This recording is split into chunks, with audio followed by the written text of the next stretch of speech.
It was always believed that there were three types of people who ruled the world: the talented, the rich, and another type of people that people thought was very rare. For hours now, there had been a fierce battle between a huge two-headed dragon and desperate mages who couldn't let the monster overpower themselves. Otherwise, the rest of the people would be threatened. They used various spells, but the dragon's armor was too strong and they could not hurt it. But they did not give up trying to kill it, but they also had to fight off its attacks. A girl appeared on the mountain who was singing loudly and attracted the dragon's attention. She realized that he would have attacked her, and so she activated her skill, Roulette of the Gods. After applying the skill, the girl had two huge angel wings that were very bright. The girl was preparing to apply a random skill to finish off the monster. The third type of people who ruled the world. These were people blessed with good luck. The girl saw a dragon attacking her, but she had the skill, Nike, Goddess of Victory Sky Punishment, which stopped the dragon by piercing one of the heads. Now the other mages were left to wield another head that attacked them even more fiercely. One of the mages decided to use her strongest summoning spell to finish off the ruthless monster. She knew that this spell would be able to kill the second head and end the battle. She summoned a fire dragon creature and directed all of its power at the monster. The dragon's flames were so powerful that the monster's head melted. It was finished, and the humans took over. Nothing threatened them now. The humans rejoiced in their victory. The two-headed dragon, the lord of the dungeon, was defeated thanks to their coordinated work. They did not hold back their emotions. This victory was not easy for them. A young boy had completed the entry Abyss Guild raid on the two-headed dragon and was preparing to log out of the game. His mission was completed, and they were able to defeat the bloodthirsty monster. After leaving the game, he got a call from someone. The conversation was unpleasant for him. After a while, he started to freak out. He was offered only dollars a day, but it was not enough for him. He realized that one day he might not return from the raid. But he replied that no one was forcing him to play, and that they had no shortage of young people eager to do everything right. Hen replied that he was not refusing. He was just asking to raise the price for his labor. The answer was simple for him. They told him that they couldn't help him. They were just brokers, and offered the price that the guild itself set, and hung up the phone. Now he had to decide for himself whether to work for that kind of money or not. After this answer, Hen got even more angry and started shouting at the whole club. The administrator heard the shouting and came in to ask him if he was all right. Hen calmed down and apologized for making noise. Hen was upset and went to the exit. He said that he would have to work as cannon fodder for a month. The administrator smiled and said that he would like to be on a raid like this at least once. As they walked between the game pods and talked, the administrator said that there were less than 1 million out of billions of God Wars players who could make a living in raids. He smiled at Hen and told him not to despair. He was not lacking in talent unlike the others, and the administrator tried his best to support Hen, who was quite upset about the call. Hen thought about his words. He thought that if you think about it, he was right. He had talents in this game. Unlike other games in God Wars, there was no auto-aim, and you had to hit the target yourself. This disadvantage was his big advantage in the game. Because of his background as a baseball player, he could accurately hit monsters without auto-aim. Hen remembered that he had to forget about a career in baseball after his injury, which had ended his dreams of being a pretty famous pitcher. And remembering what Hyokju had said, he realized that he would never know how humiliating such compliments about his talents sounded to him. So Hen decided to pretend that he was pleased by his words. Hen handed him the card and wished him luck with the character's role, to which Hyokju replied that he doubted he would have succeeded, and explained that his predecessors had taken over everything. But unfortunately, with that nothing could be faked. Hyokju looked at him and realized that he was still far away from him, because Hen had already spent 5 years training his character Midas. He had invested a lot of money in him and could participate in raids. The administrator remembered that Hen had gotten this character when he had made a mistake, and invested all his savings in the class card Gacha, and then Midas had fallen to him. When Hen heard about it, his mood was even worse. He still regretted it. But this was his only chance to make more money. He needed a new character to bring him a steady income. Hen knew he needed to provide for his family, and he needed every penny he could get. Hyokju gave him back his card, which Hen immediately hid. He noticed that Hyok was reading, and he wondered what it was. Hyok replied that he had been drawn into reading a fantasy novel and briefly told him the story. Hen listened to the administrator about his novel. He thought the story was quite strange, but he didn't delay any longer and left wishing him a good shift. Hyok noticed that it was raining outside. He was surprised that Hen went outside without an umbrella. He walked home and thought about Hyok's story about the novel. He thought the plot was strange because time travel was used to exact revenge on no one. He thought it was extremely stupid. Hen thought that this novel was utter nonsense, and that if he had gone back in time, he would have been better off investing successfully in stocks. Hen was so involved in his thoughts that he didn't notice the car bearing down on him. The driver managed to swerve at the last moment to avoid hitting him. He had an accident, and the car flipped over. Passers-by ran up to him and wondered how he was feeling, but they were also trying to help the driver who was unaware of what was wrong with him. Hen looked at the overturned car and thought that he almost died. A few more seconds and he would have just been swept away by the car. He was lucky that the driver had time to react and swerve into the pillar. He thought that luck wasn't really his thing, but he thought that if he survived now, it was luck. Hen didn't realize that the accident had broken an electric pole that was already falling behind him. The pole fell and the wires caught Hen and he fell. He lay there thinking that his whole life was a miserable existence. No money, no talent. But he could swear that on that day, as strange as it sounds, luck smiled on him for the first time in his life.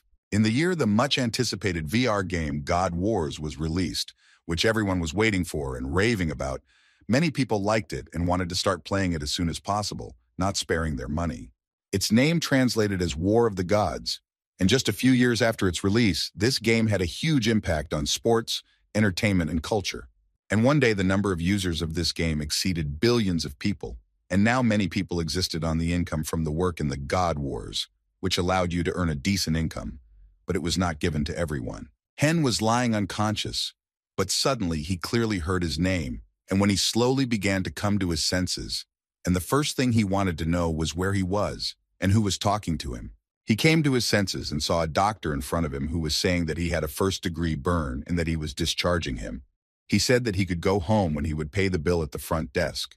Hen was shocked that he had already been provided with a bill. Hen didn't consider himself lucky. He was able to dodge the car, but he was still electrocuted and had to empty his already meager savings because of it. He raised his head and looked up at the sky. Hen thought he should probably be grateful. All he had in this fucked-up world was his body, and he didn't want to lose it. Hen walked down the street for a bit and decided to head home. As he walked up to the door, he hoped his older brother and Heron were all right. They were his only family people. He put his hand that entered the apartment on his biometrics were not registered in this house. He didn't understand how this was possible. Just yesterday, everything was working and he could enter his home. Hen tried again, but it didn't work. His fingerprints didn't match. He became very angry about it. He wanted to move out of this hole, but he didn't have enough money for that. And then suddenly, a door opened in front of him where a little girl was standing. She looked at him and was happy that her uncle had come home. He said hello to her and asked her how she had behaved today, to which the girl replied that she had been good today. They were both happy to see each other. He asked her where her daddy was. To this question, he heard the answer behind his back. He turned around and saw Jun's brother, who was confined to a wheelchair. He was glad that Hen had come home. Jun told him that he had gotten a call saying that he had gone to the hospital. He was wondering what had happened to him, to which Hen replied that it was no big deal. He had all but fallen a little. His brother was very worried about him. He wanted to know for sure he was okay. Hen calmed him down and told him that he wouldn't have been able to come if it was serious. He said it was like their ID was broken. He told him that he couldn't get home because he wasn't registered at the house.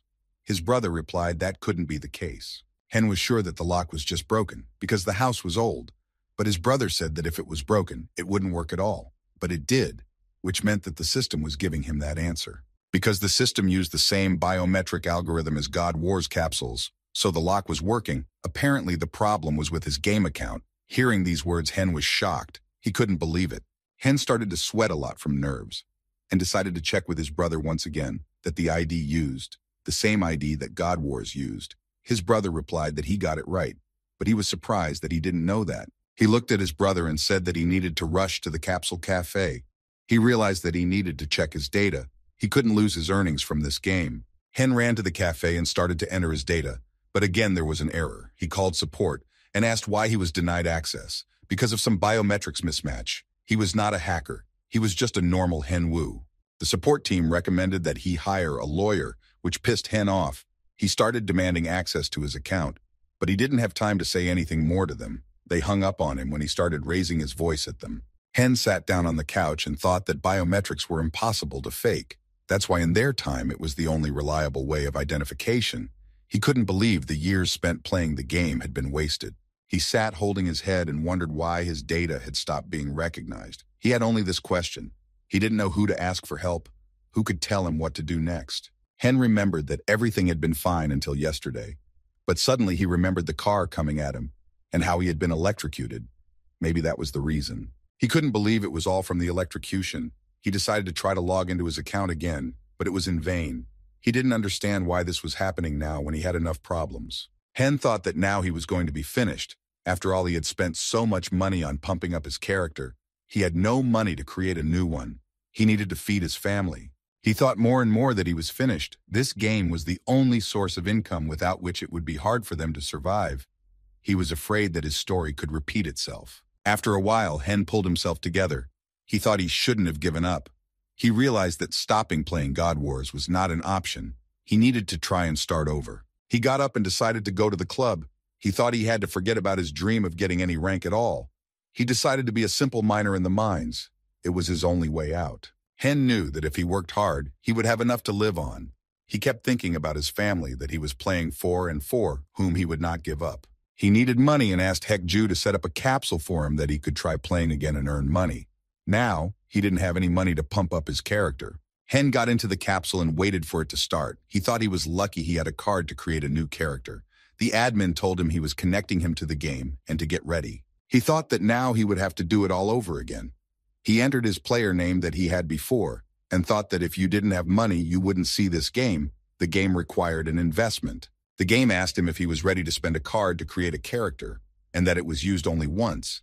Hen confirmed his action. He was very worried because the cost of one character was dollars. This price was because there was a demand for a beautiful life that people lacked in real life, and the game could make them anything they wanted and could also allow them to get rich off of it. Hen proceeded to create a hero. Hen thought he would hunt hard and try to level up. He thought it would be easy enough to sell the items he gained, and then the Sysedem offered him the choice of a god he wanted to worship. He realized that it was simple in words, but in reality, he hadn't even put enough effort into it last time, and now he had to do it all over again. The cards appeared in front of them. He looked at them and thought that it was a random selection of cards from the first quest, and he had spent so much money to get one mage, it was really upsetting him. He knew there were only two ways to win at random games. The first was to be born into a wealthy family, which he wasn't, and the second was to have unreal luck and good fortune. He thought he had neither. The cards were full of options of who his hero could be, and Hen thought that he had already done this gacha so many times that he thought he could guess the contents of any card, and he was sure that this time he would get a worthless option. He held out his hand to the card and thought it didn't matter what class he chose, he was going to be a simple miner, and he didn't expect to be much more than that. But suddenly a card fell out. He couldn't believe his eyes. It was an Archmage card. Hen didn't even immediately realize what it was. He was in a stupor of surprise. Hen thought he was hallucinating.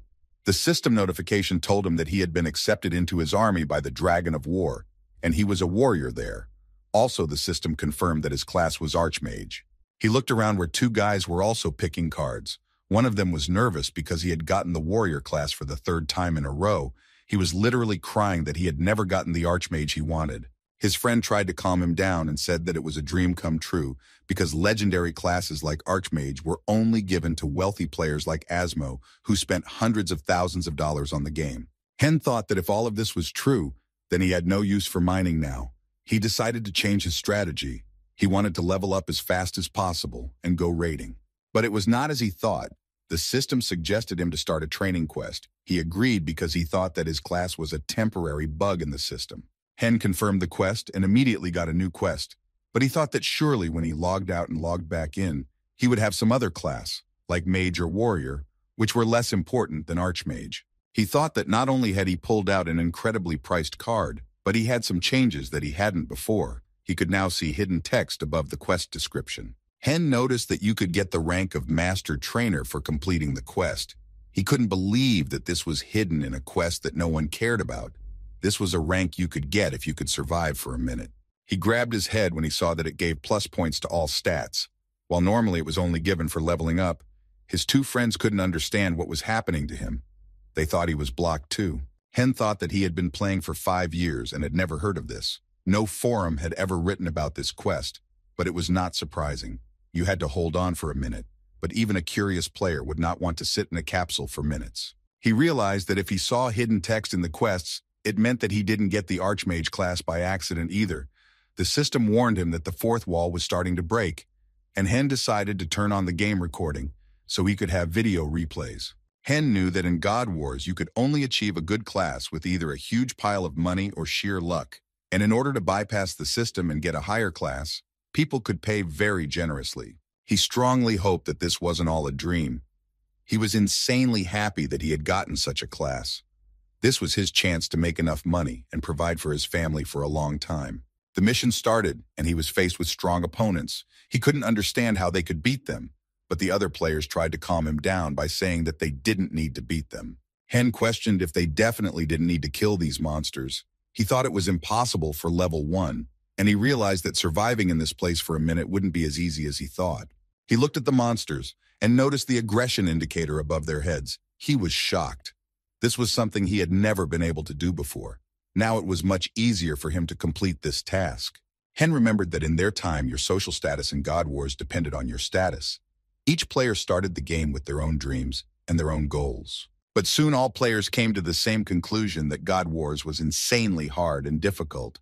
Some thought it was a waste of money. And the moment of truth came when a new player truly faced reality contained in a training mission, when inexperienced players died at the hands of monsters. Hen knew that the tutorial would only end when a player was beaten to death by a monster. Players would run away from them in panic.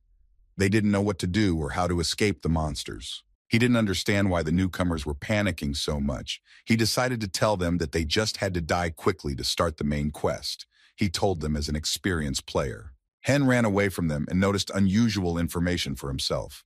He could even see the stat windows of the monsters, where he could learn all the information he needed and their basic techniques in battle. He hid from them and watched their behavior, and when the monsters lost sight of him, the indicator above their heads changed color, and Hen understood how the aggression indicator worked. A green indicator meant that the monster was calm and had no intention of attacking him, but when it turned red, it meant that the monster had seen the target and was starting to attack it.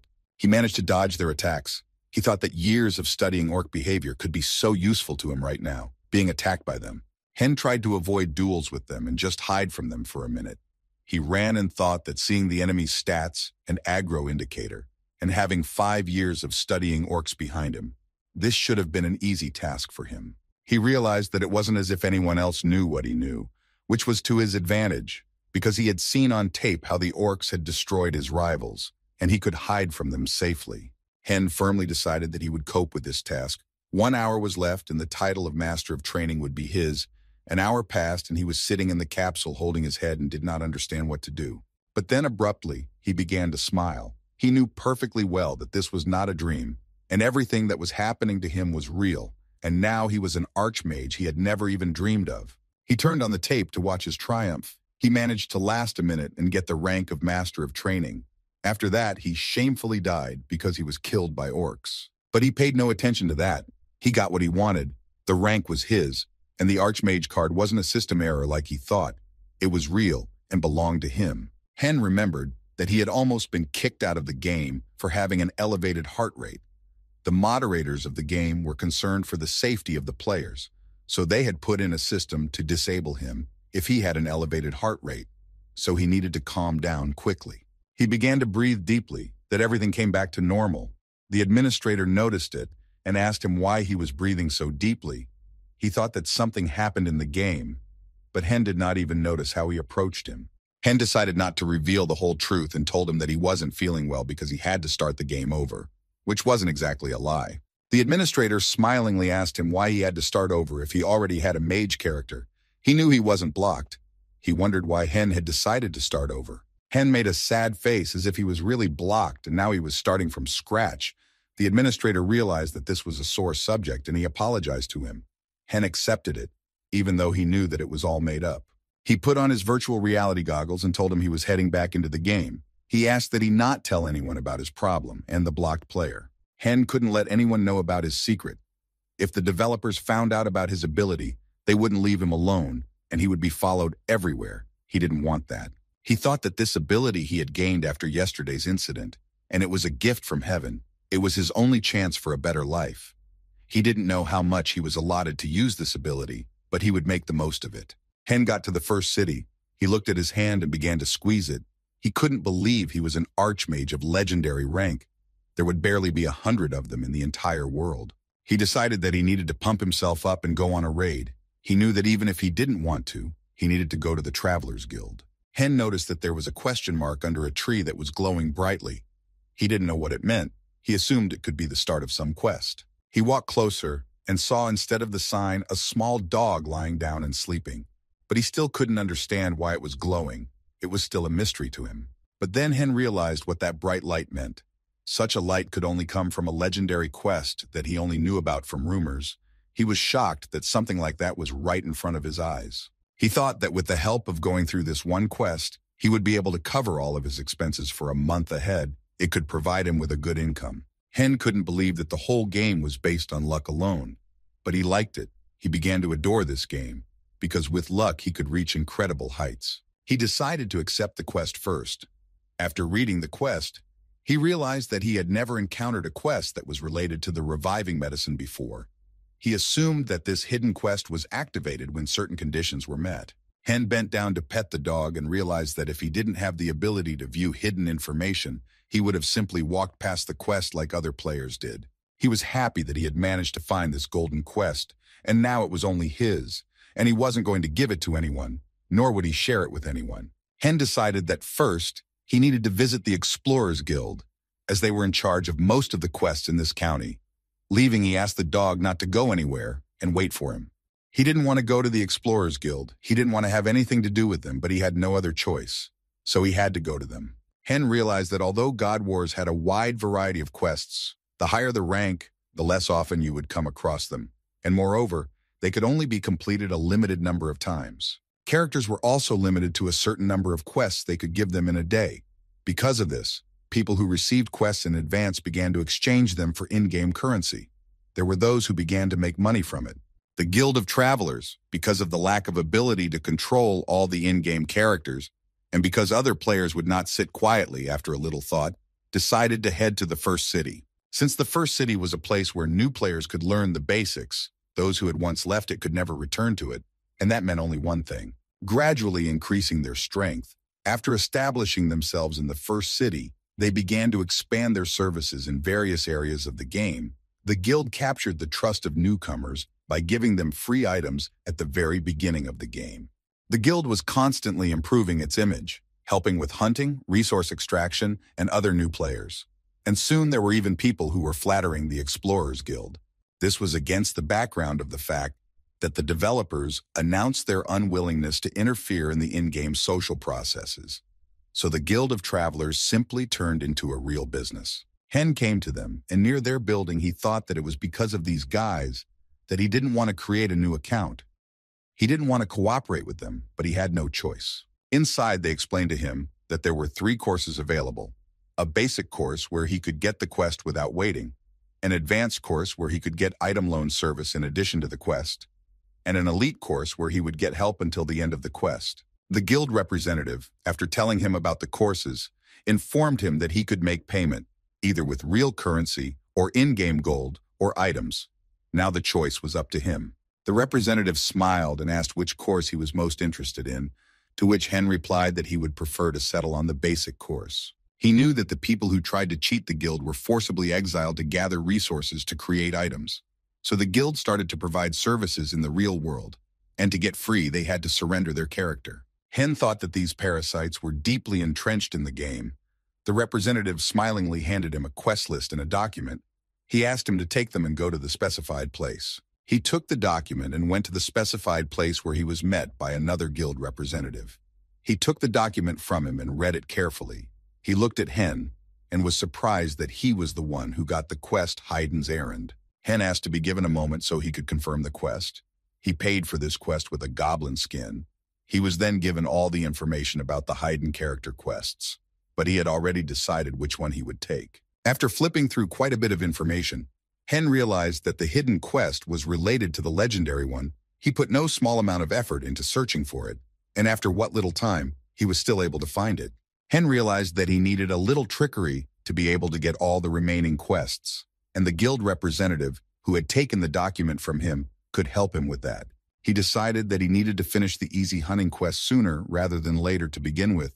He knew that he could deal with the goblins without magic skills as his stats were quite high. He was able to level up for this quest. As soon as Hen finished dealing with the goblins, a system notification informed him that the god he served had noticed his rapid growth, and the Dragon of War was giving him a special ability only available to him. Many cards appeared in front of him, and he thought it was time for beggar players to play gacha. It was a free skill given every time you leveled up, but good items were hard to get.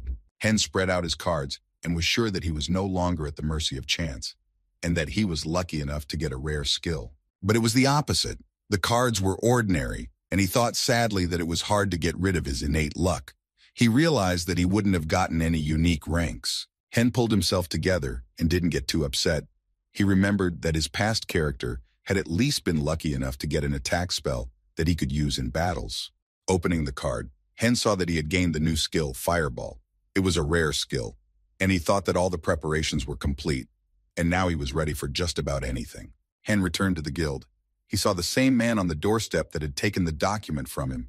He thought it was time to pick up the last hidden quest. He approached him to greet him. He was surprised that he had done it so quickly. He noted that Hen was pretty good, to which Hen modestly replied that he had overestimated him, and that he had struggled to defeat even one goblin. The man was alarmed by his words. Looking at him, he thought he was a complete novice, but he wondered why he had done the task so quickly. It looked like he had picked up an extra item somewhere. Hen went to collect his rewards for completing the quest, and the man happily thought that soon he would be another purse for them to enrich their guild. But then the guild representative's expression changed dramatically. He couldn't believe his eyes. He saw that Hen had managed to get all the goblin skin. It was incredible. The old man remarked that Hen was very clever, and after looking at what Hen had gotten, he saw that he had managed to get the goblin's yearning, which was a very small chance. Hen explained to the old man that he bought the goblin skin all at once, since no one was selling pieces at once.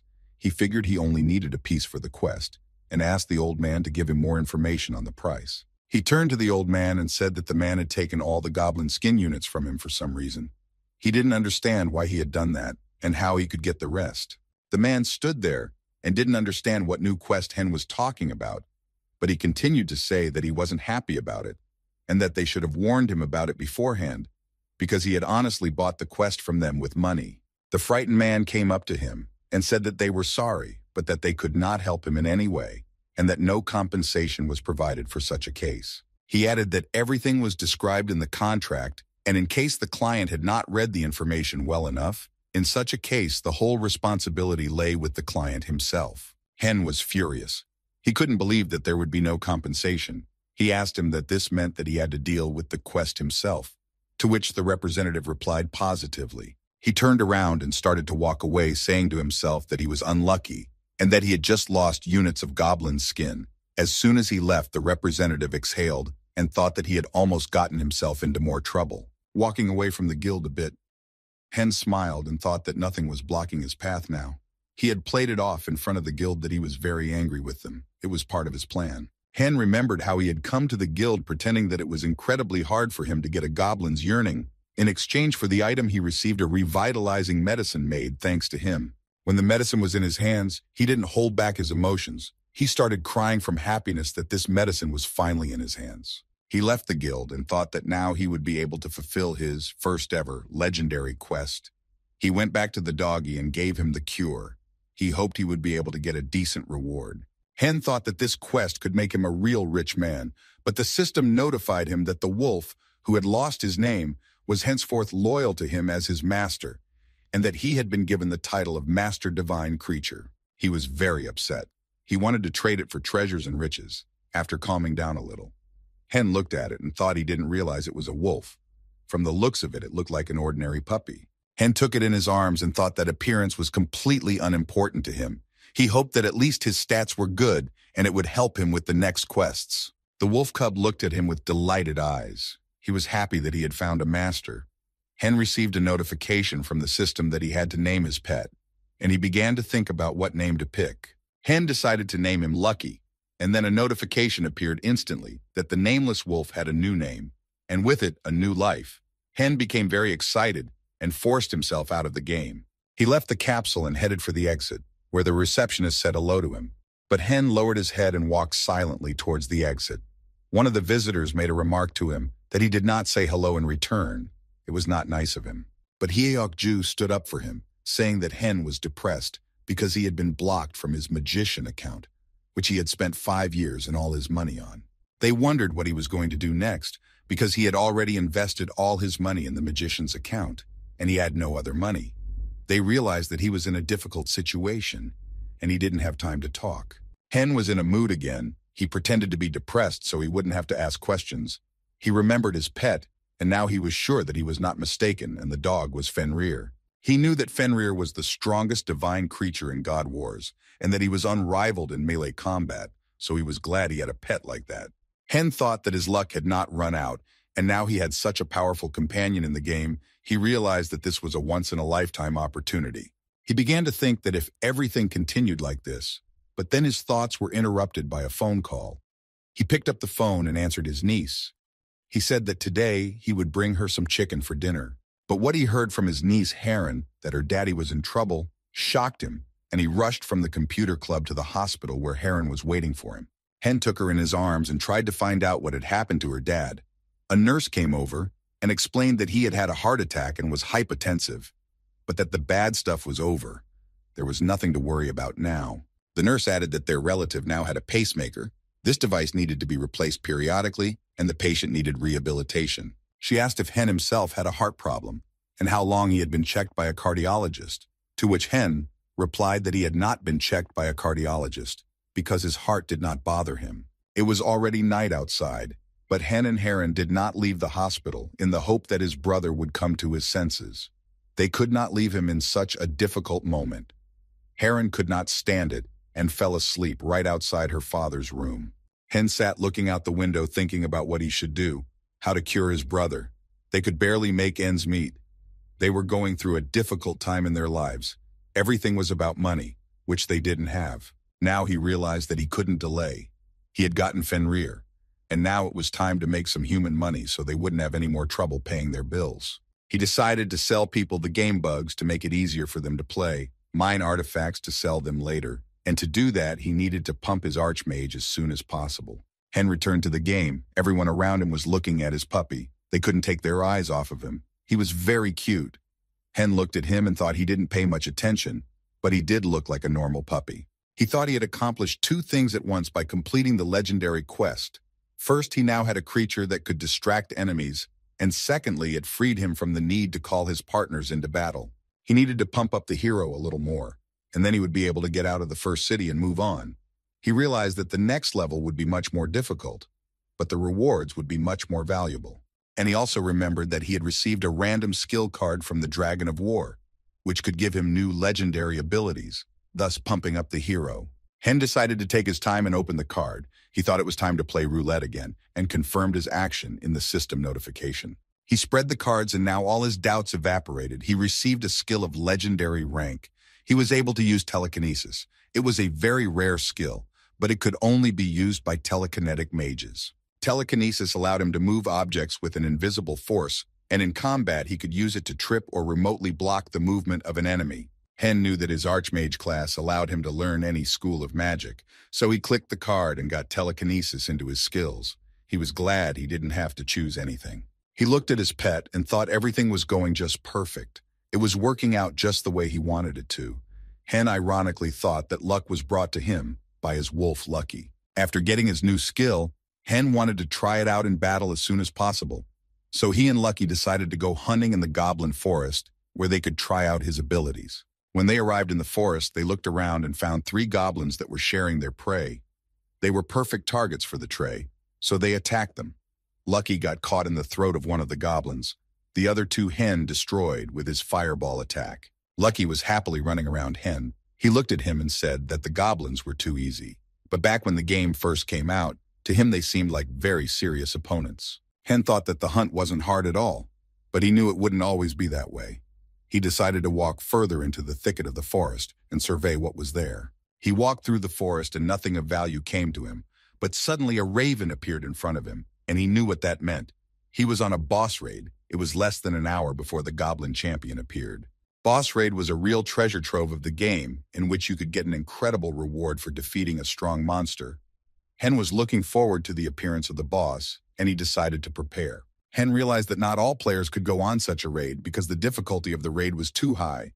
Only the strongest players could challenge the boss. He thought that such raids were often compared to the starry sky. Everyone could see it, but only a select few were able to take it over. He had to make a choice to go on such a raid or retreat. But the rewards for the raid were incredible, from the items that could be obtained for the boss to the online broadcasting of the fight that could show the entire process of the battle. Hen knew that those who broadcast such fights made a lot of money. He thought that if he wanted to become a ranker, he had a lot of work to do. From all this thinking, Hen decided to distract himself for a period of time. And to write in support, he thought it would be nice to buy Heron something tasty, especially since it cost him only $1. While buying food for his niece, a thought popped into his head abruptly. He thought about trying to defeat the boss by himself and taking all the bounty just for himself without sharing it with anyone. He thought that there was no one around right now. He had already killed all the monsters. He wanted to be, for once, greedy towards others. He had tried his whole life to be a law-abiding person. Hen realized that there was no guarantee that his life would be better than it was now. He was tired of enabling others. He realized that now he had a chance himself, and he decided to take it. He had rewatched the videos of the raid on the Goblin Champion many times, and he already knew the mechanics of his attacks. He understood how he could counter him. Hen was worried because he had never participated in a solo raid before, but right now he could do it, and go through the raid on his own, only with his assistant Lucky. He was sure that he had a good chance of defeating the Goblin Champion with less than an hour to go. Hen was determined that today he and Lucky would hunt the boss together. Hen did not waste time and tried to prepare for the fight with the boss. He prepared traps for him, hoping that he would fall into them. They were engrossed in their work and did not notice that it was time for the Goblin Champion to appear. He saw the boss appear in front of him. He didn't waste time talking and attacked Hen. He managed to jump back to safety at the last moment, and the boss missed his attack. As soon as the boss's foot touched the ground, he immediately fell into the pit that Hen had prepared in advance. He fell into one of his traps. Hen approached the pit and threw a bottle of oil into it. The bottle shattered on the goblin's mask, and he didn't realize what liquid was on his mask. But that wasn't the whole attack. As he wiped his face, the goblin saw Hen throw a fireball at him. Thus, he subdued the oil. Hen knew that the Goblin Champion was a boss that changed its fighting style depending on its health level. It was the first serious monster for the newcomers who had only fought ordinary characters before. Digging a hole for the Goblin Champion, Hen thought that a player at a high level and with a huge amount of resources wouldn't attack it alone. But Hen decided to test his luck and attacked it alone. Hen realized that he needed to find a way to disrupt his attack pattern, and then everything else would no longer be a problem. He would be able to easily defeat him alone. The Goblin Champion tried to climb out of the pit and continue the fight. He was extremely angry that he was being attacked, but he was prevented from climbing out by Lucky. He bit him on the arm, and the goblin fell back into the pit. They had done most of the damage to the goblin. He was on the verge of death, and he was pissed. He sprinted out of the pit and was already over Hen's head, but he didn't panic. He knew that now the pattern of his movements would change. The goblin was preparing his lightning air attack that he wanted to hit Hen with, but he was surprised that Lucky the Wolf could jump so high and attack him. Lucky bit him on the neck and fell to the ground. Hen leisurely approached the Goblin Champion. He had a fireball in his hands that was meant to kill him. Now the goblin was doomed. He wouldn't be able to escape such an attack. He and Lucky defeated him. Hen thought it was easier than he thought. But he also realized that this monster was only from the first city, and further away the opponents would be much more difficult. Hen said with a smile on his face that it would be great if it was shown live. Then he could get some good sponsors, and he was already famous and rich. He realized that he suddenly had a lot of worries. But first he wanted to open the cards that the Dragon of War had given him for his brilliant victory over the Goblin Champion. Suddenly Lucky noticed something strange and he barked, thus attracting Hen's attention, who turned around to see what was happening behind them. They saw a red beam, but they didn't realize what it was. Hen saw that in front of them was the Goblin Champion's mask that he had gotten after winning. He thought he could sell it, but he didn't know how much he could get from selling it. He decided to log out of the game so he could eat and see how much to sell the mask for.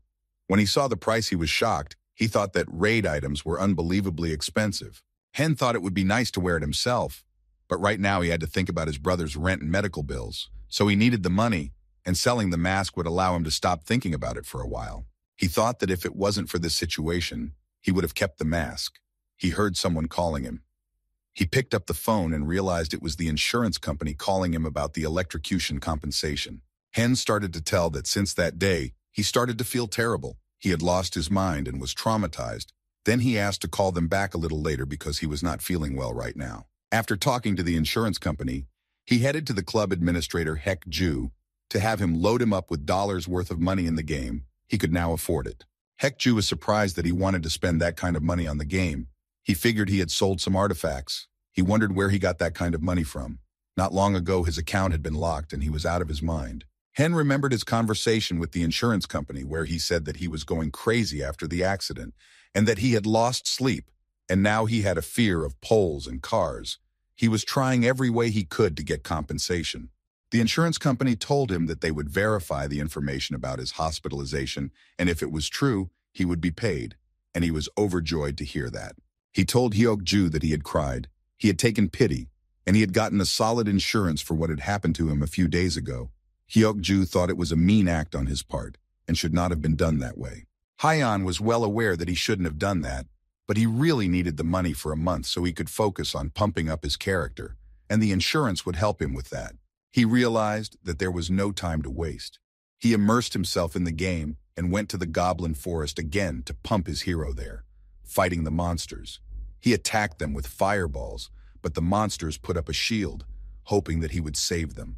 Hen saw that they put up a shield, but it didn't bother him absolutely. He had something special prepared for them. He took aim and attacked them with an ice arrow using his magic rod. He fired, and the arrow pierced through their shield, killing the monster holding it. He noticed that it was like a bullet. Magic arrows worked best against monsters that hid behind a shield. Hen continued to attack them with his arrows without engaging them in close combat. There was no need because his arrows hit them at a great distance, but he didn't notice the monster climbing up the tree to attack him from behind. Just as the monster got close to him and was about to attack, Lucky jumped on him and threw the monster off.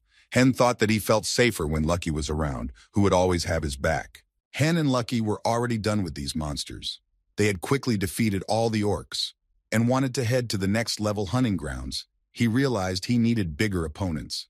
In the Goblin Forest, he managed to get a set of goblin equipment that was quite rare. The equipment was heavy because it accumulated the anger and resentment of the goblin. Hen realized that he had obtained a lot of valuables, but he noticed that there were no unique items among them, like the champion's mask. But it didn't give a bonus for a full set. It was like unique items could only be obtained on a raid. Hen stroked his pet and thought that it would be great if a unique item would just fall on him from the sky, right into his hands, but he didn't believe that was possible. Suddenly, from behind the bushes, a guy ran straight at him. He was screaming for help. He was in danger. But Hen didn't see who he was running away from. He only saw the guy who was scared to death. But no one came to the guy's aid, and another player killed him with his mace. Several players were hunting for him. They asked if their friend had time to catch up with the fleeing mage, to which he replied that the mage had no chance to escape. The squad gathered around the player's body. They were delighted that he was able to kill him with one hit. They were surprised that mages had so little health and that they could be killed so easily. They realized that you can't play with mages like you can with warriors. The squad had another living mage who began to threaten them, that they wouldn't get away with this so easily, and that when his guild found out about them, they would be finished. Archer leaned over to him and said that he didn't care at all about his threats. He wasn't on his main account right now. Besides, at this level, he wouldn't even be able to contact anyone. He got tired of listening to his threats, and he slapped him as hard as he could. He did it with particular gusto. He also told him to think next time who he decided to threaten. They started kicking him and told him that if he didn't like something, he could leave the game at any time. But they warned him that when he entered the game again, he would see them again. Hen watched from the tree. They didn't know he was there. He knew they were newbie killers and they never left the first town. Even when they reached a level, they had fun killing new players. He thought they were simple lowlifes who enjoyed bullying the weak. He didn't like them, and what he saw made Hen angry, but he wasn't planning on interfering just yet. Hen thought that with his current level, it would be unwise to interfere now. He turned around and was about to leave. He looked at his pet and told him to follow him. But Lucky didn't want to leave. He was determined to intervene, and Hen supported his pet's decision. He thought that after all, they were able to defeat the Goblin Champion with the two of them. The rookie assassins didn't even realize that someone was watching them. They were talking about the mages. They were wondering if they were all stronger together than one Goblin Champion. After they killed the newcomer, the assassins went further into the forest to look for other newcomers. It wasn't long before they came to a road where there was a lot of unsuspecting prey for them. The biggest of the assassins decided to start killing them with the one who was closest to him. He swung his mace and was ready to attack the innocent newcomer who couldn't defend himself against his attack. But suddenly a fireball hit him in the face and he didn't have time to kill the newcomer. Now he himself was attacked by who knows who. He wasn't expecting the attack at all and was focused on killing the newcomer. He fell to the ground and didn't move. His two companions started to look to see who could have done it. They thought it was one of the newcomers standing next to them, but they themselves rushed out of there in fear. Hen thought it wasn't strange that he decided to attack the big guy who fell from one attack. He appeared behind their backs and pretended to be filming online. He said that the topic of today's broadcast was the hunt for rookie killers. He showed them in full and proceeded to tell them that he was a great mage, was right now live on the air, and that he was about to start a duel that not everyone would get out of alive. The assassins realized that they were in big trouble, that a streamer was out to get them. One of them started to hide his face, thinking he was filming them, but his friend said they should have hidden their nicknames so they couldn't be found later. Hen saw their reaction and thought he was just mocking them, and they seriously thought he was a streamer. He was surprised that they were scared of a normal live stream and that they were being filmed. He attacked the second assassin with an ice arrow, and the archer couldn't understand. He used a fireball, and following that, he attacked them with an ice arrow. He realized that the only class that possessed 2 or more schools of magic was the Archmage. The assassin looked at him once more with fear in his eyes. He thought that now the character in front of him was a character that belonged to a rich man. He was just shocked that they were attacked by an Archmage.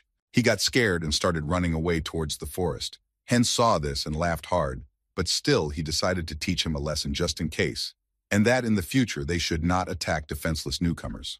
The assassin was attacked by his pet Lucky. He knocked him to the ground and started biting him. The wounds were not fatal. He waited for his master to approach. When Hen approached, the assassin looked at him and remembered his first words that he was a great mage. He looked at him angrily. He realized he was already doomed to die, but he still decided to tell him that he remembered his nickname and that he would be able to get revenge on him someday. Hen came even closer to him, and with a smile on his face told him to remember his nickname well, and also to remember to sign up for it. He took out his magic rod and finished him off. After killing the assassins, Hen lowered their karma level and was also able to increase the number of items he could use. He enjoyed the fact that he was able to teach them a lesson. He hated those who were in the business of killing other players. Hen thought that earlier he might have been sure that getting items was all about luck, but now he had changed his mind. He realized that there was another way to get items. He spread out the cards and wanted to see what he would get this time. He managed to get a leather armor and Goblin Champion pants. These were unique items that gave a set effect when the Goblin Champion mask was present. Hen didn't even think twice and put on all the equipment, thus activating the Goblin Champion's kit. And now all of his stats were increased by points. He also increased the damage on goblins by 1%. He looked at all of his character's characteristics and thought that on his last account, he had only managed to cross the intelligence point threshold by a level, but now his intelligence was many times higher. Hen couldn't look at his performance. He was incredibly happy. He thought that if anyone else saw it, they would probably think it was a simple glitch in the game system. Suddenly, his joy was interrupted by Lucky, who started barking, thus scaring him. He looked at him and said that he understood that Lucky was in a good mood, but he asked him to stop howling. But this was no ordinary howl. The system notified Hen that his god creature Lucky had gained a new skill and gave him a choice for Lucky. Cards appeared in front of him with possible skills. Hen realized that the god creature's skill, and plus the color of the card, told him that Lucky would receive a legendary rank, and Hen clicked on the card, waiting for more information. Lucky had gotten a legendary rank, and he had become a treasure hunter. Lucky now had the ability to find rare hidden treasures that other players didn't even notice. But Hen wasn't quite sure what exactly he could find. Was it treasures or rare items? But he didn't have any more additional information. He sat and thought for a while, and something occurred to him. He began to remember everything he had ever heard about such abilities. He was sure he had heard of it before. Hen remembered that there was a man who was called the luckiest player in the game, the guildmaster of the Immortals Guild, and he had a divine creature called Fenrir, who was called Smarty Pants. As his nickname implied, his entire content consisted of finding hidden dungeons, and he was so lucky that it was hard to believe. Some people thought it was all fiction. Hen thought, but what if all his luck was with the treasure hunter and he himself wasn't that lucky, and was just a simple player, but with an unusual divine being? He decided that he too had gotten such a lucky pet that could search for all the hidden treasures in the first city. They traveled further afield, and Hen decided to try out Lucky's hunting skill. Lucky lurched through the trees, and after a moment he used his new ability. And Hen saw that there were already hidden treasures all around him. He found some rare horn mushrooms and a rare medicinal herb rosella. Hen collected them and thought they could be sold for a good price. He saw plants he had never even seen before. Now he knew that Lucky's ability was paying off. He looked at his pet and told him that he was his priceless treasure. They moved further and further into the depths of the forest, but then Lucky smelled something. He stopped abruptly and looked somewhere. They approached the tree and saw that under it there was a small hollow, like an entrance. Lucky came closer, and Hen thought he had found something. The system informed him that they had found a hidden dungeon of a goblin shaman. Hen couldn't believe that they had managed to find a hidden dungeon. He remembered that even in the first city, he had never found a hidden dungeon. And now he was the discoverer. He realized that now he would be able to live the whole month completely free. He started to get very worried and needed to calm down.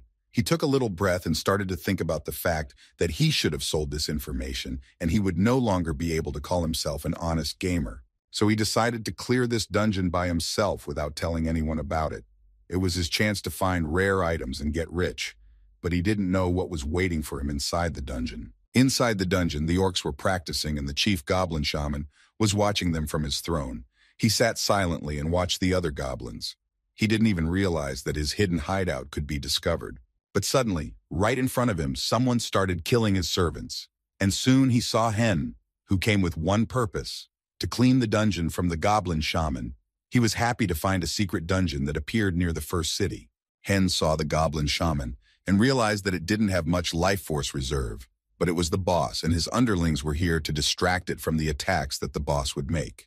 He realized that if he wanted to defeat the goblin shaman, he needed to wait for the right moment for his attack. Hen got ahead of him and struck him with his blade. He thought that would be enough. Hen bounced to a safe distance after the attack. He was surprised by the damage he dealt. He had never experienced the true power of such high characteristics before.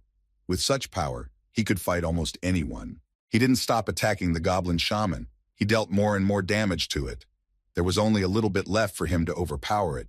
He used the fireball to stay away from it. Hen saw that the goblin was still alive and his attacks were not enough to kill him. He hoped he could finish him off with the fireball, but he now had to dodge and figure out how to overpower him again. The goblin shaman wanted to get even with him, and a dark orb appeared in his hand that absorbed all his anger and hatred. It could be a very powerful attack that would not be easy to dodge. But the goblin had lost sight of his pet Lucky, who was clawing at his leg with his sharp teeth. This made the goblin distracted and he couldn't finish making the orb. He missed his opportunity to attack. Hen was glad that Lucky had interrupted the process of using the goblin's spell, and it gave him the opportunity to make his attack on him. He thought that Lucky had only gained a second, but it was very important in this fight. He didn't waste the opportunity and launched a decisive fireball attack that was able to kill the goblin shaman, and Hen defeated him. He was glad that he was able to do it alone. Hen hugged his divine being and was about to leave, but he noticed that the goblin shaman got up and started to say something to him. Hen was confused. He thought it was impossible. He didn't understand why he had come back to life.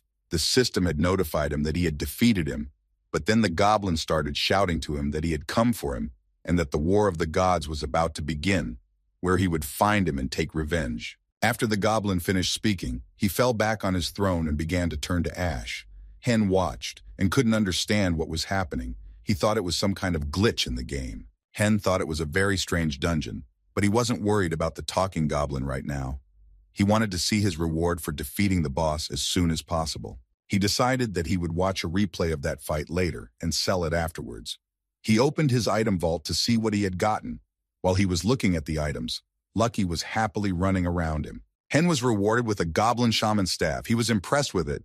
It was a unique weapon that could be sold for decent money. He really needed it. He looked up the characteristics of the staff and saw that it was available to players with a level or higher.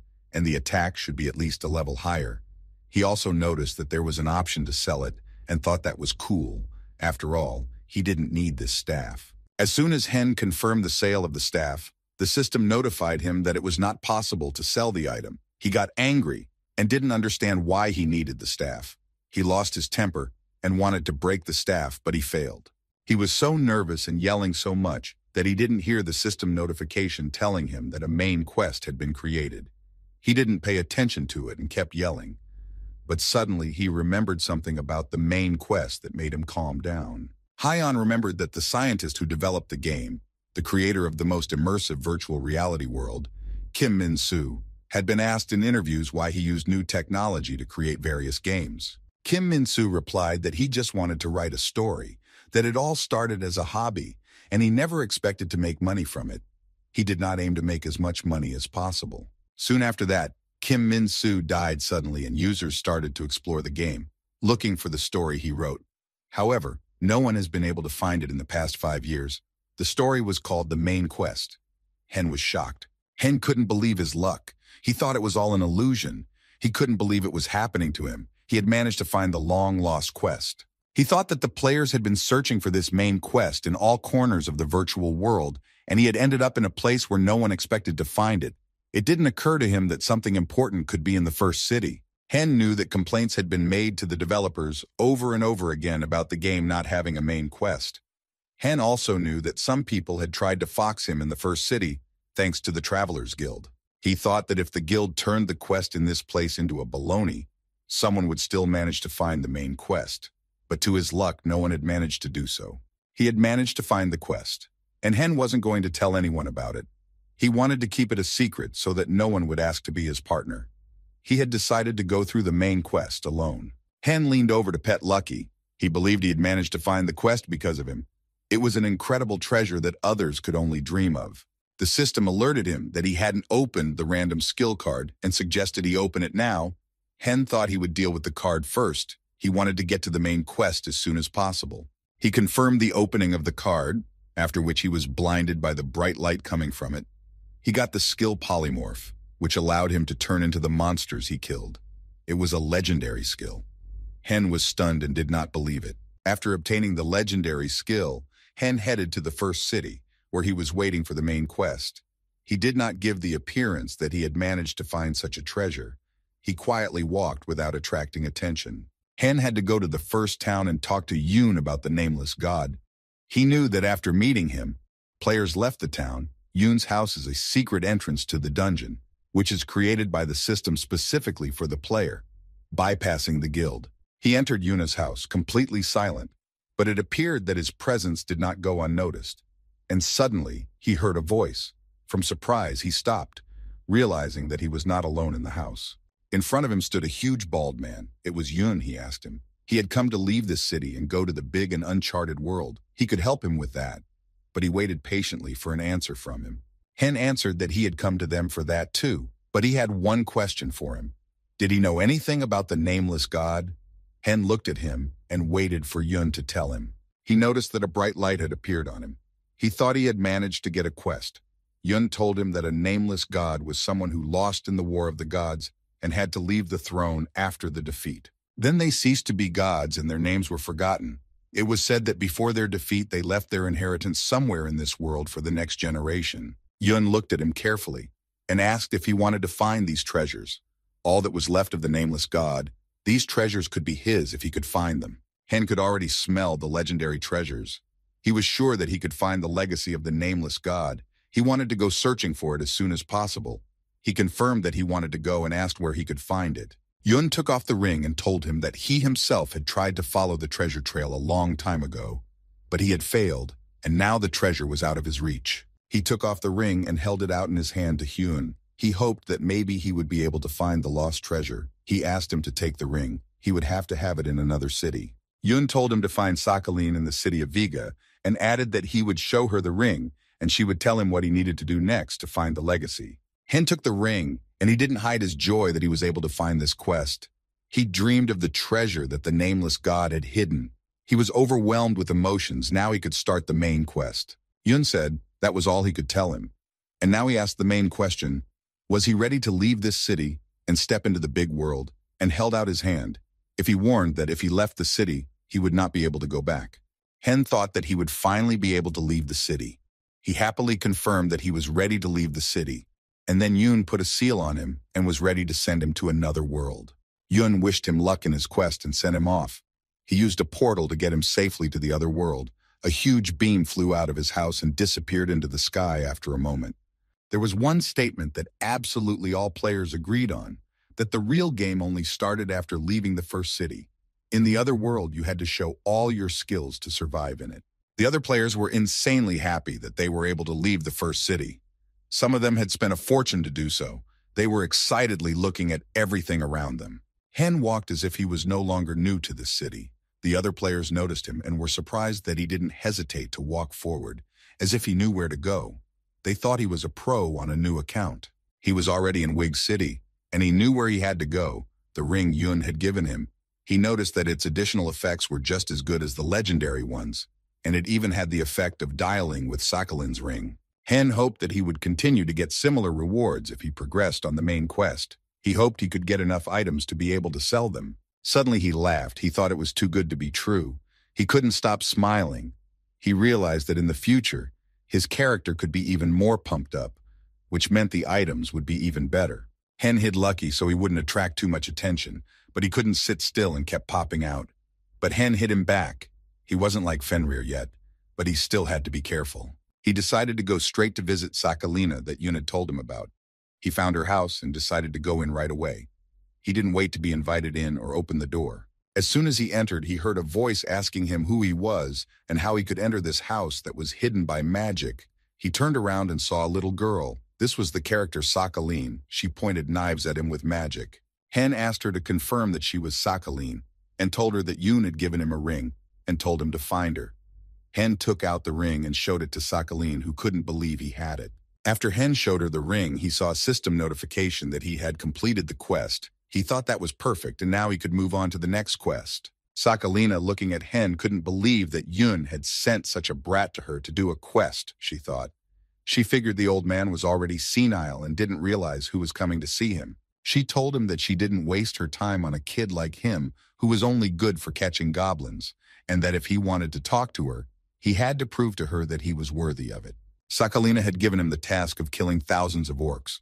She had created a new quest in the main scenario, and now he had to complete the quest to continue talking to her and find out more information. Hen, when he heard what the quest was, he just lost his temper. He thought her quest was absolute nonsense, and that it would take a very long time to complete, but Sakhalina provoked him by saying he couldn't do it. He thought it was kind of nonsensical. He didn't realize how many weeks would pass before he could kill thousands of orcs. He thought it could take months, which gave him a feeling of panic. Hen realized that he didn't have that much time to do it. He saw the system notification again, in which he read that by hunting orcs, he could recover a fragment of the nameless god, and that this quest wasn't just about killing orcs. He went into the forest to fulfill the quest and search for goblins. He noticed a group of players trying to overpower a huge orc. They were trying to do as much damage as possible while their comrade held him back. Hen realized the point of this quest. He didn't want the goblins themselves, but an item that could fall out of them. And if she told him to kill thousands of orcs, then if you caught them randomly, there was a % chance of items falling out. He knew that since he had seen all the hidden information, he just had to find the one that had the item he needed. It gave him hope to finish the quest much faster. Now he had another problem, that the orc he needed was already being targeted by another group that had arrived a bit earlier than him, and he couldn't just take the loot away from them. He had to think of something.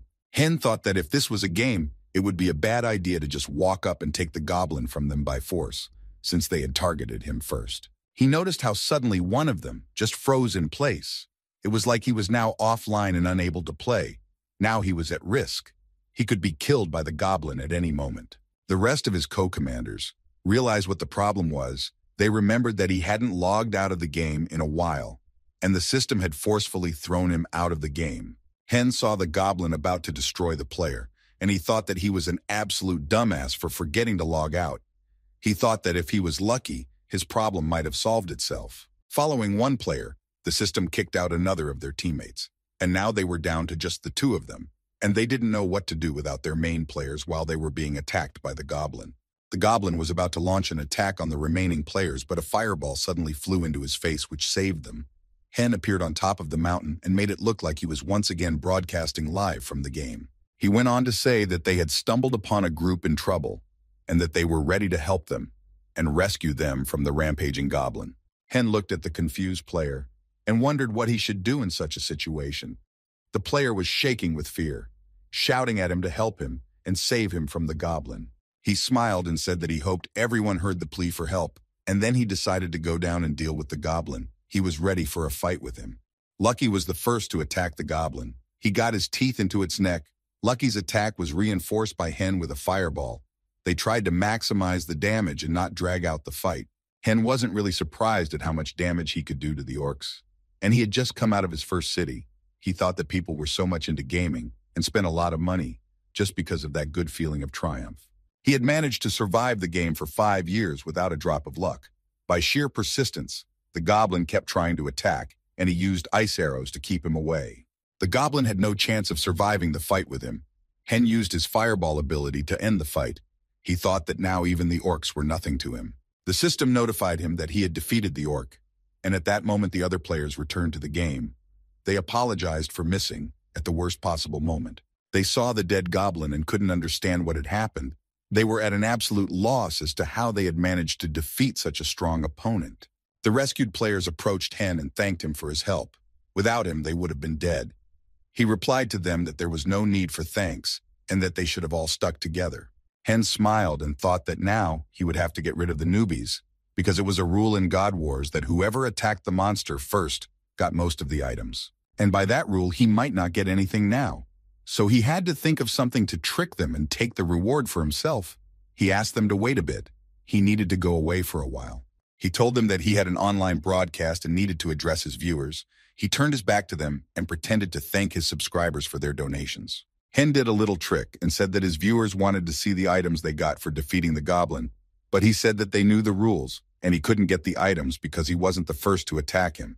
After hearing him talk, the other players happily gave him the right to get the items, saying that if it wasn't for him, they would have been crushed by that goblin, so he deserved to get the items. Hen didn't take long to reply to them that, in that case, it would be rude to refuse such a gift.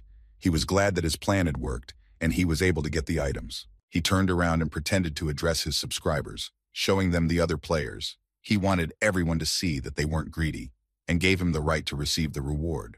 Hen walked over to the ashes of the goblin and said that he was proceeding to collect the reward. He added that if an item above rank rare fell to him, he would arrange a prize draw among them. He extended his hand over the ashes and prepared to collect the items. He got 3 items in his inventory, and looking at them, he thought it was not bad. He turned to the players and said that the items were not above the rare rank and therefore the raffle would be held another time. Hen was about to leave. He had won and taken what he came for. Now he had to go back to Sakhalina, but a player approached him and apologized. He wanted to know his nickname. He was surprised by his request, but the player explained to him that he thought their meeting was momentous and would like to publicize it to his friends. He was delighted at how he had defeated the goblin. Hen looked at him thoughtfully. He realized that he wasn't broadcasting live today and was just pretending, but someday he would definitely start doing it. So he told him that his nickname was Archmage Streamer. He went back to Sakhalin's house and gave her the shard she needed.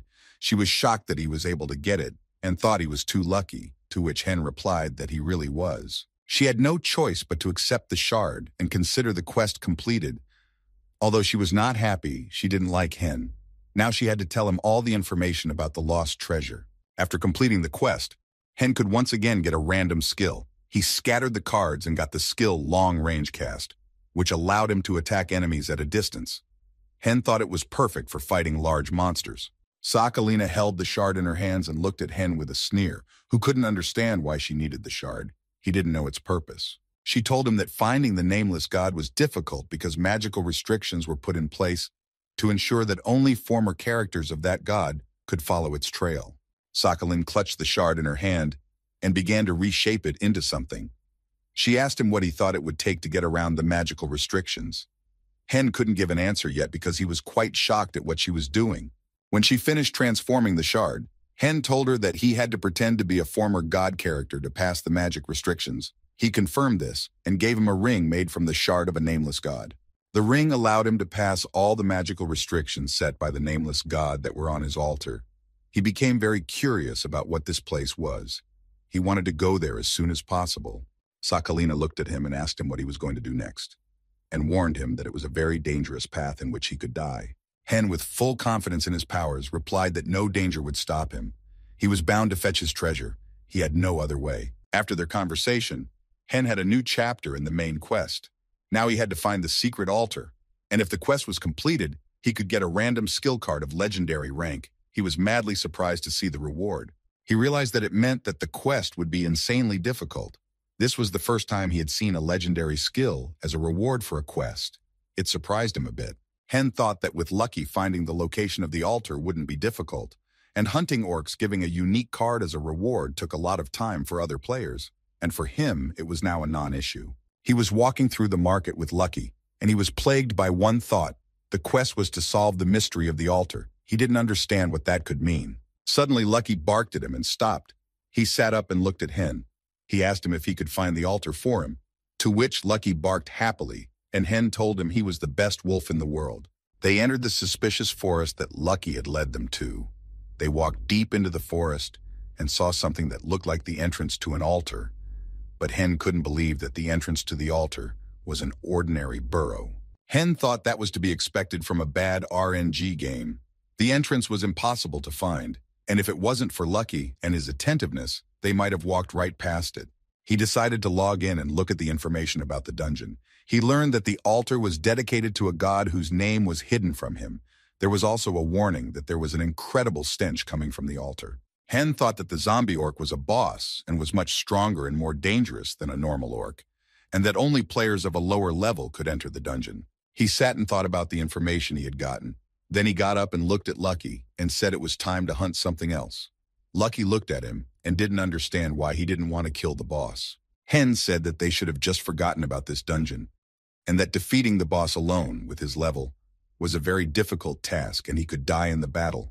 He didn't think he was ready to fight orcs of that level yet. He turned around and was about to leave.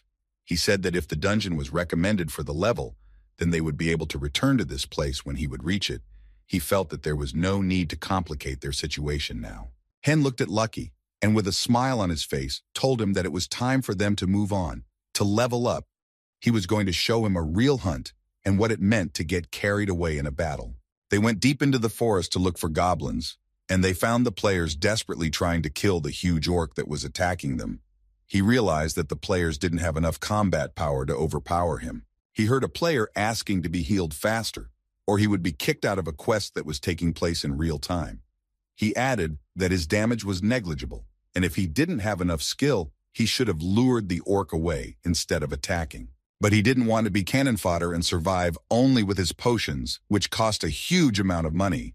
Hen thought, as there were usually fierce battles in the forest, he realized that the leader of the group was a player who provided them with protection. Hen remembered that when he first started playing on the team years ago, he had a hard time keeping up with his teammates who were many times stronger than him, and he was greatly frustrated in such battles. And not long after that, rich players started buying up skills and items, and after that, the gulf between their abilities started to grow, and he could no longer compete with them on the same level.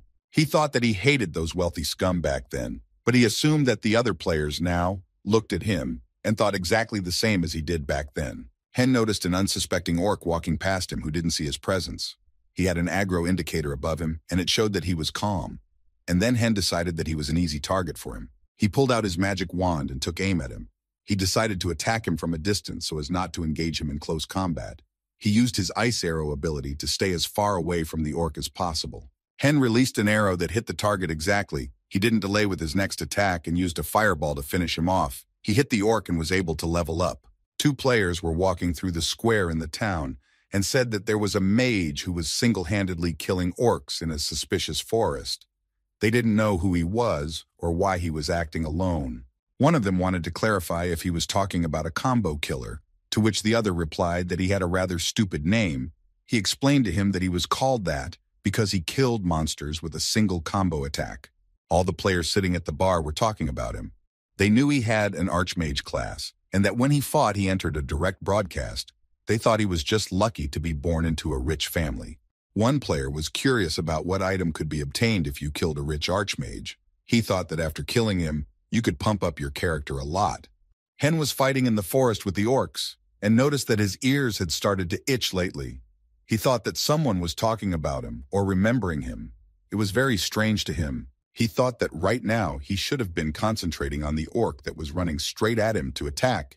He couldn't lose concentration or he could get seriously hurt. Hen picked himself up and prepared his attack. He made a fireball and used his staff to direct it at the orc. He used his experience he had gained in baseball. He hit right on target and destroyed the orc with his powerful attack. After defeating the orc, the system notified him that he had leveled up.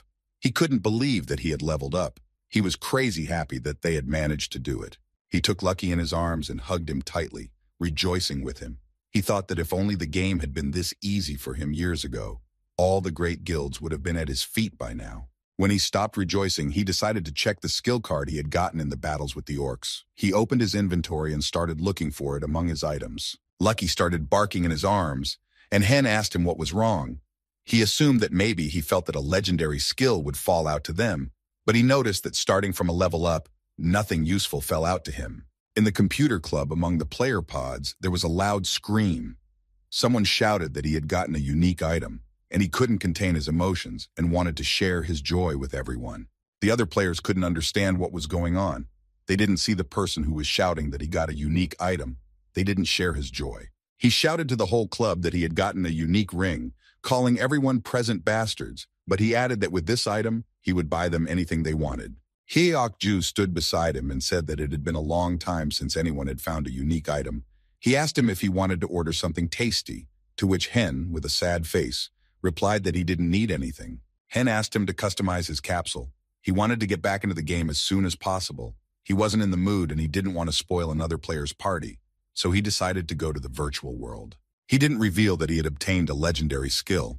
He thought it was very hard for him to keep a sorrowful face in public when riches were literally raining down on him. Hen understood that the ranged skill increased magic damage, and the dragon supremacy increased all kinds of damage for all types of enemies. He was incredibly happy that he had gotten this skill. He knew that this skill also allowed every player fighting on his side to get a temporary enhancement to their stats so they could deal more damage to monsters. Hen thought that he would be much more useful than the average player now, even if he just came to the raid and didn't take any part in the battle. And if he settled for little else, he would just join some guild for a quick profit. It would help his family out of their dire straits. He figured they'd have enough money to send Heron to art school, and he'd drive her to school in his fancy car, and they'd all move into a big house where everyone would have their own private room. Lucky barked happily at everything Hen said to him. He looked at him and thought that he didn't even know what he was telling him, but he liked that he was happy with him no matter what. Hen and Lucky walked back to the entrance of the dungeon. He went into the inventory and put on the ring from the shard of the nameless god. He thought now he had to use it to get into the hidden dungeon. He stuck his hand with the ring into the hole that was the entrance to the dungeon, and the first thing he felt was that it was quite deep, and after a moment, the ring triggered, and he felt the magical barrier of the dungeon. The ring shattered it, and he could go inside. After that, the ground in front of him seemed to split apart. He was a little scared and didn't realize what was happening. But soon, steps to the dungeon started to appear from the underground. Now the entrance was open to him. They entered the dungeon, and before they could look around, they were attacked by a huge, evil orc who attacked Lucky. But he failed to hit him, and Lucky dodged his attack. Hen came to Lucky's rescue, and he used a fireball that killed the evil orc. He figured it was already an orc, and if it was live, someone would definitely send him a donation. After defeating the orc, they were able to look around, and Hen saw a huge gate. He walked up to it and thought it was the boss's abode he needed to get to. He opened the doors. Felt an incredible stench. He covered his nose with his hand, but it was too late. The system notified him that he was weakened from the horrible stench and that all his stats had been lowered by. A system notification appeared in front of him. He recognized the zombie orc awakening. Hen realized that following from the name the boss was undead. He thought that if it was a small boss, one could try for a legendary skill card. But his joy wasn't too long. He noticed above the monster that it had 3 streaks of health points. He couldn't understand where it got them from. He looked at him and thought that his health was times more than the other orcs. The orc noticed him and started attacking him. He had no choice but to retreat. Hen realized that the orc was very super survivable. But he noticed that he was very slow. His speed was inversely proportional to the amount of his health. He ran away to a safe distance to look at the monster. Now, after studying its characteristics, he realized that he was scared for no reason. Now he was ready to attack it. Hen used the fireball skill to attack it from a distance. He figured that with the speed of an orc, he had a few seconds after using the spell to react to its attack. He attacked him and hit him right in the face, but he was surprised that he was able to take so little away from his health. He thought that this was a boss and that he would be hard to defeat. The battle could take a long time. Hen realized that despite all the difficulties he had in front of him in fighting the orc, he would eventually be able to defeat it even if it took him all day. After a while, the system notified him that he had obtained the title of an unstoppable warrior, as well as nerves of steel and an archer. For this, he received a rune. He managed to defeat the zombie orc, and after that, he thought that it was time for them to go get the reward.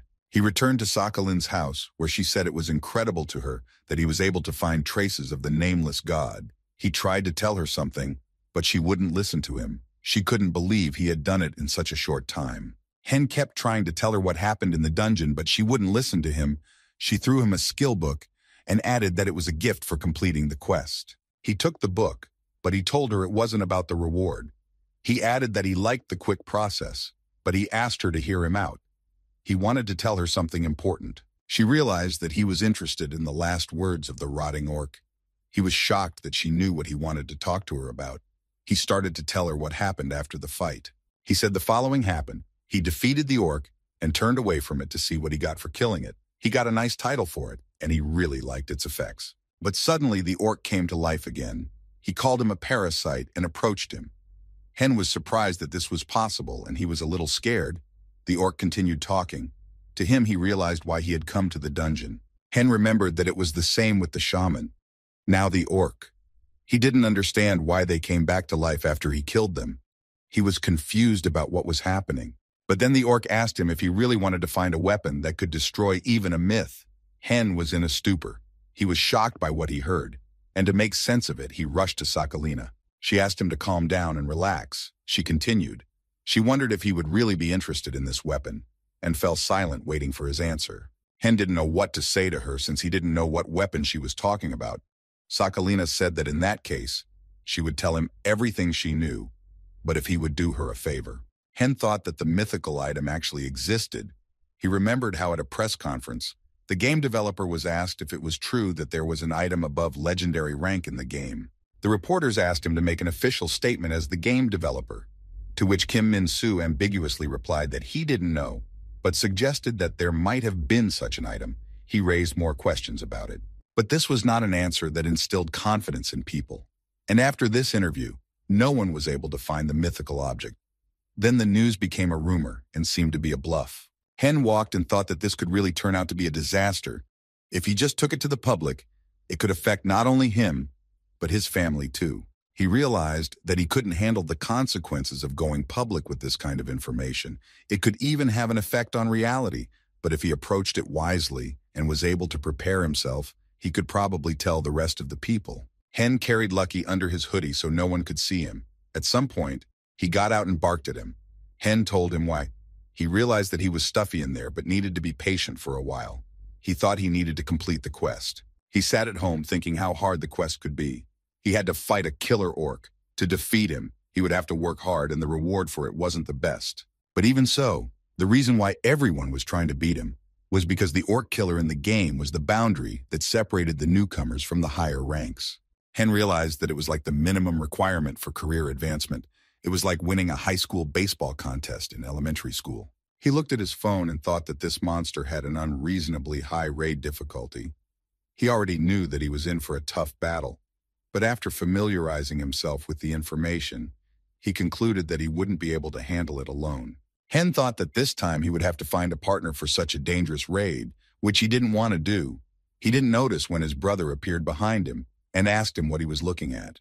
He turned around and replied that it was nothing much. He was just working, but his brother kept looking at him. He told him that he was in a good mood lately. Work was going very well and asked him not to be so serious. Hen asked him to smile more and enjoy life, to which his brother just sighed. Hen asked why he was sighing. Their life was getting better and they shouldn't worry about nothing, but his brother wanted to know when he was going to get married. He didn't expect such a question, and so he didn't know what to say. He told his brother that he was worrying about it too much and asked him to take care of Heron more. His brother didn't bother him with this question and didn't ask him anything else. Hen thought that things were really going well lately. With just the sale of hidden information and a couple of game items, he didn't have to worry about money for a few months. He thought that a ton of dust was still not a mountain, and since he had decided to play the game on his own, he decided to fight the killer orc on his own. He looked at his brother and said that he would be out for a while. Hen walked down the street and thought about his brother's words about getting married, but he also thought about the fact that there was nothing for him to do, like going around with some snotty newbies to ask for groups. It was not for him. He was sure that he would manage on his own together with Lucky. He came to the computer club and sat in his capsule. Right after loading the game, Lucky rushed at him. He was waiting for him to come back. Hen hugged him and said it was time for them to go hunting. Hen thought that Midas wasn't the most popular nickname, but if he started looking for a group to hunt an orc assassin, then everyone would know about him. He didn't want to reveal his identity just yet. He held Lucky in his arms and said that he was the only one he had, and after saying that he saw a question mark above him, he knew that Lucky was about to evolve. He had been waiting for this moment. Hen thought that now was the time for Lucky to evolve like the other divine beings did. He wanted to see if evolution moved the being's experience. He remembered that it was said that the requirement for evolution for divine beings was killing monsters. He didn't know if that information was wrong or not. Hen guessed that roughly a doobie just about could be gained by defeating all the monsters. He felt that this was valuable information that he planned to sell later in the community. He decided to help Lucky evolve as quickly as possible. Lucky was already tearing orcs to pieces, and when he evolved, then he and he could go at the orc killer together. Hen lit up with the desire to help Lucky faster. He was already going to go and attack anyone who would get in their way. He realized that it would be just fine to get a unique skill as a reward. They ran deep into the forest. Hen believed that Lucky would have succeeded, but he also realized that finishing off the orcs quickly would not be possible, but they still had to do everything possible to do so. Hen spotted one orc and decided that they would kill it first. He figured that as long as the orc stood still and didn't attack, it was the perfect moment to try out the skill he had learned from Lady Sakhaline. It was the third legendary skill. After Polymorph and Dragon Supremacy, Hen thought that until now he had been using it at half strength. It was time to test its full power. He wanted to see how good the Dragon Eye was in battle. With this skill, Hen could see the target's weak points, and when he would hit the monster with a magic attack, it would deal critical damage to it. Hen knew that there was no auto-aim in this game, so it was true that the accuracy skill was important, but in reality, only the basic minimum was needed, because it wasn't so important where to hit. The main thing was to hit the monster, but for him it wasn't relevant anymore. He activated the Dragon Eye effect and long-range cast. His target was meters away. It was important not to miss. Hen thought that if he hit the weak spot from the maximum distance, he would maximize the damage, and then the passive effects would overlap. He threw a fireball, and he managed to hit the monster's weak spot, magic critical strike, and he got the title orc with one hit, and he also got a rune. Hen was glad that he was able to kill it the first time. He was amazed at the power of the strike he made. He realized that now he got even more titles. He looked at Lucky and asked what he thought about his new abilities, but he noticed that Lucky was upset. He had completely forgotten about him and promised him that next time he would make sure to finish the monster off. Hekju noticed that Hen was sitting with his head down again. He figured he had had a rough day today too. Hekju approached him to make sure he was okay. Hen replied that he was fine and thanked him for his concern. He asked him if he had visited the suspicious forest recently. He had heard that the stench that was in the forest had slightly diminished, but no one knew why that had happened. Hen was surprised to hear this. He thought it might be because he killed the boss of the hidden dungeon. He thought it was the boss that was causing the stench in the forest. Now Hen realized that the main quest could affect the world like this. He thought that if this continued, other players might notice that someone was cleaning up the main quest piece by piece. He thought that he would need to deal with the killer orc as soon as possible. Hen wanted to ward off suspicion and said that were there still players who were playing with their sense of smell turned on in the suspicious forest, he thought they were crazy. He logged back into the game and traveled with Lucky to the suspicious forest so he could fight the orcs and let Lucky finish them off. After a couple hours, they were able to do the kills, and Lucky's body began to overflow with divine powers. Lucky began to evolve. He became bigger and stronger. He was now more like Fenrir. He looked quite formidable. Hen was glad that Lucky had evolved. After the transformation, Lucky got a new power from the god. Now they had to choose a new power for him. Spreading out the random skill cards, Hen hugged him and realized that he got the luckiest dog. They looked at the cards and Hen told him that he thought he had gotten his nickname wrong and should have named him Cheat Code instead of Lucky, because he was incredibly lucky. Hen couldn't believe that this skill could appear among the cards. This skill would allow him to defeat an orc assassin alone. He wouldn't have to find anyone to partner with, and he didn't need to pump up his hero even more for this quest. He saw Heinz's group gathered around the fire. They were talking about the guild that had signed a new rising star, and it looked like the three of them had come to hunt the orc assassin. But their conversation stopped abruptly. They began to prepare for battle. A system notification informed them that the killer orc had appeared. One of them wanted to know which ones they were in line for and how many groups were waiting on the orc. He was told that it looked like someone was now trying to kill the killer orc on their own and take all the rewards for themselves, leaving the other players with nothing. But they wanted to know who dared to engage the orc on their own. There were a few rules that everyone had to abide by during team play. Players who dealt damage had to wait until the players in charge of defense would attract the monster's attention. But what was to be done if there was a skill that could be used to forcibly lure the opponent even in the middle of battle? Hen gave the command and Lucky used such a skill and lured the killer orc over to him. The orc stopped his attack on the players. He had heard Lucky challenging him. Now he was forced to go to battle just with him, forgetting about other targets. It was a deadly battle. A divine being challenged an enemy, and the chosen opponent could not attack anyone but the celestial beast. Hen saw the orc and prepared to do battle with him. While the orc was looking at Lucky, Hen used a fireball. He hit the target from the maximum distance, thus increasing the damage. He managed to hit his weak spot with magic, dealing him a critical blow. Hen realized that by his actions he was angering the killer orc. He knew that very soon there would be a phase where the monster would enter. He needed to stay calm and not lose concentration. The phase was the most dangerous. One of the players offered to go watch the player who was trying to fight the killer orc on his own. He thought that he probably wouldn't be able to defeat such a powerful opponent. He went on to say that for sure he thought he had a chance, but the player highly doubted it. He thought it was impossible to survive the Wayu phase of the killing mode on his own. Hen continued to fire attacks to try to bring the monster closer to the southern phase. And after another attack, the monster fell to its knees and was covered in red flames. Hen realized what this could lead to. He shouted to Lucky that the monster was starting to move to the south phase and to run away from there. It was too dangerous for him. Lucky turned around and ran to him to wait for the monster to attack together. Hen knew that the higher the level of the player, the more important the role of the player taking the hit was, because it was incredibly difficult for players who fought at a distance to fight effectively against strong monsters. But if they had mechanics that could distract the enemy while they dealt damage, then they didn't need to rely on defense players, no matter how high their level was. The orc assassin had moved into the Yu phase and became even more dangerous, and while he was hunting Lucky, Hen stood at his back and prepared to unleash his attack. He took aim and thought that now he may have pitched the ball of his life. Hen realized that he was desperately, with every cell of his soul, striving for this moment, preparing for it with great determination and passion. So much for him depended on this throw. He threw the fireball and with a hopeful look in his eye, watched it fly. His accuracy did not fail. And it hit right on target. He was able to kill the orc assassin himself and still take no damage. Hen had completed the task and was able to level up. He was given the new title of the winner of the orc assassin on his own. He was happy that they had succeeded, but now it was time to run away from there before the other players got there. He went back to Sakalina's house again. When she saw him, she said that she was surprised that he was able to handle the killer orc so quickly. She was amazed at his abilities. Hen held Lucky in his arms and replied to her that he wasn't even hurt.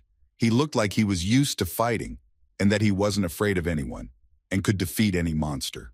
Sakalin said that since this test wasn't that difficult for him, it meant that he still wasn't worthy of learning the truth about the almighty class. But she continued that even so, he deserved to be rewarded. She raised her hand and took off the ring she had given him from her finger.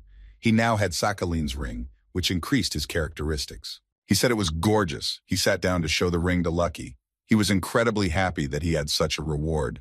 Sakalin asked him to stop coddling his wolf.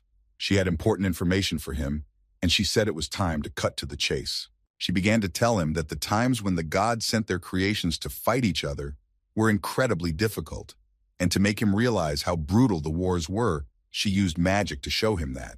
Sakhalin went on to say that countless hordes clashed in battle, each fighting in the name of their god. Legendary feats were performed in that war that are still remembered to this day. She decided to tell him that in that war, among thousands of other warriors, there was one hero among them whose greatness no one had been able to surpass until now. He was the one who was called invincible. In the name of his god, he conquered and performed great deeds in each of the battles. He inspired terror in his enemies, and in his allies, he aroused respect and admiration. But despite all his efforts, the war could not end.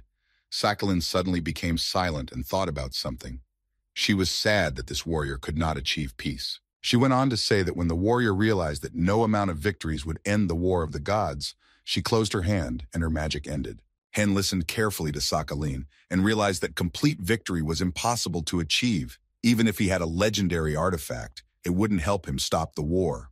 But then his thoughts were interrupted by Sakhalin, who went on to say that this hero then began to search for an artifact superior to the legendary artifact. He needed a weapon that could end the war. It was omnipotent. Hen was shocked to hear about this. He realized that there was a weapon that had destructive power, and that could hit even one of the gods. Sakhalin looked at him carefully and asked him if he wanted to learn more information. Hen happily replied that he would like to, but to find out what was next, she asked him to do one more task for her. She smilingly asked him to go to the cursed forest and kill zombies again.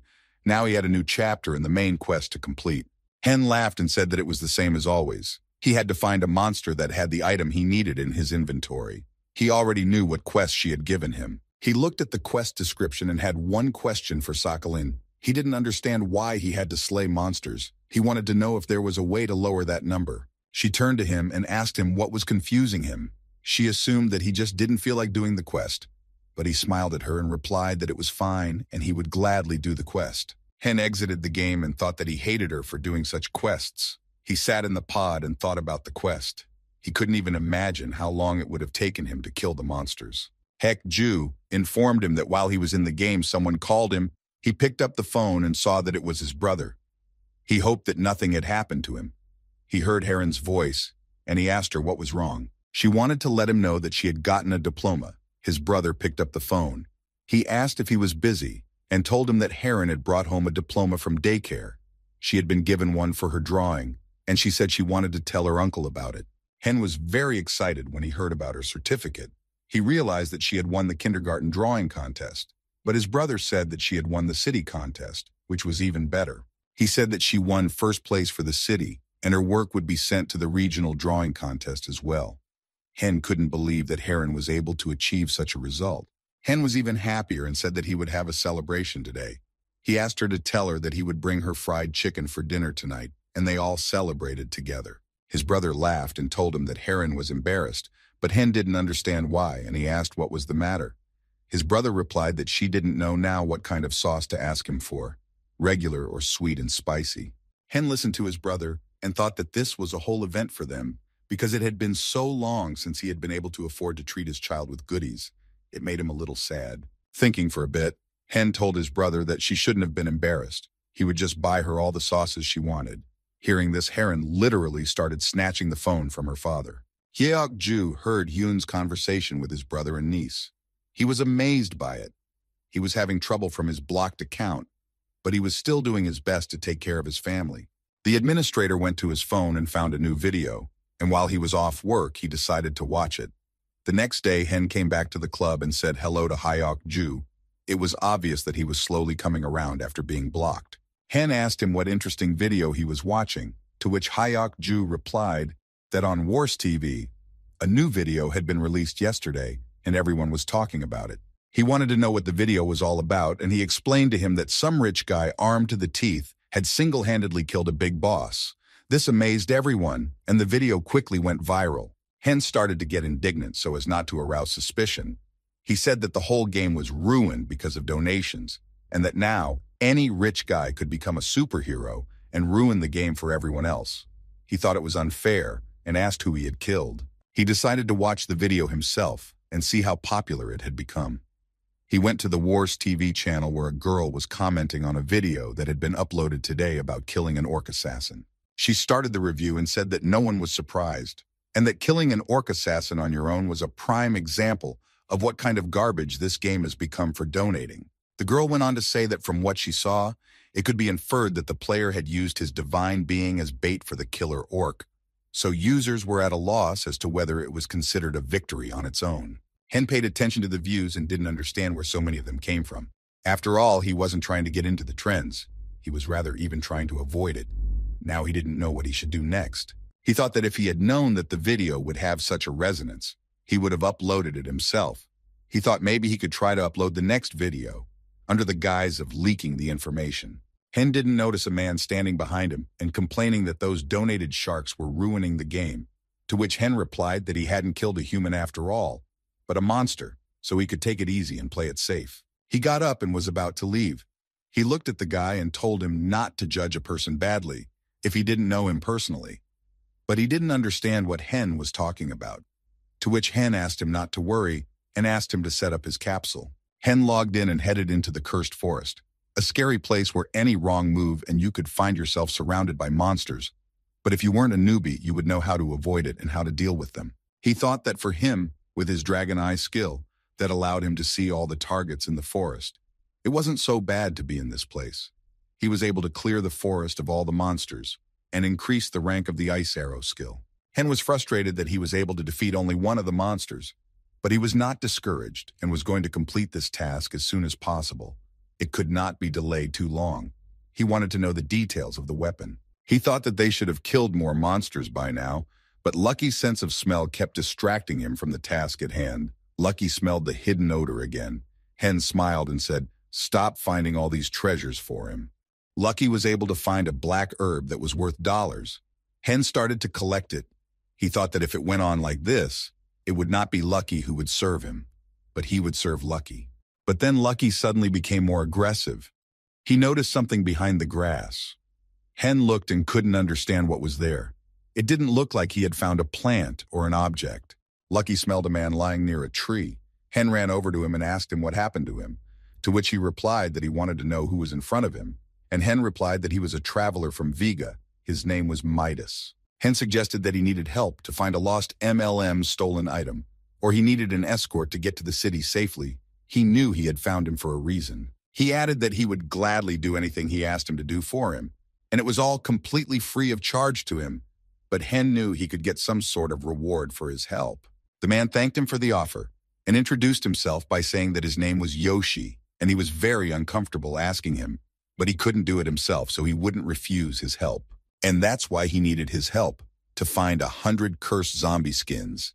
It was on the list of tasks for him, and for completing this task, he could be rewarded with an album of random skill cards. Yoshi watched Hen picking black grass.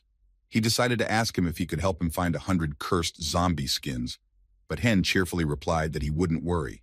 He would definitely help him. Hen remembered that when he was asked the question about the fastest way to pump up his hero, Asmo the God Wars player replied that it was much simpler than they thought.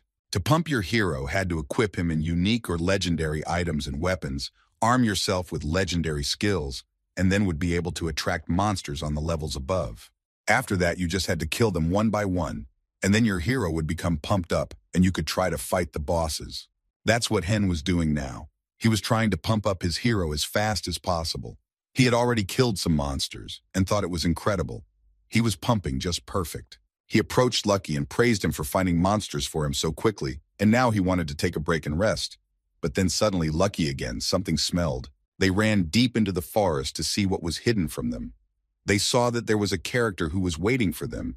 He told them that when they would fulfill his request, they could find him in the city of Wig. He would be very grateful to them. Hen accepted the request from Jack and thought that the cursed forest was really not a popular place.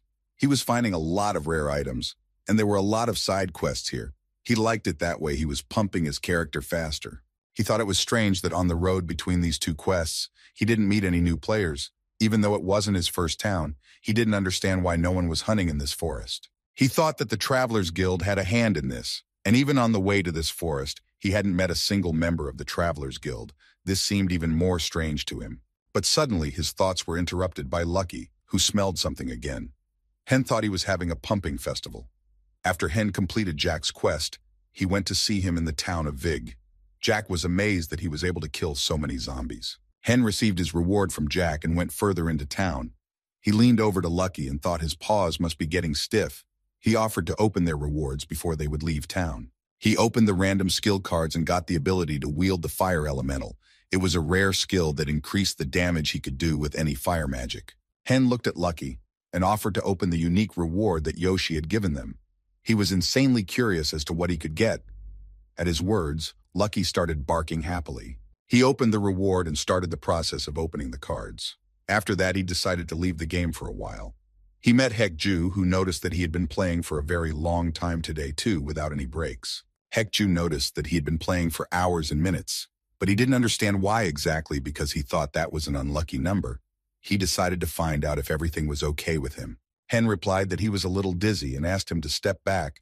As soon as Hyokju stepped back, Hen immediately started smiling. He thought he would be going crazy with happiness right now. He opened the reward from Yoshi and received an unbelievable skill.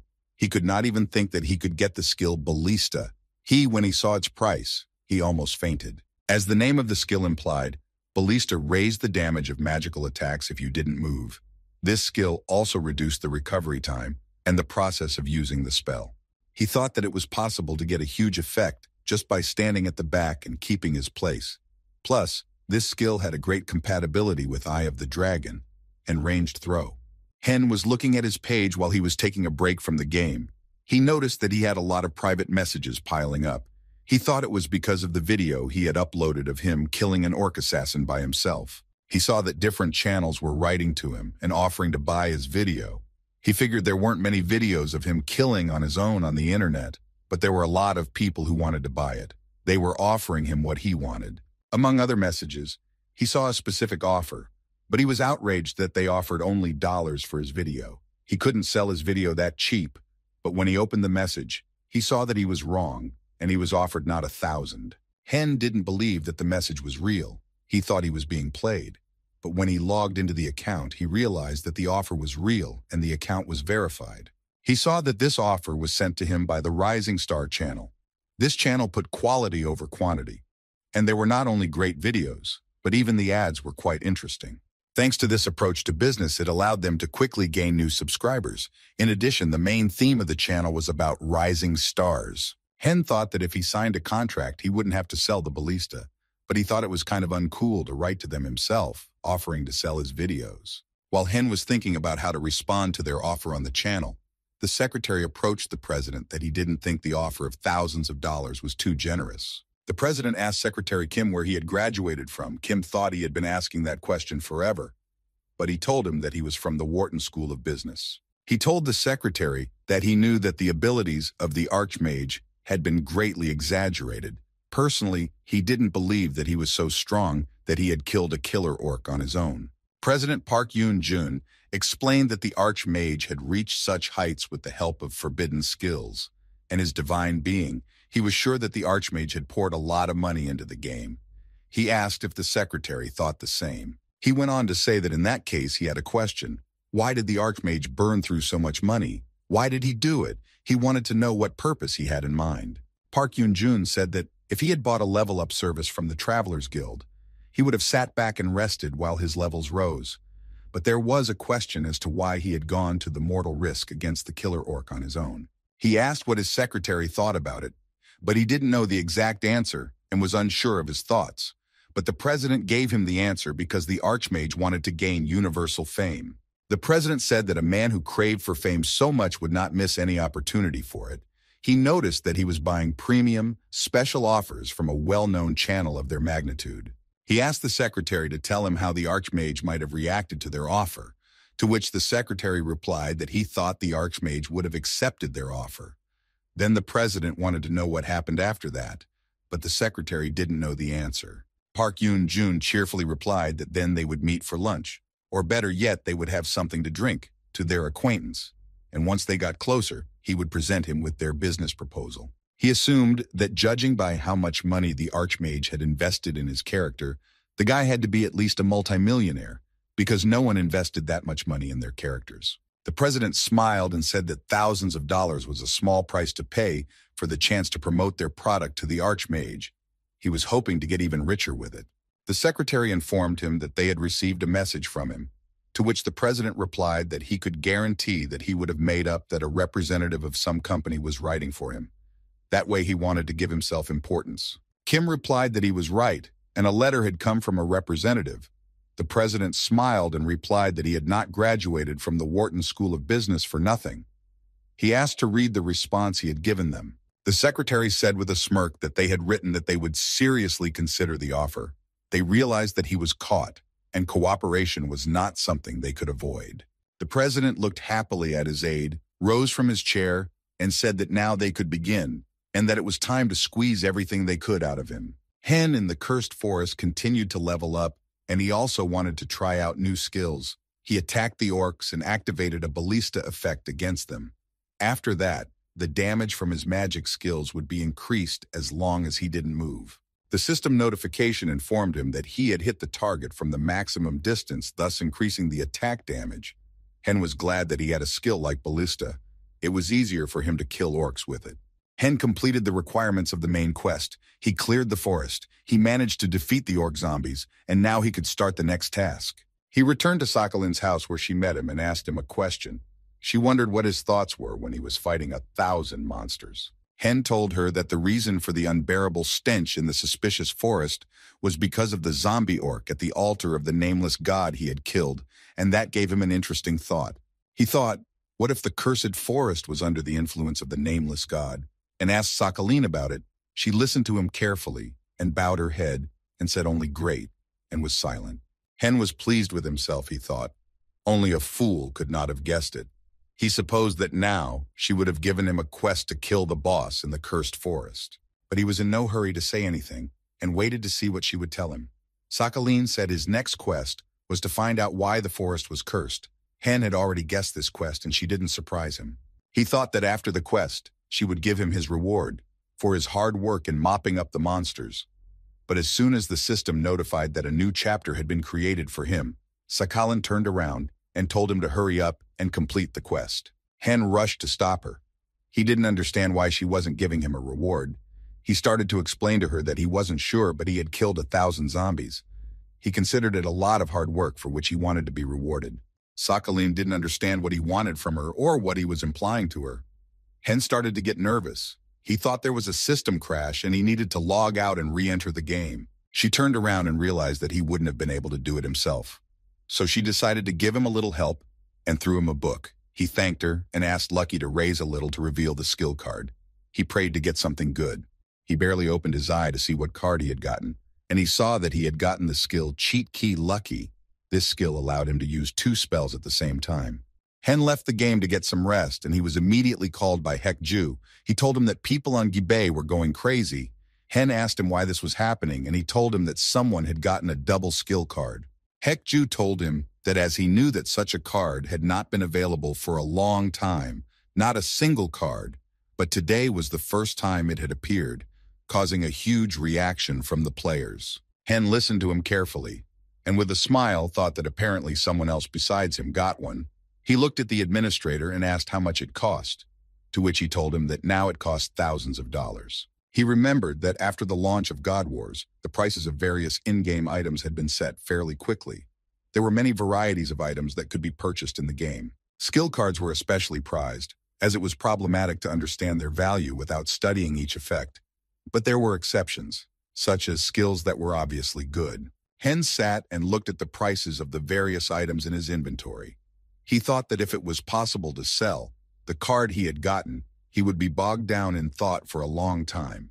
He went into the messages and saw one thing that was important to him. The secretary was standing next to the president and asked him if he was sure he wanted to send it to him. But the president didn't understand what he was telling him. Then the secretary added that he was telling him about the new video contract for the Archmage. He wanted to know if he was sure he wanted to send him that particular text. Did he have a chance to sell them the video of the solitary murder of the wandering sorcerer? They would like to purchase it for thousands of dollars. The president asked to send it soon. The president sat in his chair and was in a good mood. He asked him what he thought the chances were that the Archmage would have successfully killed the sorcerer on his own with his stats. The secretary thought about it and said that this boss was different in type and complexity from an orc assassin. So he couldn't even guess how their duel would have ended. He didn't think the Archmage would have been able to handle it. The president said they had his personal statistics, and based on that he wanted to know how the Archmage would have handled their proposal, they were left to guess his decision. The secretary smiled at him and confidently told him that the Archmage would accept their offer, and then he would start hunting for items, and that was only to their advantage. Park Yoon-jun told the secretary that according to his calculations, the Archmage was spending a minimum of thousands on skills and items. It was a huge amount for other players, so he could easily buy any skills and items. He thought that this way, there could be a mutually beneficial cooperation between them that would be beneficial to both parties. The secretary couldn't understand why they had specified that particular amount of thousands of dollars. He asked that it wouldn't have been easier to pay $1,000 at once. The president replied that it wasn't easier. He explained that if you gave $1,000 to someone who had previously been offered $1,000, he would become arrogant. But if you offered him an uneven amount, he would think twice. Park Yoon-jun explained that the Archmage might think that they were trying their best to squeeze out a larger amount for him, and then he might think that this company was really going out of their way for him. He noted that it was obvious to him. Hen went into the cursed forest to fulfill the task he had received from Sakhalin. Before he began his hunt, he equipped himself with an orc assassin set that he couldn't afford before due to its price. He had always wanted the set, but the price scared him, and he knew he could always sell it anyway, so it was better than buying skill cards. But it made him sad that he bought skills. He didn't want to spend money on them, but now he had lightning discharge and fire spear. With these skills, he could deal with monsters much faster. Hen hugged Lucky and told him that he never thought the day would come when he would start spending money on skills. He never imagined this before. He told Lucky that they had to defeat the monster together, no matter what, because he had spent all the money he had saved up, and he had to sell some of his stuff that he didn't use. Hen did so because that letter from the channel meant that they wanted to test him in battle. They were giving him a test that he needed to pass with flying colors. He realized that they had given him this test to see if the Archmage was worth the investment and worth his time. Hen was sure that this was not the last test they had in store for him. Hen realized that this was his chance to become a star that he had never had before, and he didn't want to miss it. He had to do it and defeat the monster himself. He saw two players standing in the forest waiting for someone. He approached them and asked if they were members of the Travelers Guild. He wanted to know if he had guessed or not. They saw his divine being and thought he was probably the Archmage everyone was talking about, but they knew nothing about him. They didn't expect to see him. They didn't know what kind of intentions he had. They wondered why he had come to them. They asked if something was wrong, but he said that on the contrary, he had come to thank them because he was safe thanks to the tireless work of the guild members. They were shocked at what they heard and thought he was joking with them. They remembered that the guild had told them not to contact him as he could become a VIP. They didn't want that trouble. Hen reached into his pocket and started looking for something. He told them that he didn't have much to thank them with. He handed them vials of unknown contents and asked them to accept them for their labor. They took the vials and asked what was inside. He told them that it was nothing special and that he was just giving them a stress-relieving potion since they were experiencing it every day. Hen told them that he was sure they wanted more coffee, but there was no such thing in the game, which is why he got them something that resembled the flavor of coffee. They looked at each other and didn't know how to react to his gift. One of them asked if the drink was expensive, but Hen didn't tell them how much it cost. He asked them not to refuse and accept the drink. Hen smiled at them and told them that he was just truly thankful that they were here and keeping this creepy place safe and orderly. They didn't know that they were being watched yet. They saw that the guys from the Travelers Guild were standing there, and there seemed to be a divine being next to them, and they realized that the Archmage was standing there talking to him. They noticed that the Archmage was quite friendly to the guys from the Travelers Guild. It was clear that the players from the other guild were watching them, because the one standing with the Archmage made them feel angry. The two guys who were watching them thought that the rumor about the Archmage using the guild's VIP services must have been true. It was now clear to them how he had managed to gain levels so quickly, but if they had engaged him in combat, they might have died. They understood that if they crossed him, the Travelers Guild could find them and kill them, so it was safer to just retreat and not interfere with their conversation. Hen saw them and thought they were just plain stupid, which was exactly what he was counting on when he gave them the potions in front of everyone, to make everyone think he was with the guild, to make them think he was protected for a while. He realized that they would think that for a week at most until they found out the truth, so he thought it would be necessary to destroy the sorcerer and complete the channeling mission in that time. In the cursed forest, the players tried to fight the sorcerer, But it wasn't long before they had to run away from there. They couldn't think that the player who was protecting them would die so quickly, so they had to run away while they were alive. But they couldn't resist the sorcerer. He was very strong for them, so they couldn't escape. The Kaludin's magic caught up with them, and he destroyed them. Hen saw that no one was attacking the monsters and decided to test his new skills on them. He used his Bolt of Lightning ability and killed 3 orcs at once who had no chance to survive.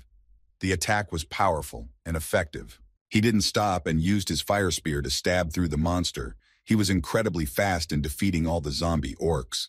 Hen thought it was worth the investment. He only needed 1 hit to kill them. A system notification informed him that his mana level was less than 1%. Hen was surprised that it happened so quickly. He stopped to drink a potion that would restore his mana. He didn't know how many more he had to drink of them. Hen noticed that using the double skill was draining his mana supply very quickly, and then he had to drink a potion to restore it.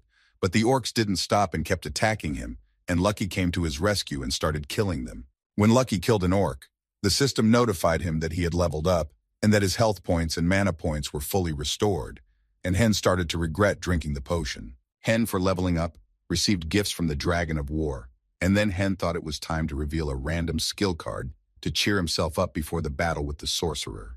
He saw that the card was a unique rank, but he didn't think he needed anything else on the sorcerer, but it would be nice to get another attack spell, although he didn't need it much. When the card opened, he saw that he had gotten a strength skill. It allowed him to increase his physical strength and increase the range of all strength-related skills. But he didn't understand why he needed this skill. He realized that it simultaneously enhanced both magical and physical skills. He thought it was a necessary thing for all martial artists. He thought it would be great to use this skill. But Hen wondered if he needed this skill. But suddenly he remembered the description, which stated that this skill allowed him to increase his range. And then he chose a card of this skill. A group of players were hunting orcs to get items and pump up their heroes. They had almost cleared the forest of orcs, but noticed that there was one more, the last living monster. One of them wanted to know if there were any orcs left in the area, but his co-commander replied that there were none left in the area.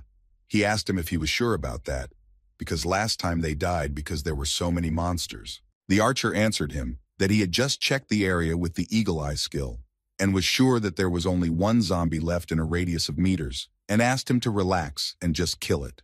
But before he could say anything, a fireball flew into the zombie's head right in front of them. They saw it and tensed up a lot. They thought there was no one around anymore. The archer insisted that there was no one within a meter radius, but their chief asked him where the fireball came from and added that no one in their group was using fire magic. They realized that this attack was from over a meter away. Hen looked into the distance and thought that he was able to throw a fireball seemingly over a meter, and it hit a zombie. He already thought that the skill he had would be useless, but after using it, he realized that it was a very useful skill. He couldn't believe that the power effect had such an effect on the range of magic use.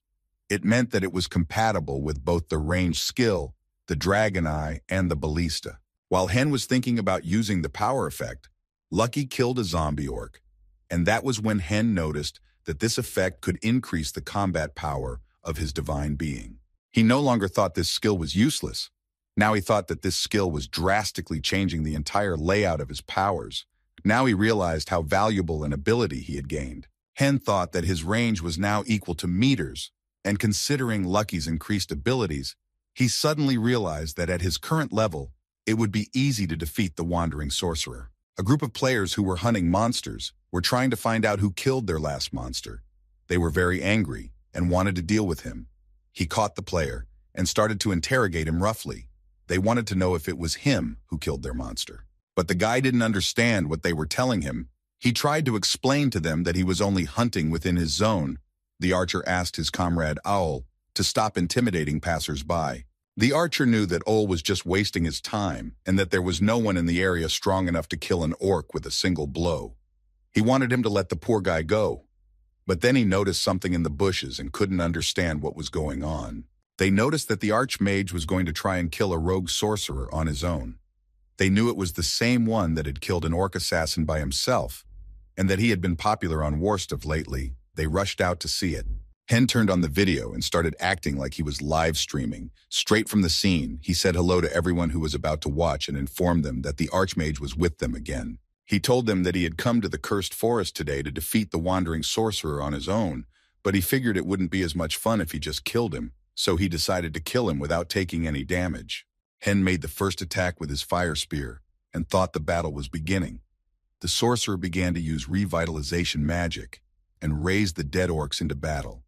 Hen pissed him off with his attacks. The wandering sorcerer was about to attack him with his magic staff, but he was thwarted by Lucky, who sank his teeth into his arm.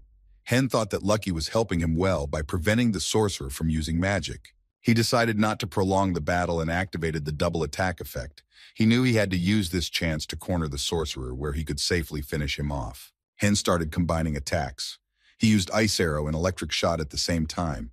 He thought it might help him with the weaker orcs. Now he thought about the distance that was between him and the sorcerer. He calculated that there were about meters between them, and he was going to be a stationary weapon. He wanted to show him the fiery, scalding damage, something beyond this level. A group of players were stealthily watching the fight. One of them ran out of hiding to get a closer look at the Archmage's attack, but his two companions couldn't see what he was doing. He could declassify them, and then they would be in trouble. He quickly hit again and waited for the Archmage's reaction, but they were lucky and he didn't notice them. He continued to attack the sorcerer. He saw how strong he was and how much damage he did to the monster. They thought he was just looking for glory. They knew that the wandering sorcerer's items were worth a lot, and they couldn't just let them go. They wanted to get them on the sly by dealing one last blow to the monster instead of the Archmage. Archer was sure he would have been able to finish it off, but he was only in phase 2. He told his partner that he had a good idea of the time between using the Archmage's skills. I'll ask him to be ready when the sorcerer would go into phase 3 and start using zombie summoning. He informed him that it was their only chance to strike the final blow while the Archmage dealt with the zombies. Zombie summoning was a special skill of the wandering sorcerer. The point of it was that he would summon all the zombies in the area, and the collected zombies would only start attacking the players who had dealt damage to the sorcerer. Hen felt that the zombies were on their way, that they were nearby. He realized that the sorcerer had moved to phase 3, and he began to prepare to finish the battle. He figured that he was able to do more damage than he expected. That was why he had gotten to phase 3 so quickly, and that was when he decided it would be okay to stretch out a bit. Hen turned around and addressed the audience. He asked them all to stretch a little. He felt that the guys who were hiding behind him wanted to steal from him. It was obvious to him. He already knew all their plans, and he couldn't let them steal his loot. He had nothing to offer the thieves who only thought of easy gain. He wasn't going to share with them. Hen finished warming up and thought it was time to show off a special skill he had previously hidden. He wanted to demonstrate his 5th spell to them. The guys hiding behind the trees started laughing at him. They thought he had no idea they were watching his battle and were ready to steal from him. All looked at the archer and told him to get ready to attack. But then they saw something strange and couldn't understand what was happening. They saw the Archmage abruptly start running at the monster, and he had an axe in his hands. They didn't know what he was up to. Hen began to deal physical damage to it without the help of magic. Seeing this, the thieves couldn't understand to believe that he was just attacking it with his axe. Now they wouldn't be able to slip past him and deal the final blow. He didn't stop throwing more and more blows at the wandering sorcerer. They couldn't understand how he could do so much damage with his axe while still being a mage. They couldn't believe their eyes, and eventually the Archmage was able to kill the sorcerer himself. Hen turned around and asked what the audience thought of his special skill. He used frenzy with the axe under the effect of strength. That was why he was able to defeat the monster on his own, and thanked them for watching. He walked over to where the players were watching him. He said that he also wanted to thank the members of the Explorers Guild who witnessed their fight. He hoped they didn't get bored. The players who wanted to rob him while sitting in the bushes got really scared when Hen mentioned the guild in his video. They knew that if they were caught, they could get kicked out of the God Wars game. They thought that the Archmage would be alone because he was going to kill the sorcerer himself, but they were wrong, and he had the Explorers Guild with him. The archer said that now it made sense why he went on the attack so calmly. The bandits turned around and ran away, afraid of being caught. Hen saw this and was glad that his scarecrow trick had worked well. They didn't even realize that he had placed scarecrows around them. Hen went back to Sakaline's house where she met him and told him that he was back at last. She had been waiting for him. She was not happy that he had fought the sorcerer for so long. He was sitting on the floor shaking with fear. He was thankful that his trick with the scarecrows at the end of the battle had worked and the bandits had rushed away, but he had been able to defeat him on his own. He had gotten through it. Hen was happy that he was able to do such an oomph on his own and defeat the sorcerer. Sakadil looked at him and asked him if he had done what she asked him to do. He told her that he thought the reason why the forest was cursed was because of the cursed stone which he had given to her. Sakhalin accepted the stone and clutched it in his hand. He looked at it carefully and applied his magic to it. It was going to give him more information about this stone. She looked at it and realized that he had managed to discover the truth, and that was good. Now she could give him something. She used her magic to make a magic staff out of the stone. Sakhalin gave him her staff, which had impressive magical power. It was a weapon of unique rank and increased all its characteristics, but the staff could not be sold or traded. She looked at her hand and said that the shard was rejecting her mana. She asked him if he understood what that meant. He replied that it meant that the staff had an owner. Sakhalin turned to him and told him that he was right, and it meant that he was still connected to the real owner of the staff. She added that now she needed to make a compass for him. She gave him a new assignment to go to the mines of Dorito and find the blacksmith Zugu there. Hen listened to her carefully, but he didn't understand why he needed to find the blacksmith. The president asked the secretary if he had seen the last sentence from the Archmage where he informed them of the good results, to which he replied that he had seen it, but he didn't understand what the point of it was. Park Yoon-jun replied that it was a test for them. The secretary asked what he meant. The president asked what was different in today's recording compared to the video about the killer orc. He explained that first of all, the characteristics of his items had changed, and on top of that, new skills had been added, especially the double use of spells surprised him. The president said that the last price on the Bay auction was hundreds of thousands of dollars, until the seller suddenly removed the item from the list, and the reasons were unknown. He thought the answer was simple. Someone had offered a higher price in a private message and had acquired the skill of dual-use spells. The secretary couldn't believe it could be an archmage. The president patted him for his guesswork, and went on to say that now the archmage didn't hesitate after their request, and boldly invested $100,000 in his pumping. He added that after he pumped, he sent a video of him killing the sorcerer alone, then what he had written to them in the last part of the letter about how he hoped the video would show good results would be empty words. The secretary replied that it was a kind of warning that if the quality of the video wasn't good enough, he wouldn't send them anything else in the future, and there would be no deal between them. The president thought and asked the assistant, the orc killer video they bought from the archmage first, to change it again, so it would be of the highest quality. The secretary was surprised to hear the president's request, but he proceeded to tell him to improve the quality of the video many times over while using the money to promote the video.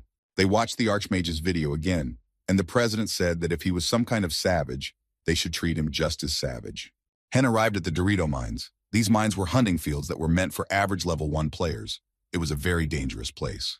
He knew that since the field monster didn't appear here, the only way to level up was to enter the random dungeon that appeared periodically.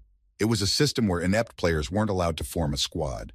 Time after time, players would have no choice but to be left behind, one by one, and it wouldn't end even if the eliminated players were able to gather into squads. It was known to him that if a squad of 3 people found a dungeon that only 5 players could enter, the player with the lowest level or contribution would be eliminated. It was really sad and unfair, but on the other hand, the Dorito mines were the place to find true nuggets among many different God Wars players. Hen remembered that up until now, he was the one who would have been eliminated from the squad without a second thought, but now the situation had changed, and he was much stronger. He went to one of the mines to use the cursed stone as material to make a compass, but to do that, he needed the blacksmith Zug. He looked at him and asked him what business he had with him. Hen said that he needed to create a compass out of the cursed stone. He added that he had heard that only Zuga the blacksmith could do this. The blacksmith couldn't believe that this was true. The blacksmith said that it was impossible to work with Sakhalin, that this mage had a very nasty temper. He laughed and suggested that he must have been in big trouble.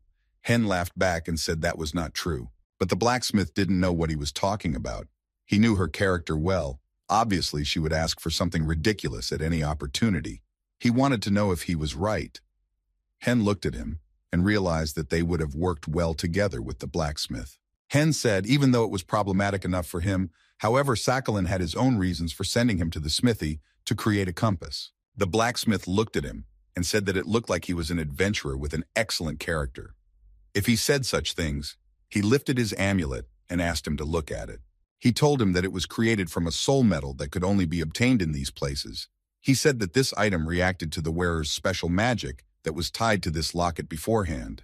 Hen asked if that meant he just had to find this mineral, to which the blacksmith replied that there was no need, and if it could be obtained, he could do it himself. He looked at him and said that he really liked Zuga, and that for the first time in his life he wanted to hug the bearded dwarf for being willing to do all his work. The blacksmith replied that if he could clear the dungeon so he could safely mine the deposits, that would be great.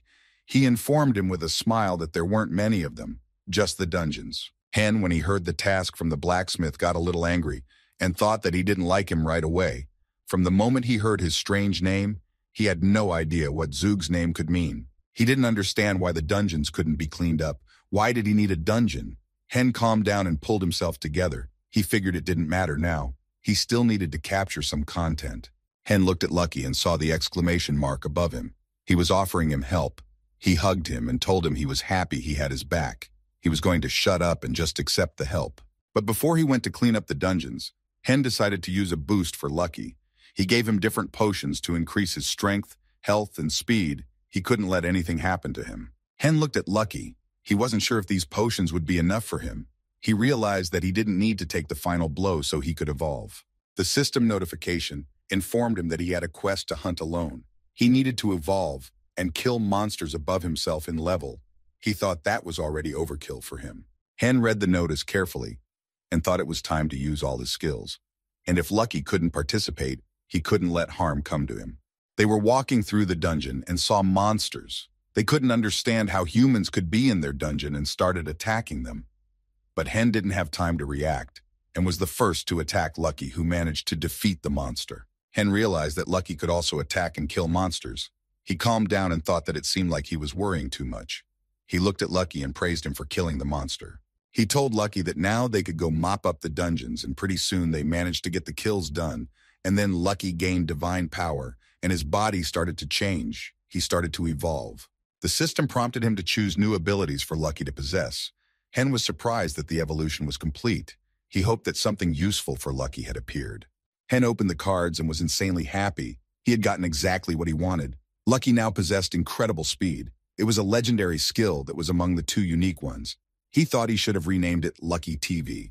When they left the dungeon, Hen hugged Lucky. The other players saw this and couldn't understand what was wrong with him, why he hugged this divine creature.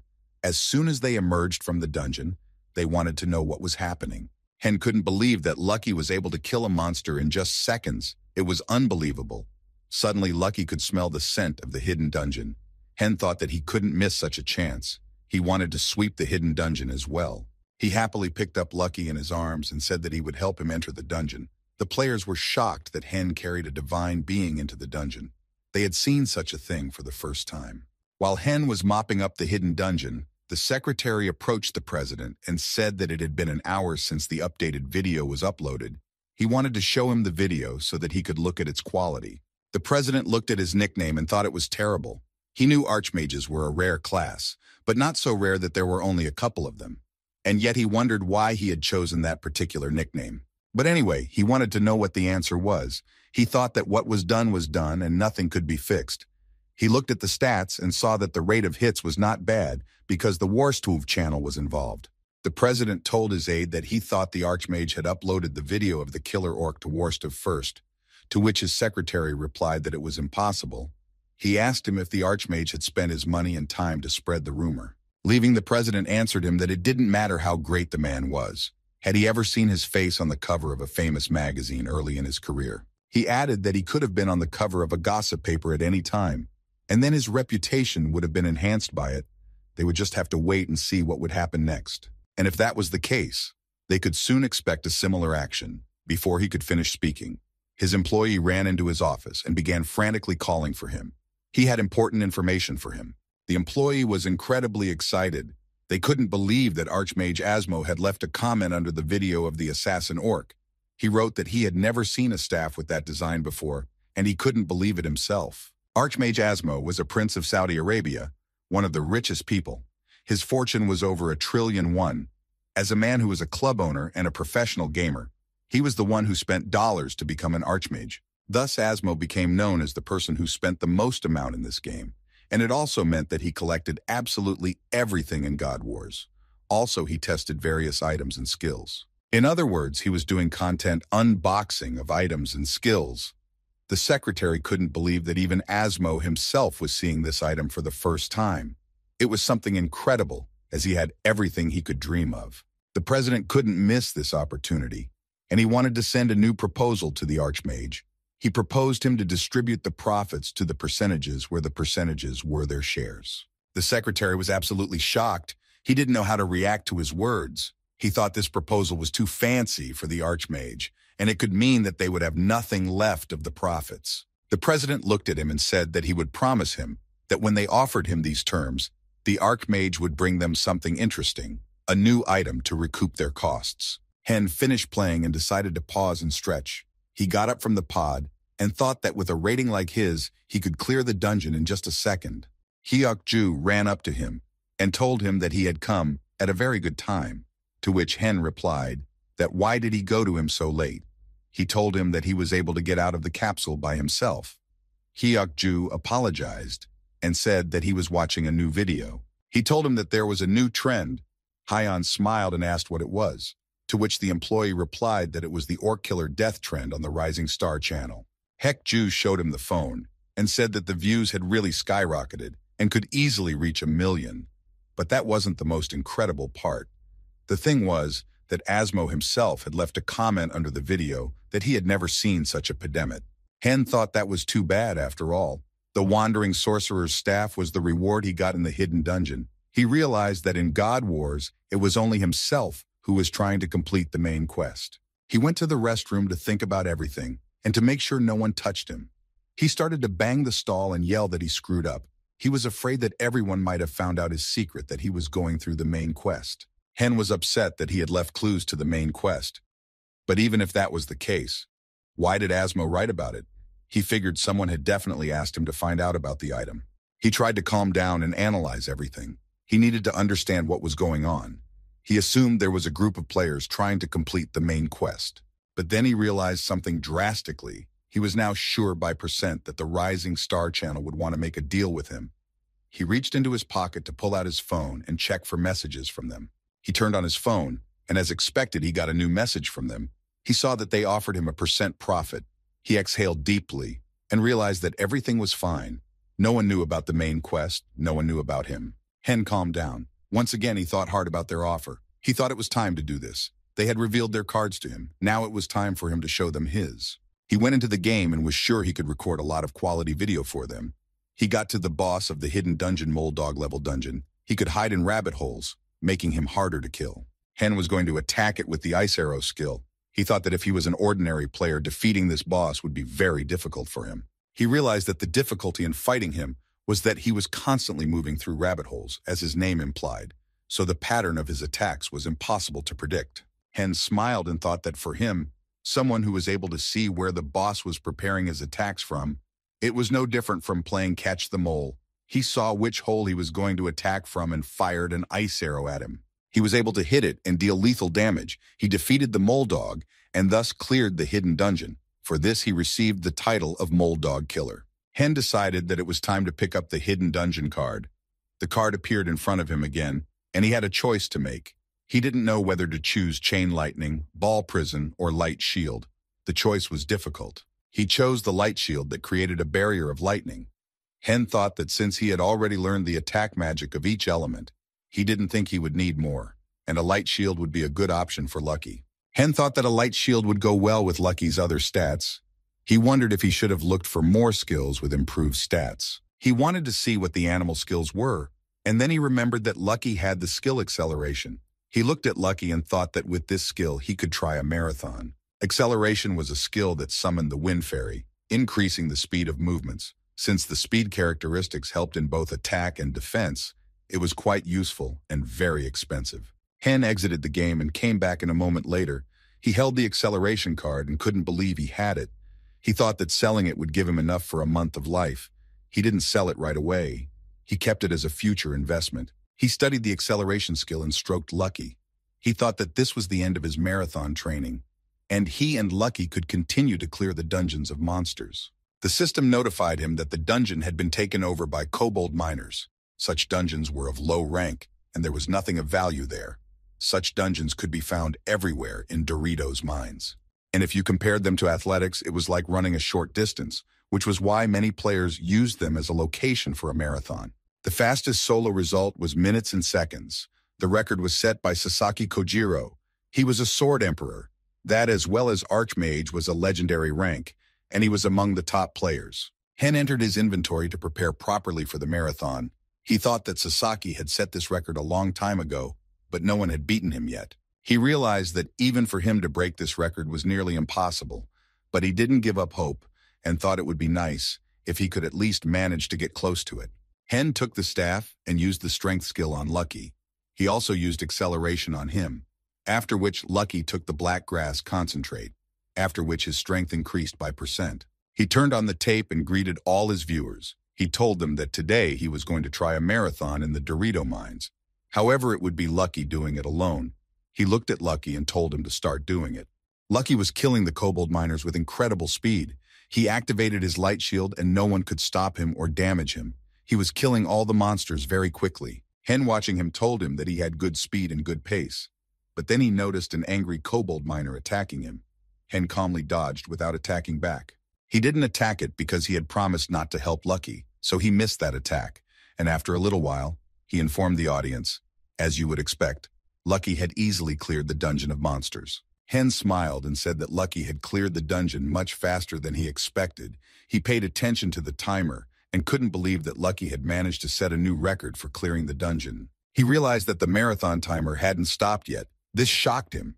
He couldn't believe that his divine being had managed to break a record that had been held for years. Lucky passed the marathon with a quick attack. When using this skill, his entire body would take on a golden hue, and the speed of his attacks and movements would greatly increase by minutes. Hen left the game and went to the dining room, where he sat silently holding his head. Hekju came up to him to see how he was feeling, to which Hen replied that he had taken a pill. He said that lately he had something with his heart. Hekju turned around and was about to go to his workplace. He asked him to take care of himself. He realized that if Hyun got sick, then there would be no one to watch over Heron. But Hen didn't reveal the whole truth again. He couldn't believe that he had set a record and that he had a video record. He thought he was lucky that there were fewer monsters than usual. Now he wondered how the channel would react if he saw that. The secretary told the president that the statistics of searches and subscriber donations were good, but he could see that something was wrong. He asked the president what he was worried about. He replied to him that he was once again casting a rod. The secretary couldn't believe that he wanted to give another share of the proceeds. He asked him that wouldn't they have suffered a loss while the other side would have benefited. The president reiterated that he had cast his line and waited. He was afraid that the Archmage might mistakenly think that he was being treated like a fish. He was worried that he might take offense and stop cooperating with them. He asked him if they had not yet received an answer from him, to which the secretary replied that he had given them his answer. Now the president was only interested in one question, whether he had taken the bait or not. The secretary told him that the Archmage had accepted their offer and sent them 2 videos. One was on their order, and the other was more interesting. They thought it was a provocation on his part. Hen finished playing and got up from the capsule and noticed that no one was around. He couldn't understand where everyone had gone. He thought that everyone was in the recreation room. He went there to check it out. When Hen entered the room, he saw that everyone was on their phones watching something very intently. When he got a little closer, he noticed that they were watching his tape that he had sent to the channel. He was insanely happy that they had uploaded the video to the Rising Star channel, right after editing it. He watched the faces of those watching the video. They were excited about the video, and that someone had managed to break the marathon record. Hekju ran up to him and rushed over to show him the new video. He said that the Archmage's new video was just brutal. Hen looked at him calmly and didn't understand why he was freaking out so much. He didn't understand why he said it was just tinny. He asked him if Asmo had left the comment again, and he was right. Hen laughed and said it couldn't be. Asmo wrote that he had never seen a ring like the Archmage had before. Hen knew he meant Sakaline's ring. He started to panic and didn't understand why Asmo was paying so much attention to him. He thought he was targeting him. Hen thought that his items were making Asmo suspicious, but he soon realized that it wasn't just Asmo that was getting suspicious, but literally all the players. He didn't know what to do next. He realized that if Asmo continued to watch and comment on his videos, then soon a large number of people would take notice of him, and then disaster could happen. Hen realized that it would not be safe for him to stay in one place right now, so he decided to return to the game and leave the Dorito mine immediately so that no one would be able to find him there. He was very worried that he might have been figured out. He asked the administrator to get his capsule ready. Hekju looked at him and asked if he was really sick. He had no face on him. He asked if he had eaten at all. Hyeon said he was fine and added that he just needed a boost. He asked if Hyuk-ju had anything sweet. He said all he had left was grape candy. He was surprised that Hyuk-ju still hadn't thrown those disgusting candies away. He explained to him that the main character in the novel he was reading ate those candies while he was playing. He told him that he even put them in his coffee. Hen finished listening to him tell him and climbed into the pod and logged back into the game. He immediately headed to the mines of Dorito to finish his task as soon as possible. He came to the blacksmith, who had been waiting for him for a long time. He remarked that he had done well, and that thanks to him, he had managed to collect enough soul metal. Hen thought that he simply had no other choice. The blacksmith handed him a pendant and said that all he had to do now was activate it. Hen took the pendant and said that he would activate it as soon as possible and that he would go to Sakhalin immediately. But before he could finish speaking, she appeared in the mine dungeon. She looked at the blacksmith and couldn't understand why he called her to the mine. He told her that the pendant was ready and it was time to insert the key. So he called her. Hen, looking at her, didn't think she would personally come to the dungeon. Sakhalin used magic to stick her hand into one of the walls of the mine. She used the portal to pull out the pendant activation key. She wasn't particularly happy to be in a place like this. She took out the key and threw it to the blacksmith. Telling him not to do anything stupid, he smilingly replied that he couldn't do anything stupid because they had made a soul contract for it. Sakhalin got tired of listening to him and asked him to stop talking and continue activating the pendant. She didn't want to stay with him any longer than she had to. Hen realized that they didn't get along after all.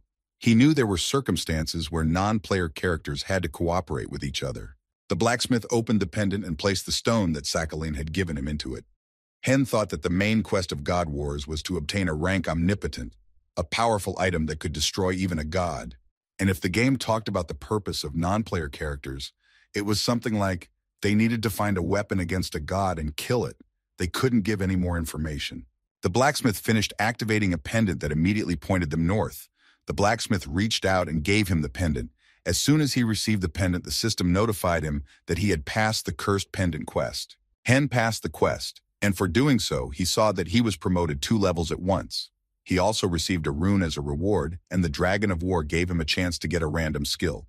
Hen was shocked at the rewards he received. He put off getting the reward for later. He wanted to deal with the cursed pendant. He found out that the pendant contained a cursed sedge that would sense the master and show him the way to him. Hen couldn't believe that a level item could be better than a legendary item. He was confused and wanted to learn more about this item. Sakhalin gave him a displeased look and told him to go wherever the pendant would point him, and his quest was to check out what was there. He received a new quest in which he was to go north to the swamp where the pendant pointed him and check out what was hiding there. For this, he could be rewarded with a book of skill cards. When he found out about the reward, he was absolutely shocked. He thought he would have done everything he could to complete the mission, but now he needed to calm down or he would be thrown out of the game. Hen couldn't get his heart rate back to normal on his own, and he decided to use the best way to calm down. He hugged Lucky and started to gradually calm down. He thought that getting a skill card as a reward was something incredible.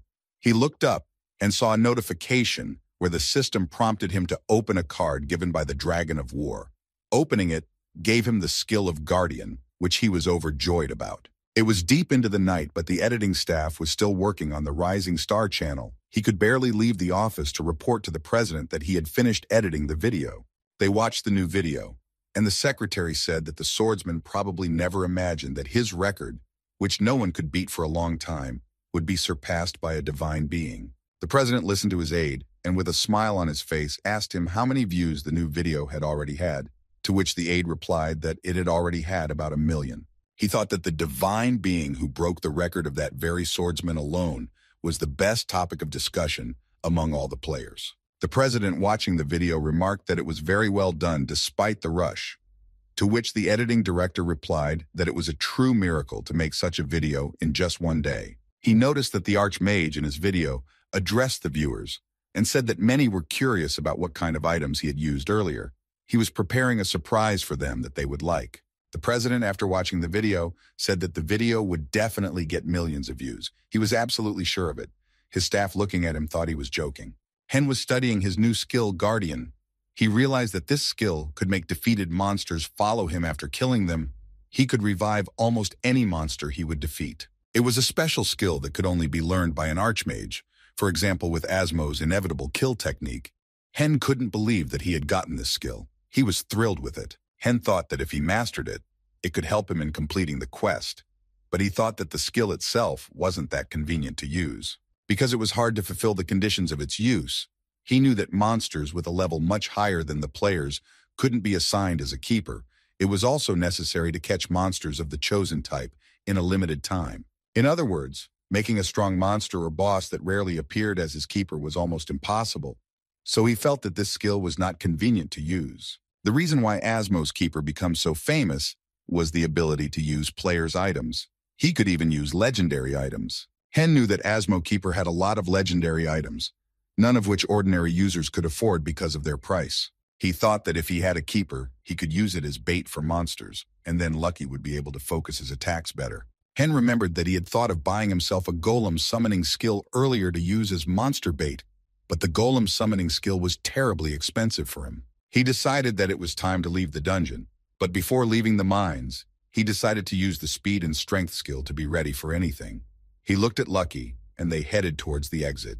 They successfully left the dungeon they were able to clear at full speed.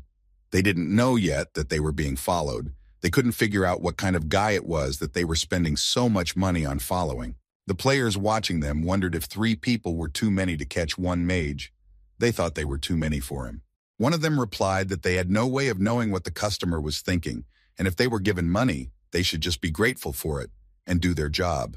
He added that the easier the job was, the better it was for them. But suddenly they saw him running, and they didn't understand why he did that. They wondered what could make an Archmage class player run so fast. They couldn't decide whether it was better to go after him or to follow him stealthily. They had to make the best decision for them. But suddenly they noticed that Hen was looking right at them, and they were shocked that he was able to spot them. They came out of their ambush and ran after him, knowing that they had failed in their tracking. Hen looked at Lucky and stopped him. There was no need for them to run any further. They wouldn't catch up to them. He was sure of it. He was pleased with the effect the pendant was giving him. It had improved his speed, and now he was even faster. He hid the pendant and thought that with it he didn't have to worry about being chased. He could easily deal with his pursuers. Hen leaned over to Lucky to pet him for helping him in the dungeon. He wanted to share with him the news that was important to him, that his first video had been put online, and he was incredibly happy. He looked at Lucky and asked if he would change his PDemit if the video got millions of views, to which Lucky barked happily. He said it was time to go to his next destination. As soon as the video hit the net, it immediately became very popular. Everyone around was talking about it. People were shocked that the creature did all the work while the Archmage just folded his arms and stood back. But they didn't understand why the video only lasted a minute. At the end of the video, the Archmage had something for them. He showed them the staff and asked if any of them knew what was in his hand. And if anyone knew, he would tell him about all the items. Everyone around him marveled at the new video. They thought it was very cool. They couldn't believe that the Archmage creature was able to break a record that many players had not conquered.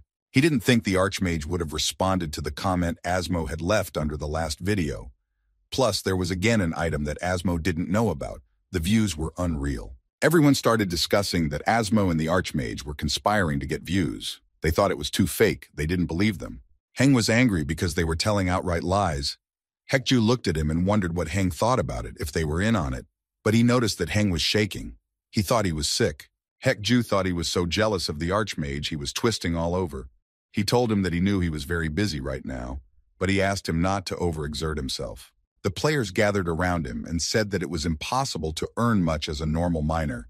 They decided that they should just keep playing. Hen thought to himself that he had already earned a lot. Hen again hid from everyone in the toilet stall, where he decided it was time to spend some money. He wanted to invest in promoting his videos. He thought that if everything had gone according to his plan initially, he would have bought himself a golem summoner, because a keeper that attracted the attention of the enemy wasn't really important to him. Hen couldn't decide which skill he would rather buy. He couldn't choose, because all the reinforcements and new spells were so good that his eyes just went wide. He had the idea to check the price of summoning golem, and when he saw the price, He could not believe his eyes. He did not understand why this skill was so cheap. He didn't hesitate to buy, and it didn't matter to him that he already had a keeper. But the item was already sold out. He thought that he had been cheated and that he had thought too long about buying it. At the Rising Star channel, the secretary informed the president that everything was working out exactly as he had envisioned, but it was strange that he didn't look pleased. The president looked at him and replied that it was because the Archmage had only one problem, which was added every day. The secretary didn't understand what he was talking about and thought he was worried about something again. The president asked him what they were doing for the Archmage, to which the assistant replied that they were editing the video and uploading it to the channel. But the president knew that they weren't the only ones who could do that. He told him that the Archmage was a media mogul writing the script with Asmo, and they were just temporary content providers who could be replaced at any time. The president explained to him that for the Archmage to want to renew their contract with them, they had to show their good faith, and then the contract would be in their pocket. He smiled and said it was time to use the secret of the Wharton School he had graduated from. The secretary looked at him and asked him what secret he wanted to use. He told him he wanted to bribe him. The swamps were hunting grounds for players above level 1, located north of the Dorito mines. It was a place that many players had difficulty in due to the swamps that stretched across the map and the shadows of the trees. A group of warriors made their way through the swamps, but they couldn't pass it because the water was usually up to their ankles. But in some places, the depth could reach knee level, which greatly delayed the players. They could barely move from behind the water. They were already incredibly tired. They thought that even the damn forest was much better than this place. However, this slowdown was also spreading to the creatures that were moving through the swamp in hopes of attacking someone. Hen thought it was to his advantage. Hen saw that he was about to be attacked by a lizard, so he attacked it with a fireball, and it hit the target. He was able to eliminate it with ease, which increased the rank of his skills. He thought that when such creatures were slow, it was easy to finish them off. He saw the corpse of the lizard swim up to him. He was scared that it might have soaked his new clothes. Hen noticed that Lucky didn't like being in the water. He approached him and told him that he saw that he was tired. He asked him to rest for a while. He added that as soon as they would have completed the quest, they would have left the place immediately. They walked a little further and found they needed a place, a lizard's nest, in which a huge number of lizards were lurking and waiting for the invaders. There were lizards there. When Hen saw the number of lizards inside, he couldn't believe it, that he had to kill so many monsters. He was outraged and thought that he couldn't kill so many in his whole life. He thought that this dungeon was definitely a team dungeon. He decided that he couldn't go in there without preparing himself. He decided to increase his strength. Hen decided that now was the time to use a keeper. He had successfully defeated the lizard warriors, and now he could summon a lizard warrior as his keeper. He approached the corpse of the lizard and used his skill of summoning a guardian, and he managed to revive the lizard, which immediately bowed to its master. Hen noticed that it had a question mark above its head. He couldn't believe he had a hidden quest. The system notified him that if the guardian protected his master from normal monsters for X minutes without running away, his loyalty was increased to a level, and then the rank of physical and combat skills were also increased. Hen was surprised that the guardian had a loyalty system. He thought that if that was the case, then he should use the lizard warrior for his defense, and he started killing other lizards that tried to damage his master. He stood with the fireball in his hand and thought that it would take minutes and seconds on average to catch a lizard with all the enhancements. He wondered how much stronger the keeper would become if his devotion was increased. Hen decided to approach the keeper and tell him not to attack the enemies this time. He ordered him to just stand and defend himself. He once again remembered the conditions for increasing the lizard's devotion level, which had a hidden condition. You had to defend for more than X minutes without killing monsters. Hen thought that if playing as usual, he definitely couldn't realize it, that Archmage who was famous for being able to learn all kinds of skills, and for him, Keeper was a completely useless skill. He smiled and realized that he could be the first and only Archmage who could figure out the Keeper's devotion system. While Hen was trying to figure out this system, the Keeper managed to protect him for minutes. He managed to fulfill a hidden condition. He was able to reach rank, and he was added new skills in attack. Hen was surprised that the lizard spoke to him, but he was amazed that he had a new skill. Loyalty increased by 1 level, and the lizard already had this change. Hen was shocked. The lizard walked up to him, kneeled down, and bowed his head to him. He asked for a name, and then in the future he could prove that he was worthy of his name. Hen was delighted that he could give him a name, and after a little thought he said that his name was now Gold, to which the lizard replied that he was deeply moved by his choice and thought it was a worthy name. The lizard wanted Hen to give him a new order, and then he would prove to him that he was better than his goofy beast, pointing to Lucky. Hen smiled and thought it was actually a friendly dialogue. He realized that if he increased his loyalty level, he had the ability to give different orders to the keeper. He decided that he really needed to use the lizard to deal damage. With excellent melee skills as a defender, the lizard stood in front of him and waited for an order. Hen thought that they now had a squad of 3. Each of them had their own role in the team, but Hen still thought about how if he had the golem summoning skill, going on quests would be even easier. He regretted not buying a golem when he had the chance. In the early morning, Heron came running to his uncle's house to wake him up for breakfast, but he didn't want to get up. He said he was up late and wanted to sleep, but she kept waking him up. Hen couldn't stand his niece's onslaught and said that he would get up now. He looked at the bedside table where his phone was and noticed that he had received a message. He wasn't happy that someone was disturbing him since morning. He read that the Rising Star user had given him a golem summoning skill card. Hen got up quickly and was about to go to the game. Heron asked where he was running off to without breakfast, to which Hen said he was in a hurry. While Hen went back to the game to try a new skill, in one of the buildings, an unknown girl in a red suit watching his video offered to send a mercenary after him. She said that judging from the last video, the odds were higher than expected. She thought there was a chance that the Archmage had the key. The programmer who was talking to her wanted to know if it was because of the item that even Asmo didn't know about. He wasn't sure if he could access the item even if the mercenary could kill the Archmage. She looked at him and said that she didn't need to retrieve the item. She only needed to check if the Archmage had the key to the main quest or not. The girl continued with a smirk that if he did have the key, then she was afraid she would have to capture it and destroy it then. She added that if their plan failed, they would lose nothing, to which the programmer replied that it was true, but there would be a player who could take on the task of killing the Archmage. He said that all the players knew that he was donating to the game, plus there were rumors of his collusion with Asmo, and no player would be willing to take that risk. The girl said that she would have deposited thousands of dollars for the player, and the reward for the Archmage was thousands of dollars, and she knew of one player who could take that risk for that reward. The player who could go to battle with the Archmage was the sharpshooter Lola from the 7 Stars League, and he would agree, but there were other players with the right level.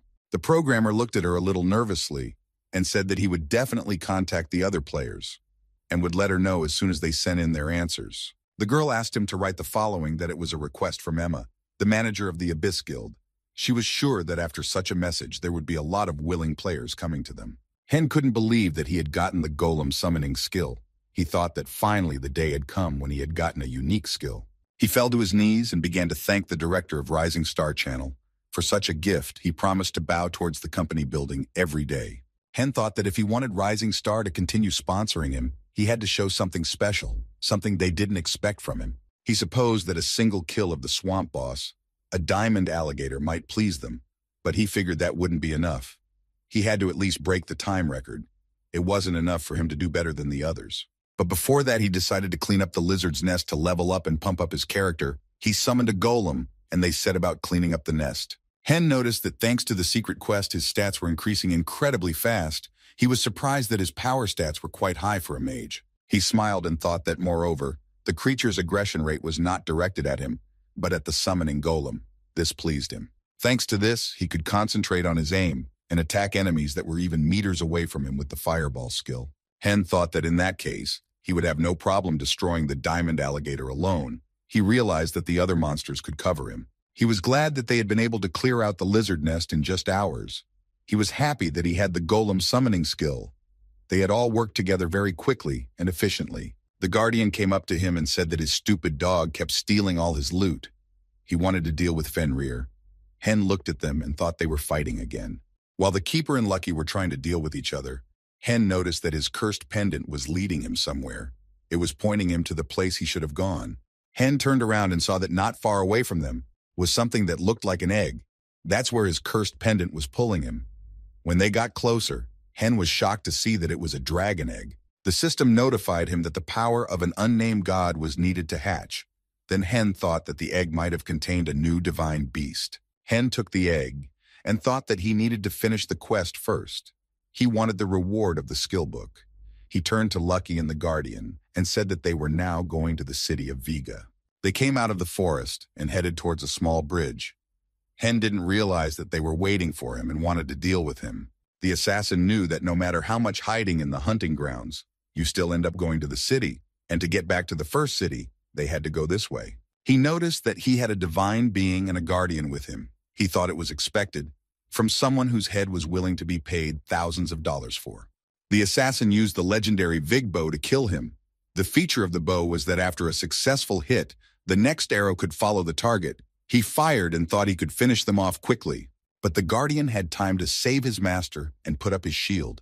Hen thought that if he was an ordinary player, he would be very confused after the unexpected attack. He realized that there was no way to guess when and where the next arrow would come from. Hen was prepared in advance for the assassin's arrival. He knew he was being hunted, so he purposely provoked his attack. He thought that he could have been an easy prey for the hunter on the bolt, but he wanted to prove that relying on the terrain alone was useless. The hunter was surprised that he was able to stop the sudden attack, as if he had anticipated it. The hunter pulled out his next arrow and dropped the tracking from it. He took aim and thought that this was a swamp. It would take the Archmage at least seconds to get to where he was now. The hunter calculated that he was meters away from him, and that even with magic it would be difficult to cover that distance. But then he noticed a fireball flying at him. He couldn't believe it. He was now under attack. The Archmage's attack went straight to the hunter's head. The impact dealt him critical damage, and now he couldn't continue hunting him. The hunter came to his senses and looked at the bridge where the Archmage was standing and was horrified to find that he had disappeared somewhere. The hunter thought that he had to leave before it was too late, but suddenly he felt that he was now being watched from the tall grass. He didn't realize when the Archmage had managed to get close to him, and moments later he received an ice arrow in his back, taking even more damage. He looked at the Archmage and couldn't understand who he was. He realized that with his level it was impossible to deal such damage. The hunter was already barely moving and wouldn't be able to escape the battlefield. As soon as he tried to get to his feet, Lucky pounced on him and threw him to the ground. Hen was satisfied that he had succeeded. Now he wanted to check his ID. He wanted to make sure that he couldn't repeat such a hunt in the future. Hen was shocked after checking it. It was Rail E. It was a sniper from the Seven Stars League. Hen realized that if he went too far, there would be an entire guild against him. He looked at him carefully and thought that it was definitely a Lola sniper from the Seven Stars League.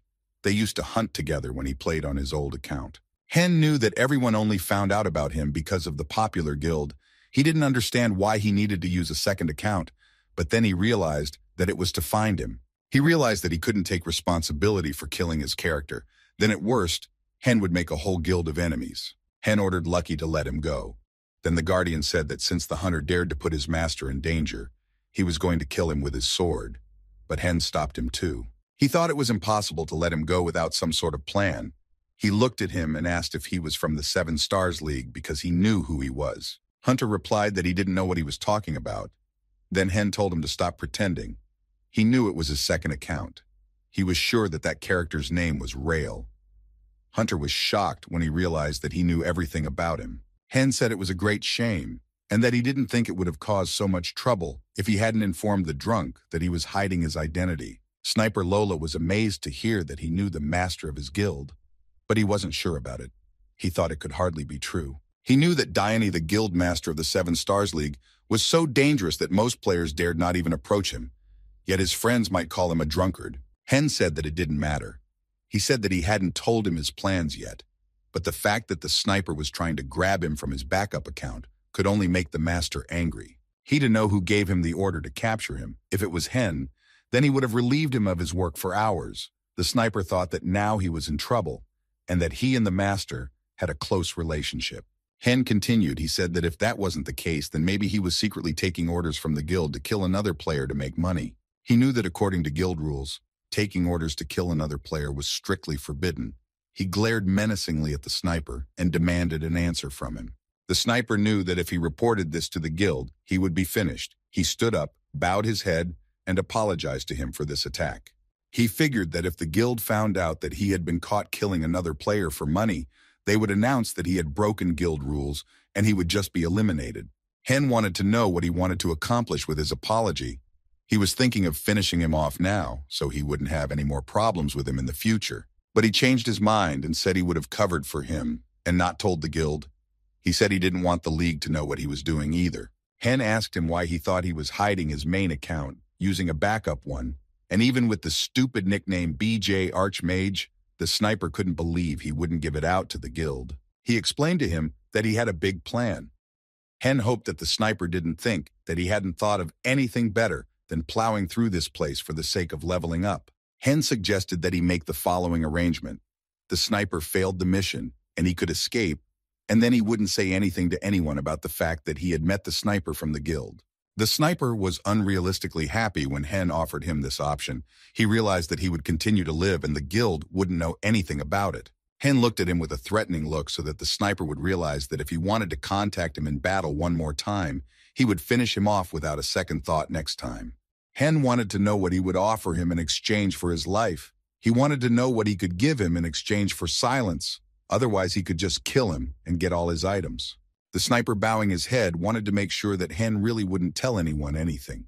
To which Hen replied that he was a man of his word and wouldn't give away the secret. He thought and decided to give him his bow. It was the only weapon he could give him. In exchange for the Archmage's silence, he had no other choice. Otherwise, he would be killed by the guild players or the Archmage himself. The sniper apologized once more and left. The Guardian, looking at his master, said that his nobility had taught him a lot. But suddenly, Hen trembled and fell to the ground. He felt very bad. His breath was coming in short gasps. He couldn't believe that a League sniper could buy his bluff. The Guardian drew his sword and looked around. He didn't understand who dared to attack his master. He was ready to kill him. Hen, sitting on the ground, thought that it was good that it was 7 Stars League. He realized that he was lucky, and what he had heard about their master Dione played into his hands. Otherwise, he wouldn't have been able to convince the sniper that he was personally acquainted with the head of their guild. Hen looked at his new item and thought that he now had a powerful bow anyway, which was one of the items in Vig's set. Vig's bow was one of the items in Vig's weapon set that could be found in Vig City. Among all the items in the set, the bow had the best stats, and the minimum cost started at thousands of dollars. Hen wanted to sell it, but then he thought that he didn't really need the money right now, so he thought, why not use this bow himself? He took an arrow and took aim, and thought that if a mage walked around with a bow, he could be killed quickly. But when a mage had a Vig bow, it was a different story. Hen thought that because of his ability, after every successful hit, the next arrow could follow the target, that this bow had a very cool skill. But he had one problem. He couldn't use the staff and the bow at the same time. It would be problematic for him to switch from weapon to weapon. He thought about telekinesis. He went into his inventory and grabbed Sakalin's staff and decided to try using telekinesis to make it easier to switch weapons. Hen and his team returned to the first city, where on the streets the other players immediately recognized Lucky. They knew it was the Divine Wolf who had single-handedly broken the swordsman's record. They looked at Lucky and noticed that behind him was BJ the Archmage. They couldn't believe it was him. It was the first time they had seen BJ the Archmage live, but they couldn't understand what kind of warriors were around him. Hen and his team were walking past the players. A squad of soldiers were walking with them, and the players thought they were part of their team, but it was Vigi's guard who was obliged to guide him to the right place. He followed the guards confidently, but inside he was worried a lot. Hen tried not to show any sign of it, but his thoughts kept him busy. He didn't understand what was happening, and it made him panic. As soon as he arrived in town, he was immediately approached by guards and told that Lord Viga was looking for him. Hen couldn't even think why he needed him. He thought it might have something to do with the main quest. Hen paid attention to the players who were looking at him. He thought he should have turned the situation in his favor. He was the first player to be escorted by the guards of the city of Viga. He was getting more and more curious. He wanted to know what rumors would spread when everyone found out that the Lord of Vigi was looking for him, right in front of his palace. Hen thought he would find out once he was inside. Hen and his team entered Viga Manor, where he was greeted by the Lord. He was the viceroy of this city, and next to him was Sakalin. Hen didn't understand why she was next to him. Lord Viga came over and said hello to him. He shook his hand and said he had heard a lot about him. Hen, looking at him, would never have thought he would ever meet him in person. Sakalin, who was always disgruntled, looked at him and asked if he had managed to find the thing he had gone to do the quest for, to which Hen replied positively, taking it out of his inventory. He took out an egg and showed it to her. She couldn't believe he had brought it to her. She took out his reward and gave it to him. Hen had gotten a legendary book of skill cards for completing the quest. Sakalin asked him to give her the egg after he got his reward for it, but he was stopped by Lord Viga.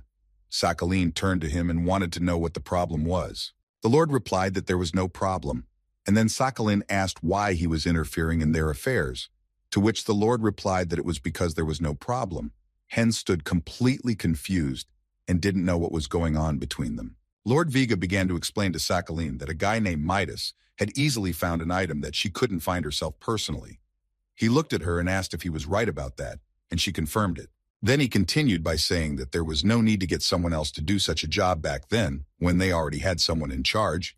He asked her again if he was right in his reasoning. Lord turned to him and said that he was glad that they had found the right person for them. He added that he appreciated his skills, for which Hen thanked him. He went on to say that this was why he would have preferred that Hen continue to research the egg. Hen didn't expect that he would have suggested that he keep the egg for himself. But he soon realized everything, that Sakhalin wanted to keep this egg for himself and explore it on his own. But Lord Vega wanted Hen to take this egg for himself. Hen realized that could only mean that non-player characters had their own quests. He replied to the Lord that he wouldn't let him down. The Lord was happy to hear that, and he noticed that Sakhalin didn't really trust him. The Lord smiled and said then they should have checked to see if Hen was capable of protecting that egg. He remembered Hen telling him that they came from the swamps. He had a task for him. Hen guessed what kind of assignment the Lord had for him. He realized that he had a diamond alligator to kill. Hen read that the raid plan had been made, so he didn't see any problems. A system notification appeared in front of him. It showed a secret condition when killing alone. For destroying the monster, he could get a white wiggy staff as a reward. Hen was shocked when he realized that he could get not just a staff, but a white staff of the Widgie. The Lord smiled and asked him if he would take on the task. Hen said with full confidence that they could rely on him. Before he would leave his manor, Hen decided to open the book of skill cards. He badly wanted to get the mana recovery skill. He needed it. A dragon mana card fell out to him. This skill could awaken the power of a dragon, which was fueled by mana from the surrounding nature. Thus, the skill allowed him to restore his mana supply. Hen was about to leave, but he was stopped by Lucky. He saw that he had another skill called Dragon Fever. It was a reinforcement skill. It was also known as Dragon Fever. Hen realized that this skill was never sold on eBay. The reason why the skill that fell out to him became known as $1,000,000 was Asmo. He once said he would give $1 million to someone who would get him this skill. Hen realized that although Asmo said so, but no one knew whether he eventually bought the skill or got it in some other way. It was not known to anyone. But later, Dragon Fever was considered one of the best skills that was associated with Asmo. Everyone wanted a $1 million reward. Hen thought it was a short-lived but powerful skill that was just made for boss raids. But there was one downside. It required a large supply of mana. He was insanely happy. This was what he wanted. He wouldn't have been able to afford it even if he would have sold his house. This was a huge fortune for him. Hyun logged out and Hekju ran up to him and asked him if he knew what quest the Archmage was on right now. He was very excited. He asked him not to be surprised too much. Hekju told him that this time, the Archmage was going to take over the city of Viji and become its viceroy. Hen smiled and thought it was just a rumor. He said that this information was from a reliable source and asked him not to tell anyone about it. Hen realized that it was better to let people like Hekju spread these rumors. Hen looked at him and said with all confidence that of course he wouldn't tell anyone about it. Hen didn't take the conversation any further, and he asked to be immersed in the game. He realized that the problem was not those who spoke, but those who acted. He was beginning to be stalked by strange people willing to hire even the snapper Lola to kill him. Hen went back to the swamp to fight the monster. He realized that killing the diamond alligator alone would be 100% not easy. He sat in the capsule and thought that there was only one thing he could do in such a situation. At that time on the channel, the secretary was surprised that the president had sent him 2 magic skills again. Not counting the golem sent last time, it seemed to him that it was just the usual sucking up to the Archmage. The president stopped, turned around, and calmly asked who the secretary meant by sucking up to the Archmage. The secretary, unafraid, replied that he was talking about him. He did not deny the secretary's words, who was shocked at the reaction to his words. The president smiled and replied that the difference between investing and sucking up was 1 piece of paper. The secretary didn't understand what the president wanted to accomplish. He told him that the Archmage was a really important figure to them, and that was a fact, but he didn't think such a person could care about a small bribe. Then the president decided to tell him the details of his scenario so that he would stop pestering him with his questions. He said that now the Archmage was preparing something big, but no one knew what it was. The secretary replied that the last place where he was seen was the swamps. He couldn't believe that he was going to defeat the master of those swamps. The president listened to him and asked how the Archmage was going to do it. He assumed that the Archmage would send them a video of their battle after the battle with the Swamp Master as usual, but the president replied with a smile that he had thought wrong this time. The president turned to him and confidently said that it would now be 100% live because he had done everything in his power to make it so. Suddenly, a channel employee intervened in their conversation and informed the director that the Archmage had emailed them. He was asking if they could have a live broadcast from their channel. He looked at the secretary and said with a smile that was exactly what he was expecting. They went into the office to the other staff and told them to all quickly get ready for the live broadcast. Hen went into the messages and saw that he had been sent 2 new skills. He couldn't believe that they had sent him such expensive skills for nothing. They obviously needed something in return. He had no doubt that the Rising Star channel was supporting him as the most anticipated participant. Hen decided it was time to prepare for the event.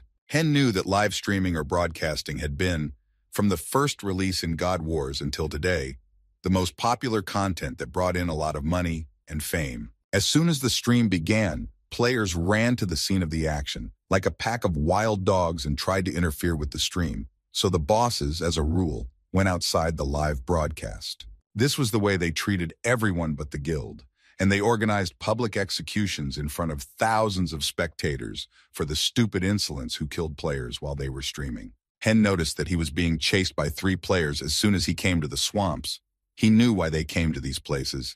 He could see their nicknames, so he was calm, and in case they attacked, he would have time to react. He knew that many players, including these 3, were just eager for him to die. So he decided to do something for them.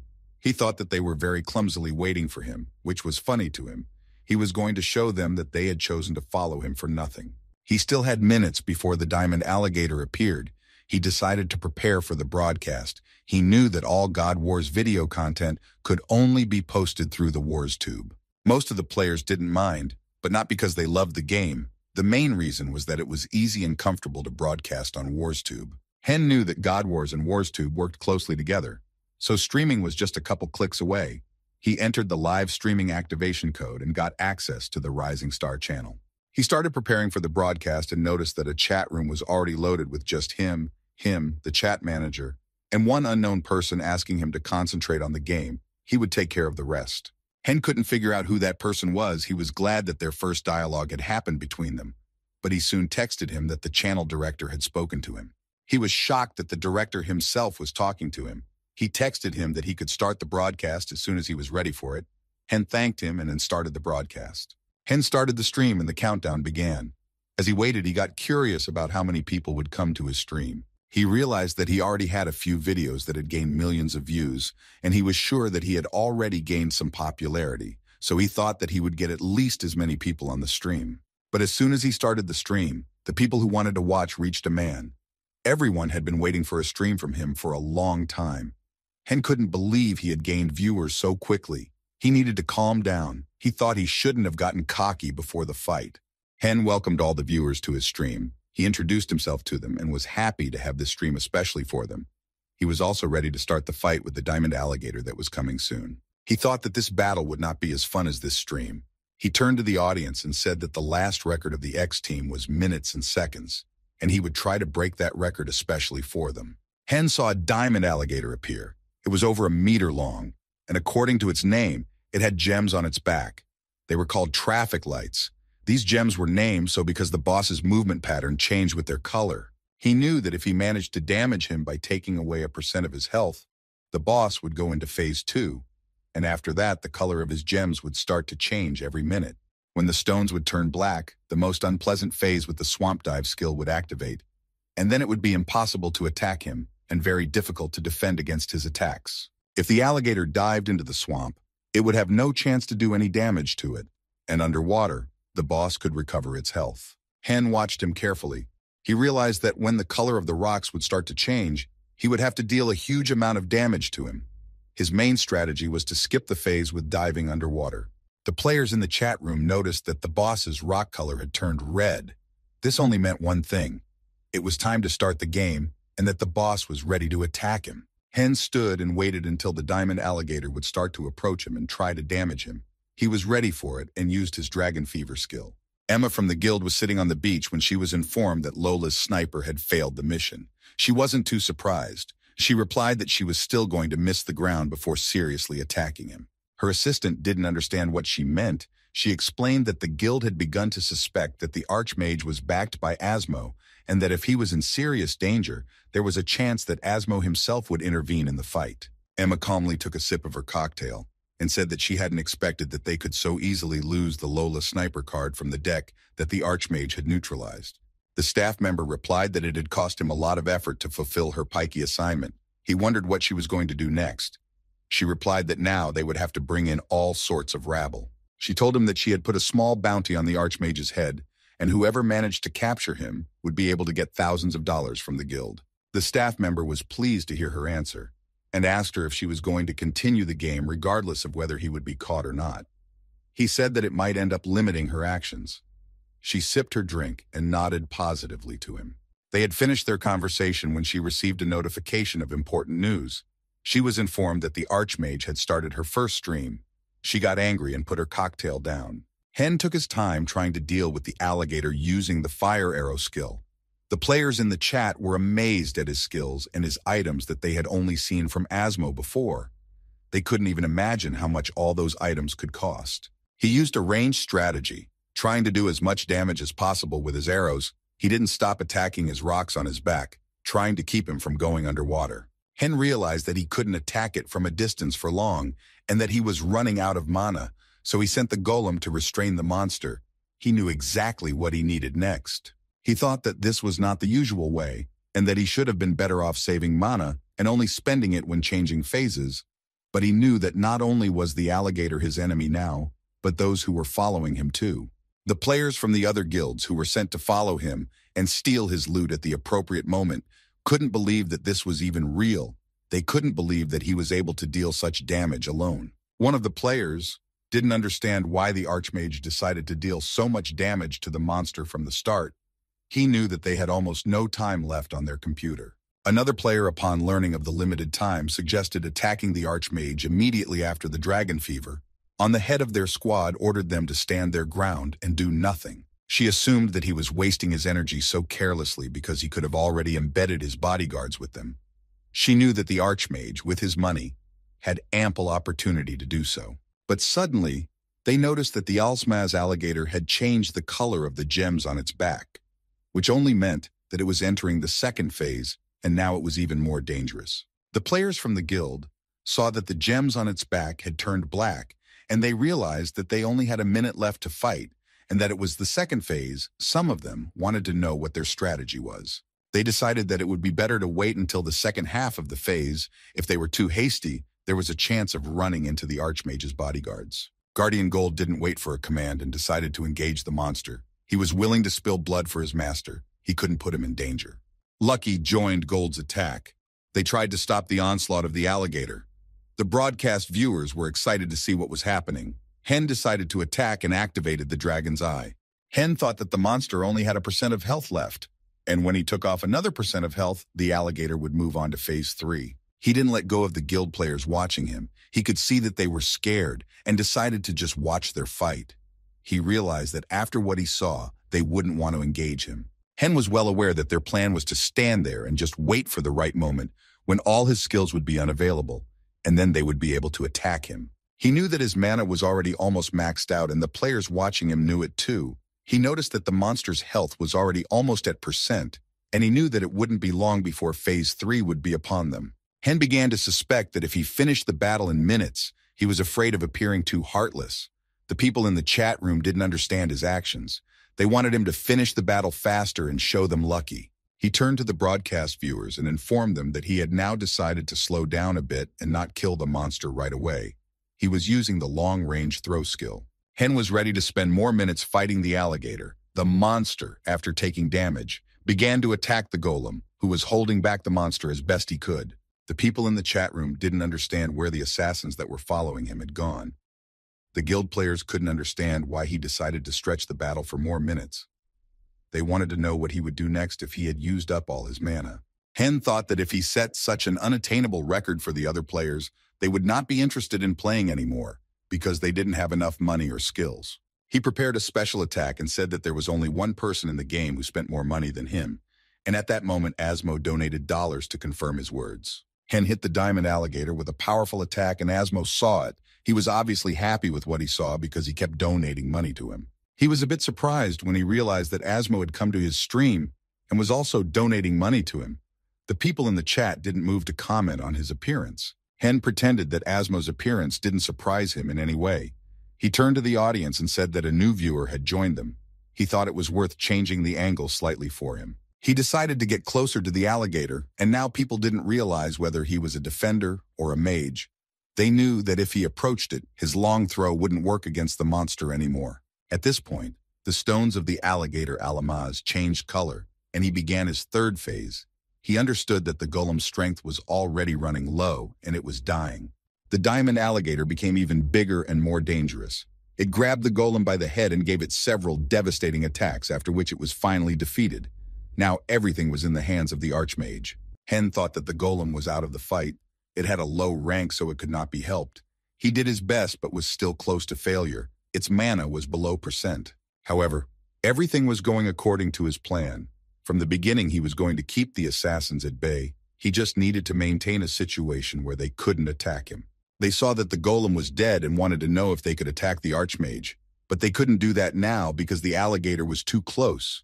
It was attacking everyone furiously and could have killed them all quietly. The alligator attacked him and managed to knock him down. Some of the spectators thought that the Archmage had already lost this fight. They couldn't understand where Lucky had disappeared to, why he wasn't helping to attack his master. They heard a howl and realized that Lucky wanted to risk his life in a battle with the diamond alligator. He managed to draw the monster's attention to himself, and it started attacking Lucky. The alligator ran straight at Lucky without noticing anything in its path. It was ready to destroy him with one attack, but that's exactly what Hen was counting on. And as soon as he turned his back, he used Dragon Fever to destroy the monster. No one could believe what they saw. They thought it was impossible. But Hen had already activated his skills, and now his spell application speed was greatly increased. Hen used all his skills and abilities. He attacked the monster again and again. Everyone was amazed by his fighting power. He unleashed deadly arrows at the powerful armor of the alligator. The alligator didn't want to give up and was coming closer to damage him. Then Hen decided it was time to finish him off by using a fire arrow before the monster got close to him. After this attack, the rocks on his back broke and he was killed. The monster was defeated. The spectators were delighted at such a speedy kill. The alligator fell down, and the system notified that Hen had fulfilled the conditions of the quest, and rewards for killing the monster were now available to him. Hen decided to see how viewers reacted to such a show. He logged into the chat room and was shocked that people were just excited about his battle. He couldn't believe that there were over thousands of viewers watching the broadcast. He remembered that he said he was going to finish the fight in minutes. However, since everything went according to plan, he finished in minutes. He thought he had a hard time sticking to the timings, but it ended as he wanted. Hen apologized to the audience for ending the fight early, and then he was shocked even more. Asmo had donated thousands of dollars to him. People were all waiting for him to appear on the broadcast. The guild players who were watching his fight couldn't believe that the Archmage and Asmo were able to initially plan everything. They couldn't decide what to do next, whether to attack him or not. They realized that they were just following the plan that the Archmage was acting on. They themselves didn't notice how he had outsmarted them. They decided that the Archmage was close to Asmo, and they were afraid to attack him. Hen approached the Keeper, and they began to discuss the duel, pretending not to see the guild players who thought that the Archmage and Asmo must have devised a plan to spy on them and the other assassins. The player thought the Archmage could only be fiddling with money, but he was wrong. He realized he had brains too. They decided to back off before they were caught and humiliated on live TV. Hen turned to the audience and said they were done for the day. The audience was left enthralled by the Archmage's broadcast. They had been in suspense throughout the broadcast, and now they were waiting for more broadcasts from the Archmage. He almost forgot to suck up to the president of the channel. He wanted to make a good impression on him, but he didn't know how to do it. He had never broadcast live before. Hen decided to let the viewers know that he would continue to host live broadcasts on Rising Star. So, he asked them to subscribe to the channel and press the bells. He said goodbye and ended the broadcast. The staff of the channel were very happy with the Archmage's broadcast. It was watched by a huge number of people. They came to the president and said that it was amazing. They had a huge amount of donations. This broadcast was on the top as they wanted it to be. The president praised his staff and gave them a pat on the back. They were interested in what the Archmage said about continuing the airings on their channels. They thought it was a formality, but the president assured them that it was not a formality, but a message to them. He was sure that the following broadcasts with the Archmage would be exclusively on his channel. He realized that they could make a lot of money thanks to him. The president said that those who tried to drive wedges at him would never bother him again and simply disappeared from his horizon. He startled all of his staff. He stood up and said it was time to move on to the next phase.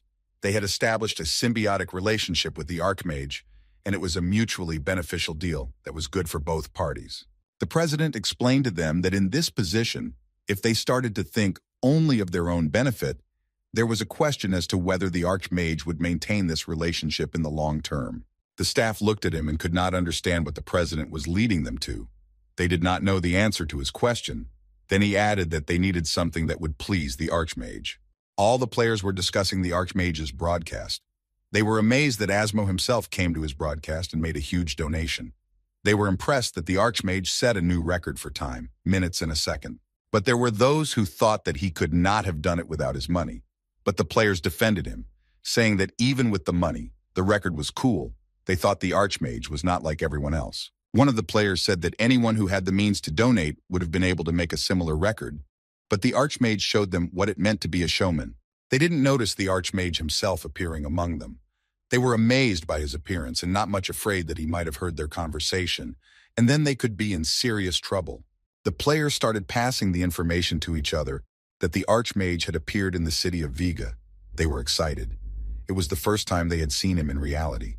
But they didn't understand what could have brought him to Viga Manor. Hen could hear the players around him chatting, and they were only talking about him. Some of them wanted to pet Lucky. Hen was very nervous, but tried not to show it to the others. He thought that it was great that everything was going according to plan. But if he made a mistake, not only would the broadcast be on air, but everything would be ruined. He noticed that there was a huge crowd in front of him. He thought he should have greeted them. Hen turned around to the other players who were looking at him. He bowed to them and said that he wanted to express his gratitude to everyone who watched his broadcast. He wanted to show them his good-naturedness. He informed them that he had received many invitations from various channels, but he wanted to make something clear to them. He informed them that at this point, he would only air all of his broadcasts through the Rising Star channel. The players looked at him and couldn't understand why he had told them this. They were trying to show him that they didn't care where he would broadcast. And looking at the players, he realized that they obviously hadn't come to this place to hear this. He realized that it was a greeting for his company.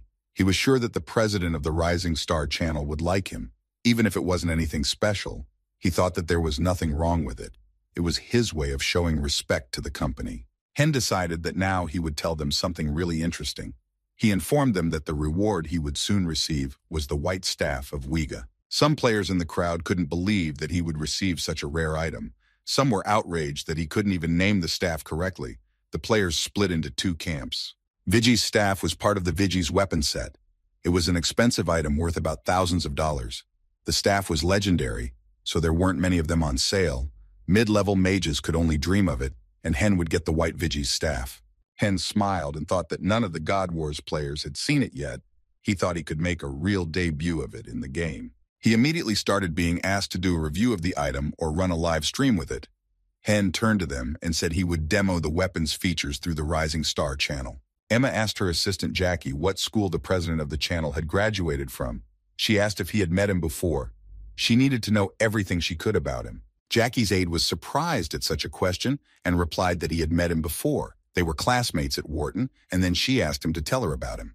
She said that anyway, if they wanted to dig under the Archmage, they would need to get as close to the Rising Star channel as possible. The aide hesitated and told her that he hated to say it, but he didn't think it was a good idea. Emma looked at him and asked what he meant by saying that. He explained to her that the president was a very different person when he went to Wharton. She asked what he meant to tell her, that he was quite capable in school. The aide confirmed this and added that he was good at identifying people's strengths. Even before he started sponsoring the Archmage, he thought he was helping the Archmage from the outside. He told her that was why he wouldn't tell her anything, no matter what she did, and no matter how hard she tried.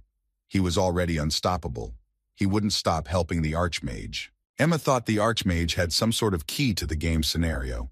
The only problem was getting the information she needed. She couldn't let him get in the way all the time. She was getting nervous that she couldn't catch the Archmage. She couldn't let some kid who didn't understand the value of the scenario get out of line. Emma picked up the phone and called Merlin. She informed him that they were discussing the Archmage and the president of the channel right now. She suggested he meet her soon and talk about everything alone. Hen and his team entered the manor to see Lord Vega, who told them that he had already heard that they had done a good job. But Hen said that they had not. Then the Lord objected and said that killing the swamp monster was a great feat. Lord Vega smiled at them and added that he thought they were heroes who had managed to kill the alligator alone. After saying that, the system notified him that he had successfully completed the secret condition. Hen was madly happy to hear that he had done a great job. He asked him where Sakhaline had disappeared to which the Lord replied that she had entrusted him with all her affairs and had gone home. He was a bit confused and didn't understand what he was supposed to do next then. After all, she had given him tasks, to which the Lord replied to him that he saw that he was enthusiastic and he wanted to start by giving him a gift. Lord Vega said that he was the master of this city after all, and was obliged to reward someone who had worked hard for his well-being. He wanted to appreciate his services at face value. Hen couldn't wait for the Lord to give him the promised item. He took out the staff of Vega and said that on behalf of all the citizens of Vega, he was expressing their gratitude to him. He read its characteristics carefully and thought that he knew that the staff of Vega had very good characteristics. He wanted the Lord to hand him the white staff of Vega as soon as possible. The Lord held out the staff to him and asked him to accept it. Hen was shocked. He couldn't believe that he would hand him just a staff. It wasn't what he expected at all. Hen was upset. It wasn't Vega's white staff. He couldn't believe he was wrong. Hen remembered that he had already bragged about this staff to all the players. Lord Vega smiled at him and was delighted that Hen was so pleased with his reward. Hen tried his best not to show his true emotions. But that was not all the gift the Lord had prepared for him. He said he had prepared something more special than a simple staff of Vega. Hen did not understand what he meant. The Lord struck the staff and it began to transform into a white Vigi staff. This staff had some mysterious power, and after equipping it, the number of spells used simultaneously was +1. This was a complete surprise to him. He thought that the +1 to spells was some kind of mistake. Among all the items he found, with his level, this was the first time in his life, the +1 option. The Lord told him that he had used this staff when he was a child. From that moment on, the staff belonged to him. He had earned it. The Lord was satisfied that he was able to thank him adequately. With this gesture, the Lord wanted to show him how much he appreciated his services. The system notified him that he had received the title, the one who caught Vega's attention. After presenting the award, Lord Vega, smiling, asked him to listen carefully to his next request. He had another task for him. Hen, after receiving the coveted staff, replied to him that he would do whatever was possible for the city of Vega, who had thanked him so generously. He decided a little later to go over the details of the quest Lord Vega had given him. He wanted to learn as much as possible about the +1 option his new weapon gave him. Hen believed that it wasn't mind-boggling. The point of the option was that it overlapped with skills, or if he would combine the staff and the double spell application skill. He was insanely happy to receive such a rare item that allowed him to deal more damage to his opponent due to the +1 option. He thought that now he could apply a triple spell. The first player to get the +1 option was Asmo. In his case, this option was a high-level option that could only be obtained by leveling up, and he managed to get it without even reaching a level. Hen thought that his next airing was bound to gain 1 million viewers. He turned to Lucky and said that was pretty cool, and then he noticed that Lucky and Gold had gotten the quest. He went to the Forest of Giants, a place overgrown with giant trees. It was the most difficult location to hunt near the city of Vigi, and if you successfully avert the quest, you could get to the next location. That's why they called it the Graduation Forest. Hen entered the forest and started to look around carefully. He wanted to know what was ahead of him. He thought that once they finished in the forest, then they would be able to say goodbye to Vigi City. He thought that the next place would be the Kingdom of Tunga. Getting to it was only possible using distortion magic. Everyone knew that once you got to that place using distortion magic, it was hard to go back. This was because there was a balanced system that did not allow high-level players to hang around in low-level locations, so they had to be prepared when leaving Vigi City. Hen turned to Lucky and Gold. He said that they might have been visited by high-level players, and since they had used spellcasting magic to get into the Tunga Kingdom, he exhaled and added that they were lucky to have their quest before they used distortion, and now he wanted to familiarize himself with the details of their quests. Lucky and Gold had single quest conditions. They needed to kill thousands of monsters each, and then they would be able to increase their stats and levels. Hen was shocked at how many monsters they needed to defeat. Hen remembered that Tagar was the boss of the Forest of Giants. It was a medium-sized monster that was about 3 to 4 meters tall. Tagar was usually in a state where he was indistinguishable from an ordinary tree. He was in a state of camouflage, and it was very difficult to calculate him. Hen knew that there weren't many medium-sized monsters. He had no idea how long it would take to kill the monsters, and he had still promised to make an airing about the White Staff. He knew they had a lot of work ahead of them. He decided they should have started with the main quest first, where he needed to search the forest for Tamara west of Vigi City. He could get a book of skill cards as a reward. While Hen was sorting out the details of the quest in another part of the forest, the girl noticed something strange in a tree. She wasn't sure if it wasn't a quest item, but to get it they had to climb the tree, but it was quite difficult. Her assistant came up to her and asked what she needed an archer for then. He took aim and told them to watch and memorize how to do it. The archer released an arrow that missed its target. It stuck right into a tree. But what the archer didn't know yet was that it wasn't just a tree but Tagar, who started attacking them after getting the arrow in his branch. A nearby warrior drew his sword and was outraged that he had to put up with all this. Just because he was a defender, he wished he could buy a new card and become an attacking character. The fleeing players asked him to shut up and do his job. Hen was walking through the forest and thought that he was breaking the rules. If he could see the secret information, unlike those who were now running away from Tagar, it was immediately clear to him where Tagar was under the camouflage. Gold turned to him and said there were no monsters nearby. He chuckled and said they must have just been terrified of his greatness. Hen tried to avoid the players who were hunting him and tried not to engage with them.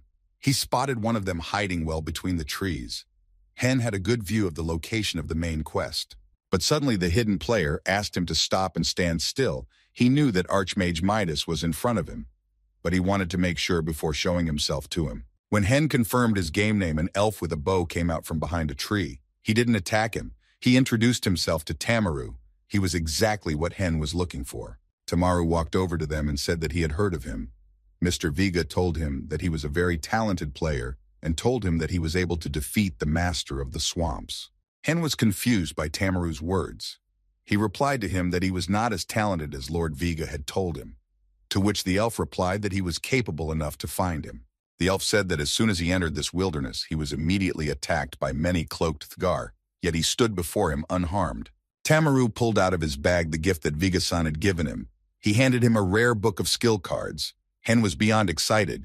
He had expected such a surprise from him. Hen didn't delay and decided to open the book right away.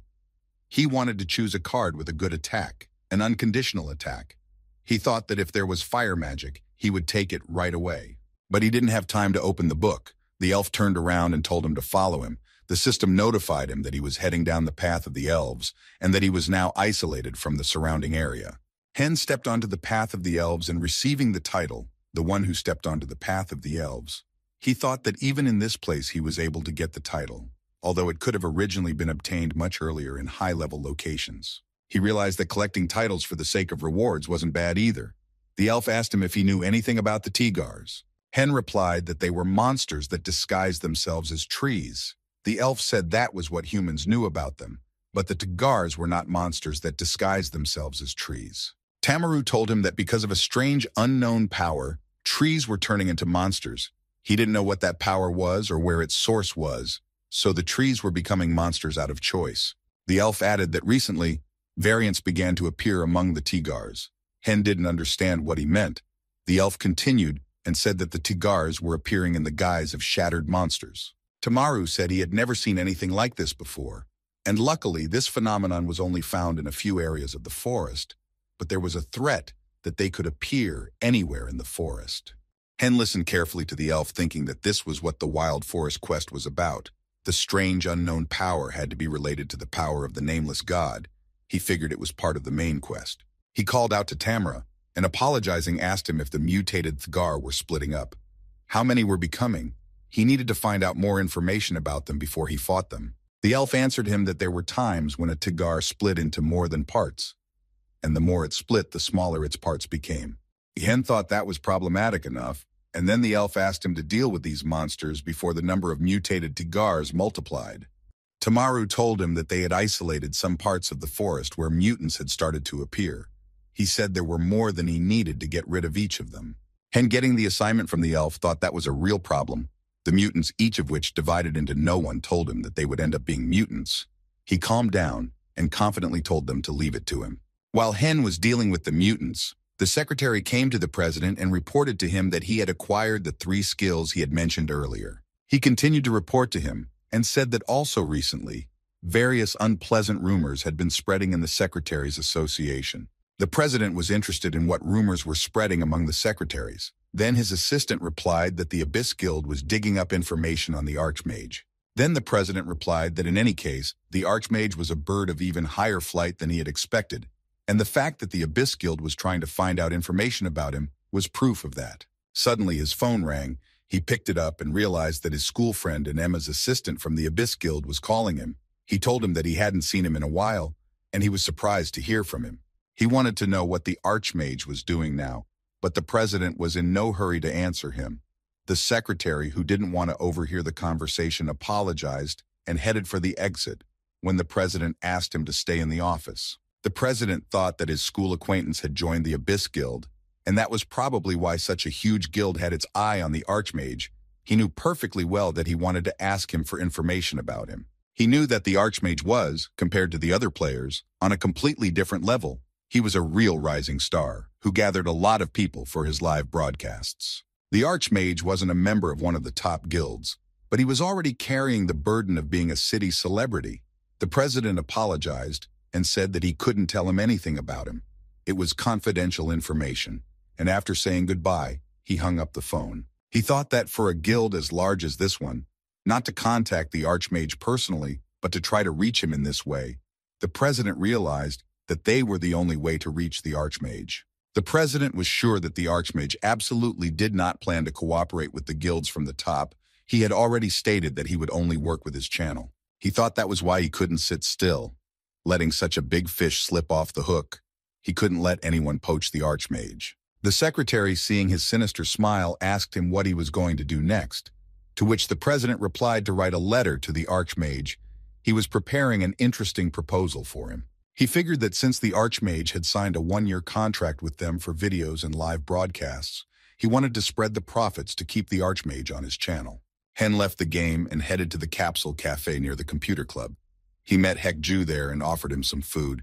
He could treat him and pay for his meal. Hek-Ju was incredibly happy to hear such an offer, but he didn't understand why he was suddenly offering him something to eat together. He asked him if he could choose something more expensive. Hyun replied that he didn't have to worry and could choose whatever he wanted.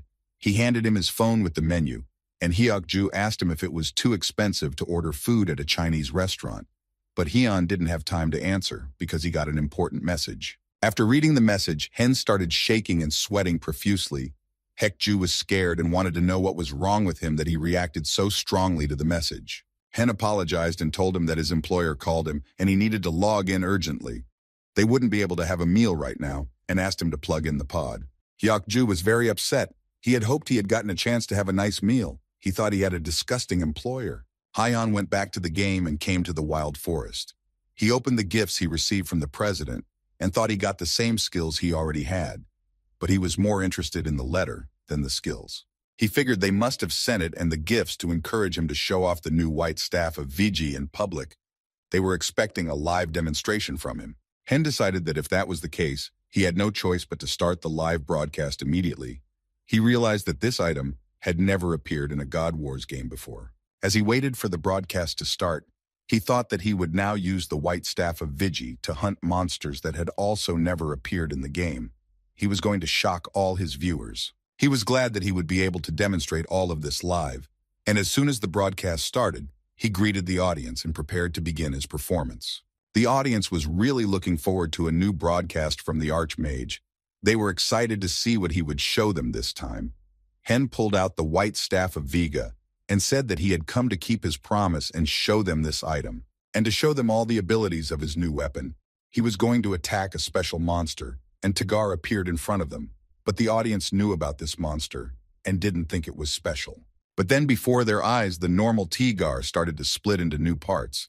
They had never seen something like this before, and didn't understand how a new monster could appear in low-level locations. Hen smiled and said that he would stop answering their chat messages for a while, as he would be busy fighting the monster. He had another surprise for them. He used his fireball, ice ball, and ball lightning skills at the same time, which no one before him had ever done in this game. The spectators were thrilled that he applied 3 skills at once, but they couldn't understand how he managed to do that with his level.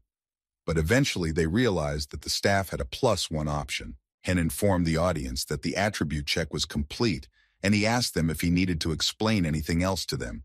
He realized that everyone had already guessed his new abilities and were now waiting for the battle. He decided to cheat a little and said that since he had already revealed all the cards of the new weapon to them, he thought it was time to end the live broadcast. Hen explained his decision that the viewers weren't interested in anything but the weapons anyway, so he was going to end the broadcast. The viewers panicked and asked him not to, and started donating to make him stay. As soon as he saw that the viewers started donating to him, he said that in that case he should fight a new monster. Now he saw the interest of the viewers. The monster started to split, which made the viewers very excited. Some viewers wanted to know if there was a map with the location of the T-Gars that were splitting. They would not want to get on them. Hen successfully attacked the monsters with 3 skills at once. He destroyed them without much effort. He kept thinking about the message from the president, where it was. He pointed out that now the income they shared to the... He realized that now all the income from the live broadcasts was his, and he was ready to give his best. This time he had to properly thank the president for such a gift. Hen had destroyed all the T-Gars, and it was time to end the broadcast. He realized that killing them would quickly bore the viewers, and he decided to end the broadcast before they lost interest.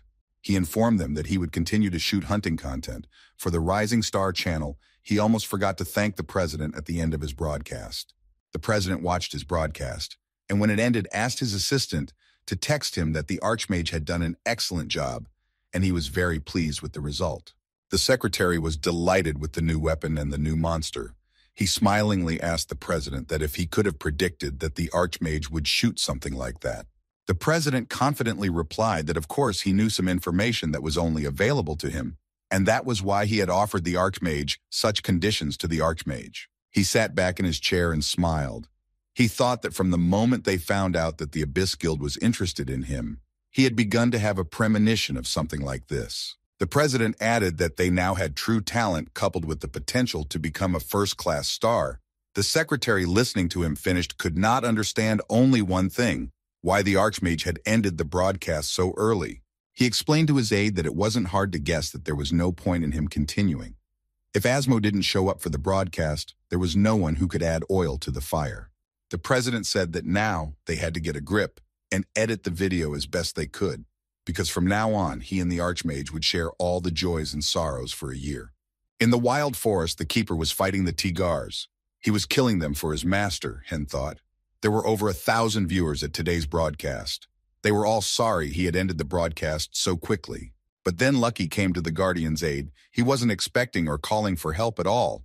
They began to compete with each other to see who would kill the most monsters for their master. Hen remembered the task Tamaru had given him, and so he used all his skills to complete it as soon as possible, for he had monsters to kill. He wasn't thinking about the assignment. He was curious about the ether that had already caused some kind of reaction. It came out of nowhere, and immediately became the main topic of discussion.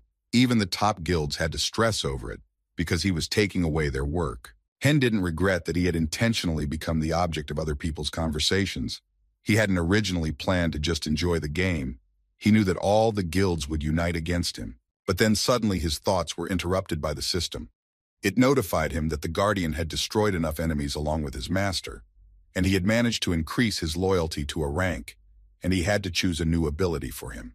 Hen saw that the monsters decided to seize the moment and attack the Keeper while he was evolving, but he didn't let the monsters harm him. He protected him and asked him to concentrate on the battle.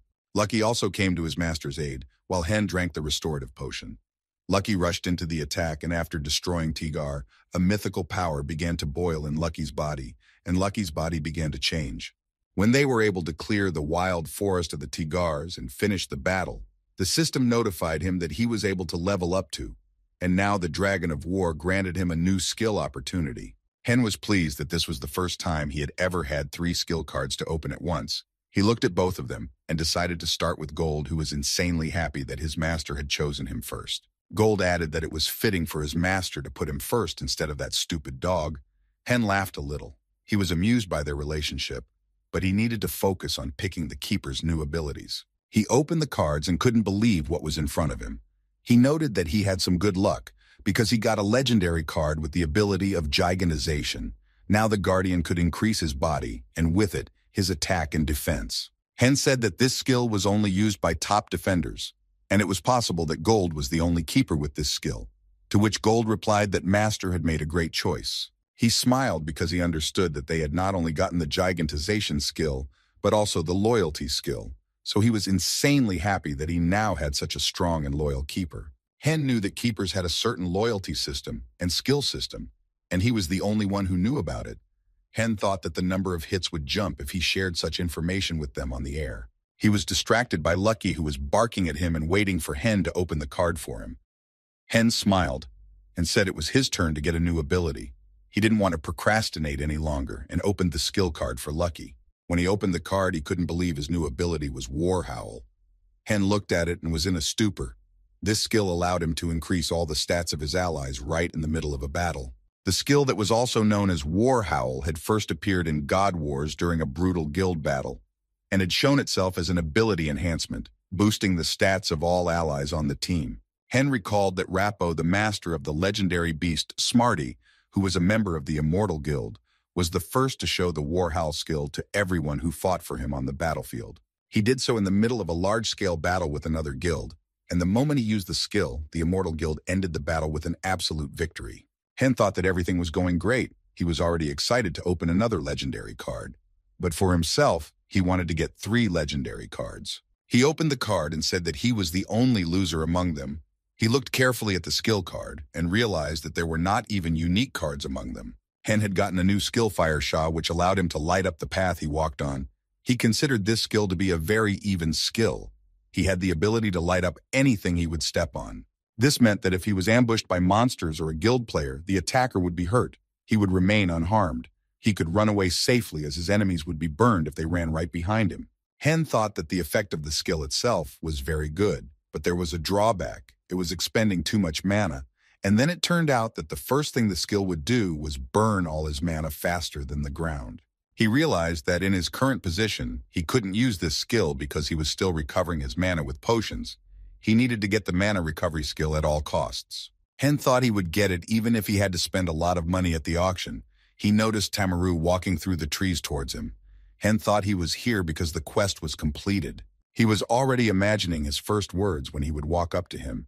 He was sure he would tell him that it was awesome, and he wouldn't have thought he would have managed to handle all the mutants. And when Tamaru approached him, he repeated all the words exactly what Hen was thinking, to which Hen replied that it was no big deal.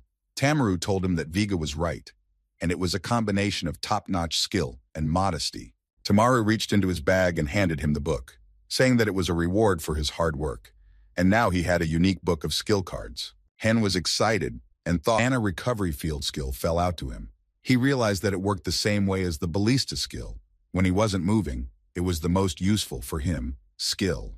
Hen could barely contain his emotions. He wanted to scream as loudly as possible with joy. He realized that now he didn't have to worry about mana anymore.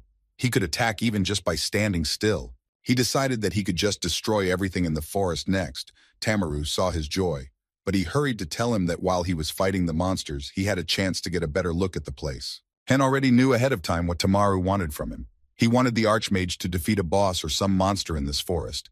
He stood silently and waited until Tamaru would have voiced his task to him.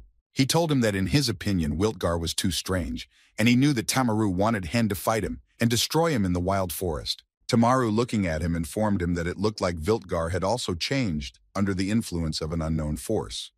And now he was becoming a mutant that was dangerous to all the players coming into the wild forest. Wiltgar was a staggeringly huge tree, even by the standards of the Forest of Giants. It was a symbolic tree towering over the forest at its very center. Hen thought to himself, it wasn't like he was going to ask him to fight this monster. After all, he was only leveled up and had no chance at all against it. The thought of fighting Wiltgar terrified him. And then Tamaru told him that he figured he would have to ask him to take care of the mutated Viltgar. Now he absolutely had to destroy Viltgar. That was his new assignment. Hen could get a reward for successfully completing the task, a legendary skill card. They came to the place where Viltgar was, in order to look around and come up with a plan to defeat him. He thought that destroying the monster wouldn't be easy because he faced it all the time. There was no way he would have been able to deal with it alone without his ability to break the rules of the game. But now it didn't matter how hard it was. He couldn't understand how it was possible to give such a task to a level player. To him, it was an unrealistically huge monster. He realized to defeat a monster the size of Wiltgar, he needed an entire team of at least a man, and not just any man, but professional players who had experience fighting such monsters. Hen knew that this battle would be on a whole other level compared to all the ones he had had up to this point, because he would have to use skills with the strength of 10 players. He supposed that maybe he wouldn't have to worry so much about mana thanks to his new skill, but at the end of the day, he still needed mana recovery potions, and besides, he needed money for those potions. Hen finished the game and was returning home late at night. He was still thinking about his assignment. He realized that he had been spending too much money lately, and that the budget for training was not enough either. He didn't know what he should do next. He thought that taking a loan to buy an item in the game would be kind of weird. Even if he took a loan, he wouldn't be able to do live broadcasts every day. Hen decided that he would need to level up first before engaging in battle with Viltgar. He looked at his phone, which had a new message on it. He had received a transfer receipt from the Rising Star channel. Hen had completely forgotten that today was his payday, and he had received money in his account.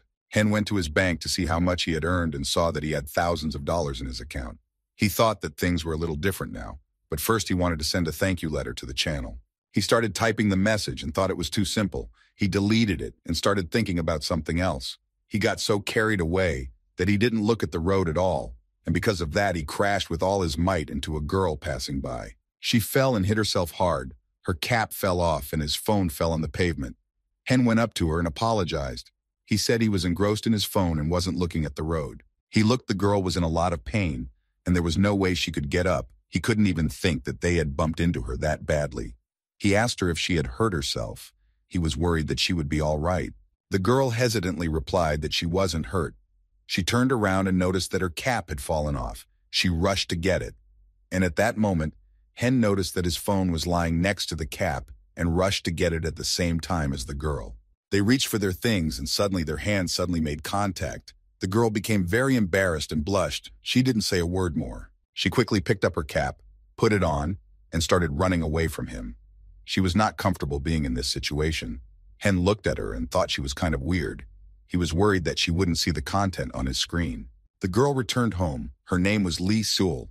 She couldn't even remember the last time she had met someone in real life. She was always at home because of her sociophobia, and all she did was play computer games. But God Wars was different. In virtual life, she was known and honored as the Muse of the Abyss Guild. This game was like a second reality for her. She logged into the game and was immediately notified. She received a call from Merlin, who noticed that she was already back. She asked him what happened and if the schedule for the next operation had appeared. He replied that there was no schedule yet, but he had gotten a message from Emma.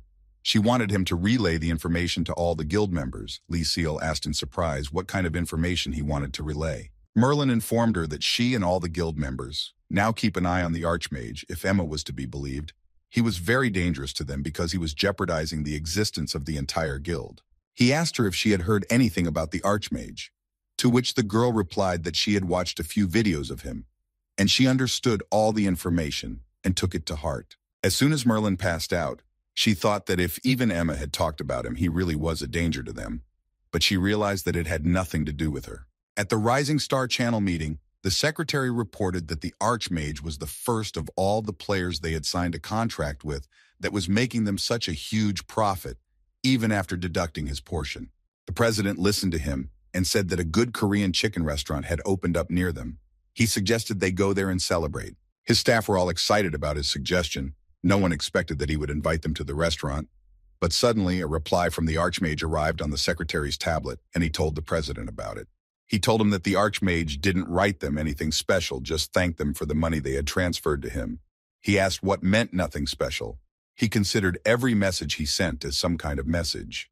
The president said that he was telling them in the message that he had an item that even Asmo didn't have, and that he was fighting monsters that had never been seen by any of the guilds that were in the top guilds. He explained to his staff what the Archmage had actually written to them.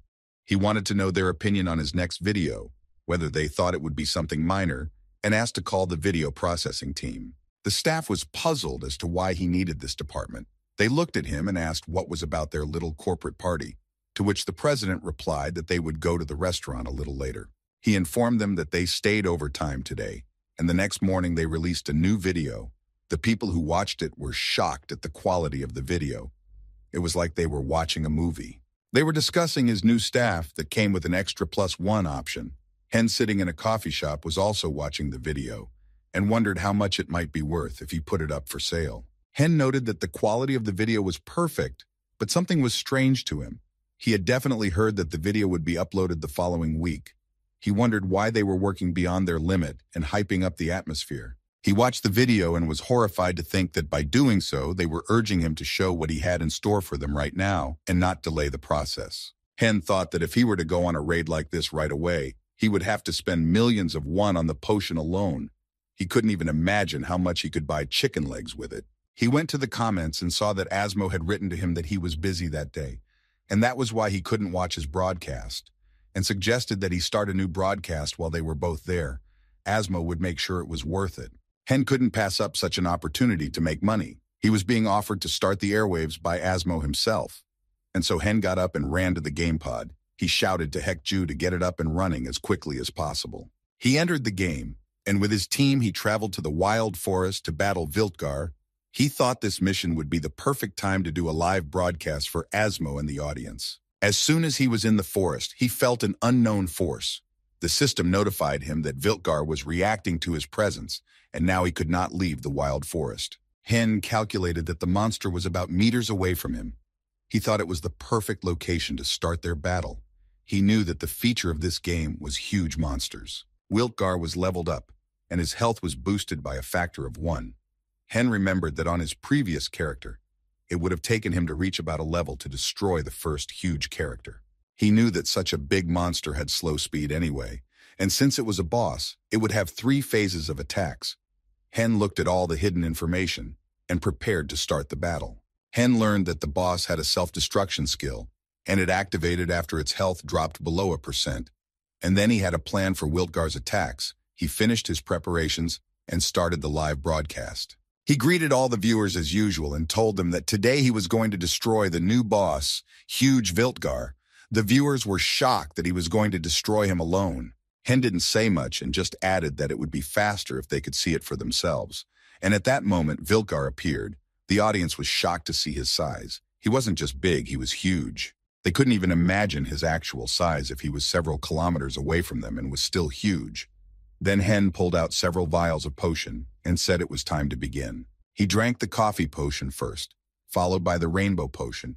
He had to shell out a lot of money for these potions, but he knew that the direct ether would cover his costs. Once he finished the potions, he activated the regenerating field. Hen decided to use the fireball as his first attack. He launched it straight at Viltgar. He tried to attack him from a distance.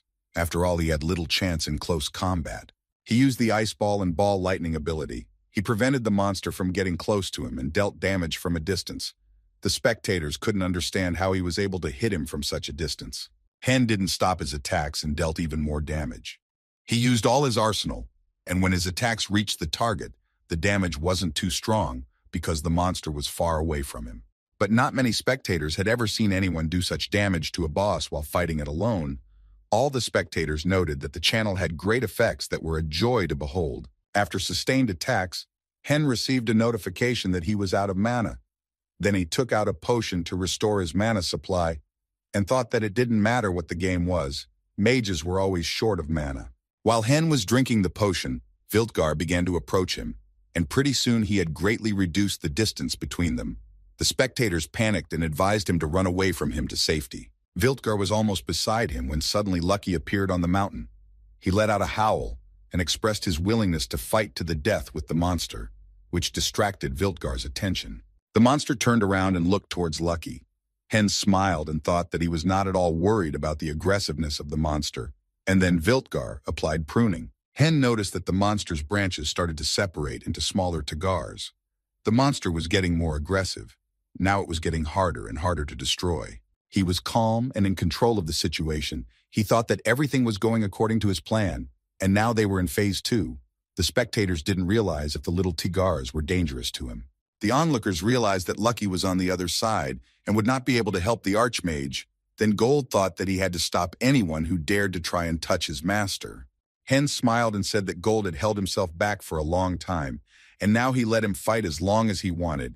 He could show all he was capable of. It was his time. Hearing his master's words, Gold applied his new skill Gigantization and got bigger and stronger. Now he could damage the boss.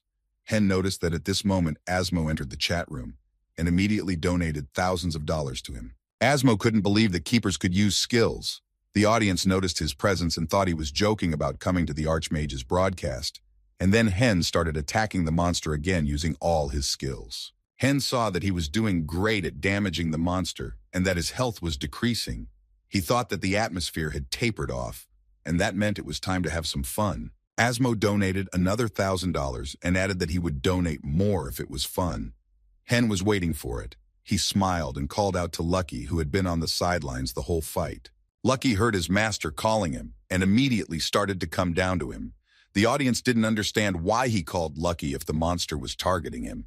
The monster noticed Lucky's movements and started to attack him, and then Gold stood up to defend them. Asmo noticed that his keeper was talking a lot. Hen smiled and said that yes, he was talking a little bit. And while Hen was answering Asmo, Viltgar had finally gotten to them, and now he was preparing another attack on the monster. The spectators noticed that the monster was even bigger up close. It could have just stepped on them, and the fight would have been over. Hen had prepared a special attack for them. For this, he decided to change weapons by going into his inventory. Hen decided to use a physical attack and finish off Viltgar. He took out a special weapon from his inventory. It was an axe. It was unusual for a mage to deal physical damage. But he didn't have time to get close to the monster. It started making a strange sound. No one could understand what was happening to Viltgar. But soon, Hen realized that it was going through a phase of self-destruction. Hen noticed that there was a massive explosion waiting for him now, which would be when the destruction phase would have come to an end. He could have been caught in the shockwave from the explosion, but his guardian was on his defense and became his shield in the path of the explosion. He thought he would finish everything off with awesome physical magic, but the self-destruction phase did it all for him. He smiled and pretended that was how he planned to end the fight. Hen decided that this was definitely not how anyone would think he knew about the third phase and the monster self-destructing.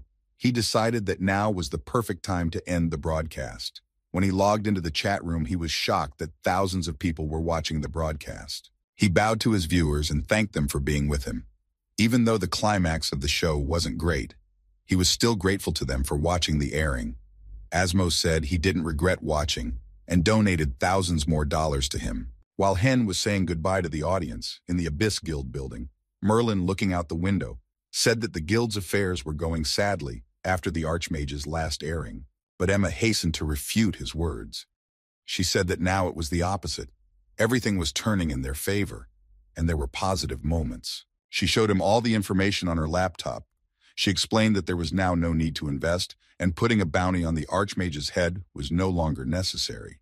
Emma added that the Archmage had made a trophy of himself after his broadcast.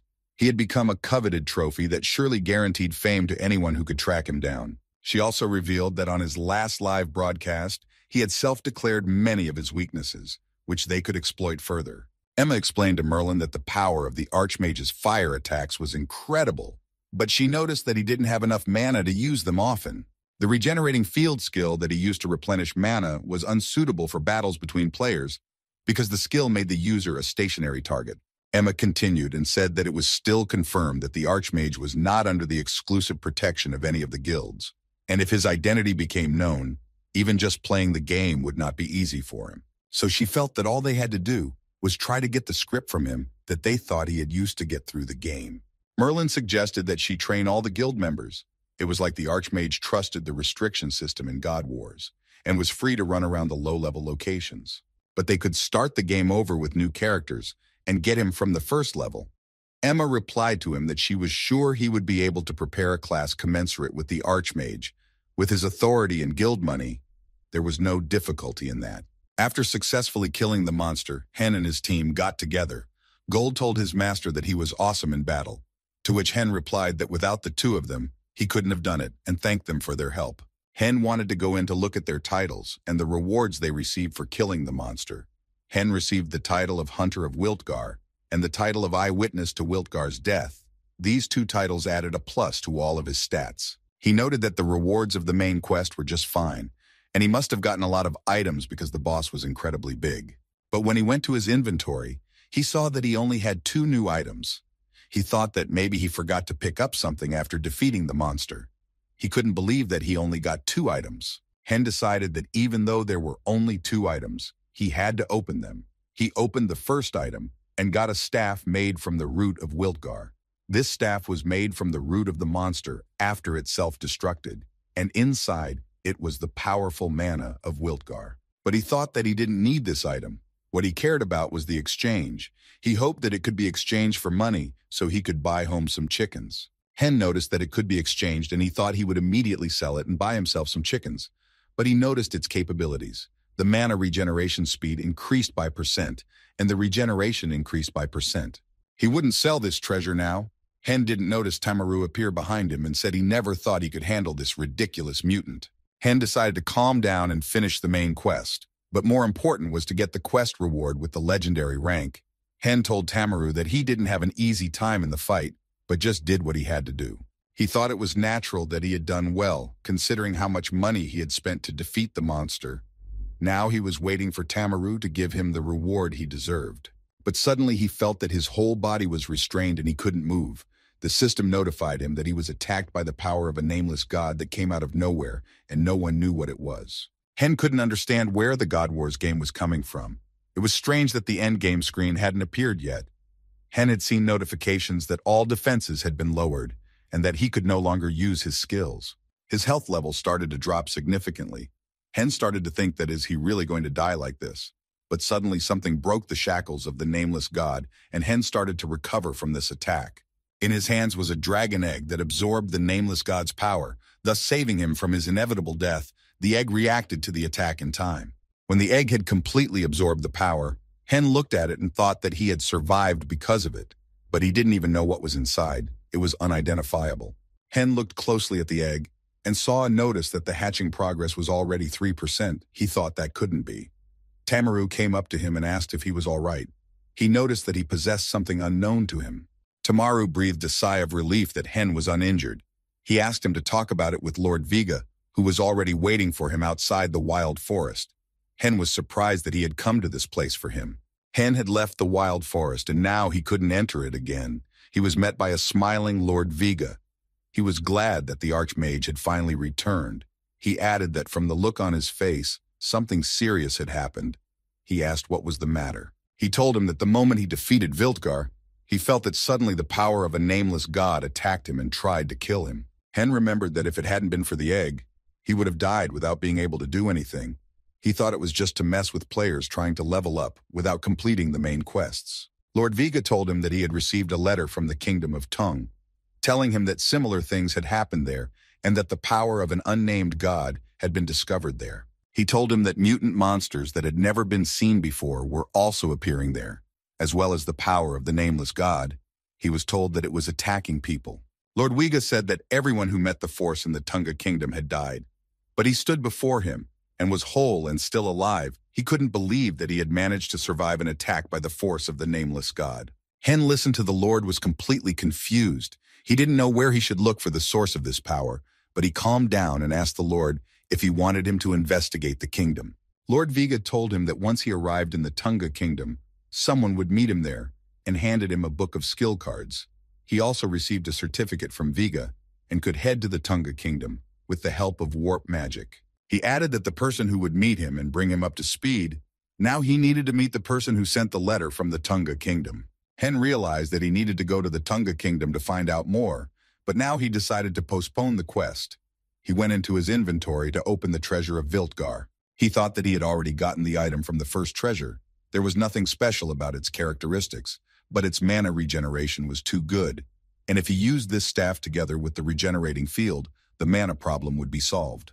Hen decided that using telekinesis to switch between weapons wouldn't be difficult. Even with a unique rank, items like this staff could be sold at triple the price as if it was a legendary. He chose the staff as his first treasure since he needed to use one. Now he had to choose which type of weapon to choose this time. Hen realized that the monsters he would have to face in the Tunga Kingdom were mighty centaurs. He thought of changing his keeper's appearance and skills to one like a centaur. Then he decided and accepted a spear made from the root of Wiltgar. He began to think about the fact that he would do a live broadcast about the new, nowhere new items. And after he promoted them, he would auction them off when the environment was favorable. Hen didn't know if he should have opened the book of skill cards now. His last few attempts hadn't been particularly successful. He fell to his knees and begged for dragon mana. He wanted to get it again. He held the book up to Lucky and asked him to howl at it for him. Lucky understood his master's request and began to howl as hard as he could. Gold, standing behind him, asked if he needed to howl like Lucky too. Hen replied that he didn't have to do that, and he obeyed. Hen opened the map and was quite impressed. Then Gold said that the howling of the nasty dog didn't help him, but Hen said that it did. He couldn't believe his eyes had actually appeared. He was just crazy happy. He had dragon mana again, just like he asked for. He and Lucky were genuinely happy.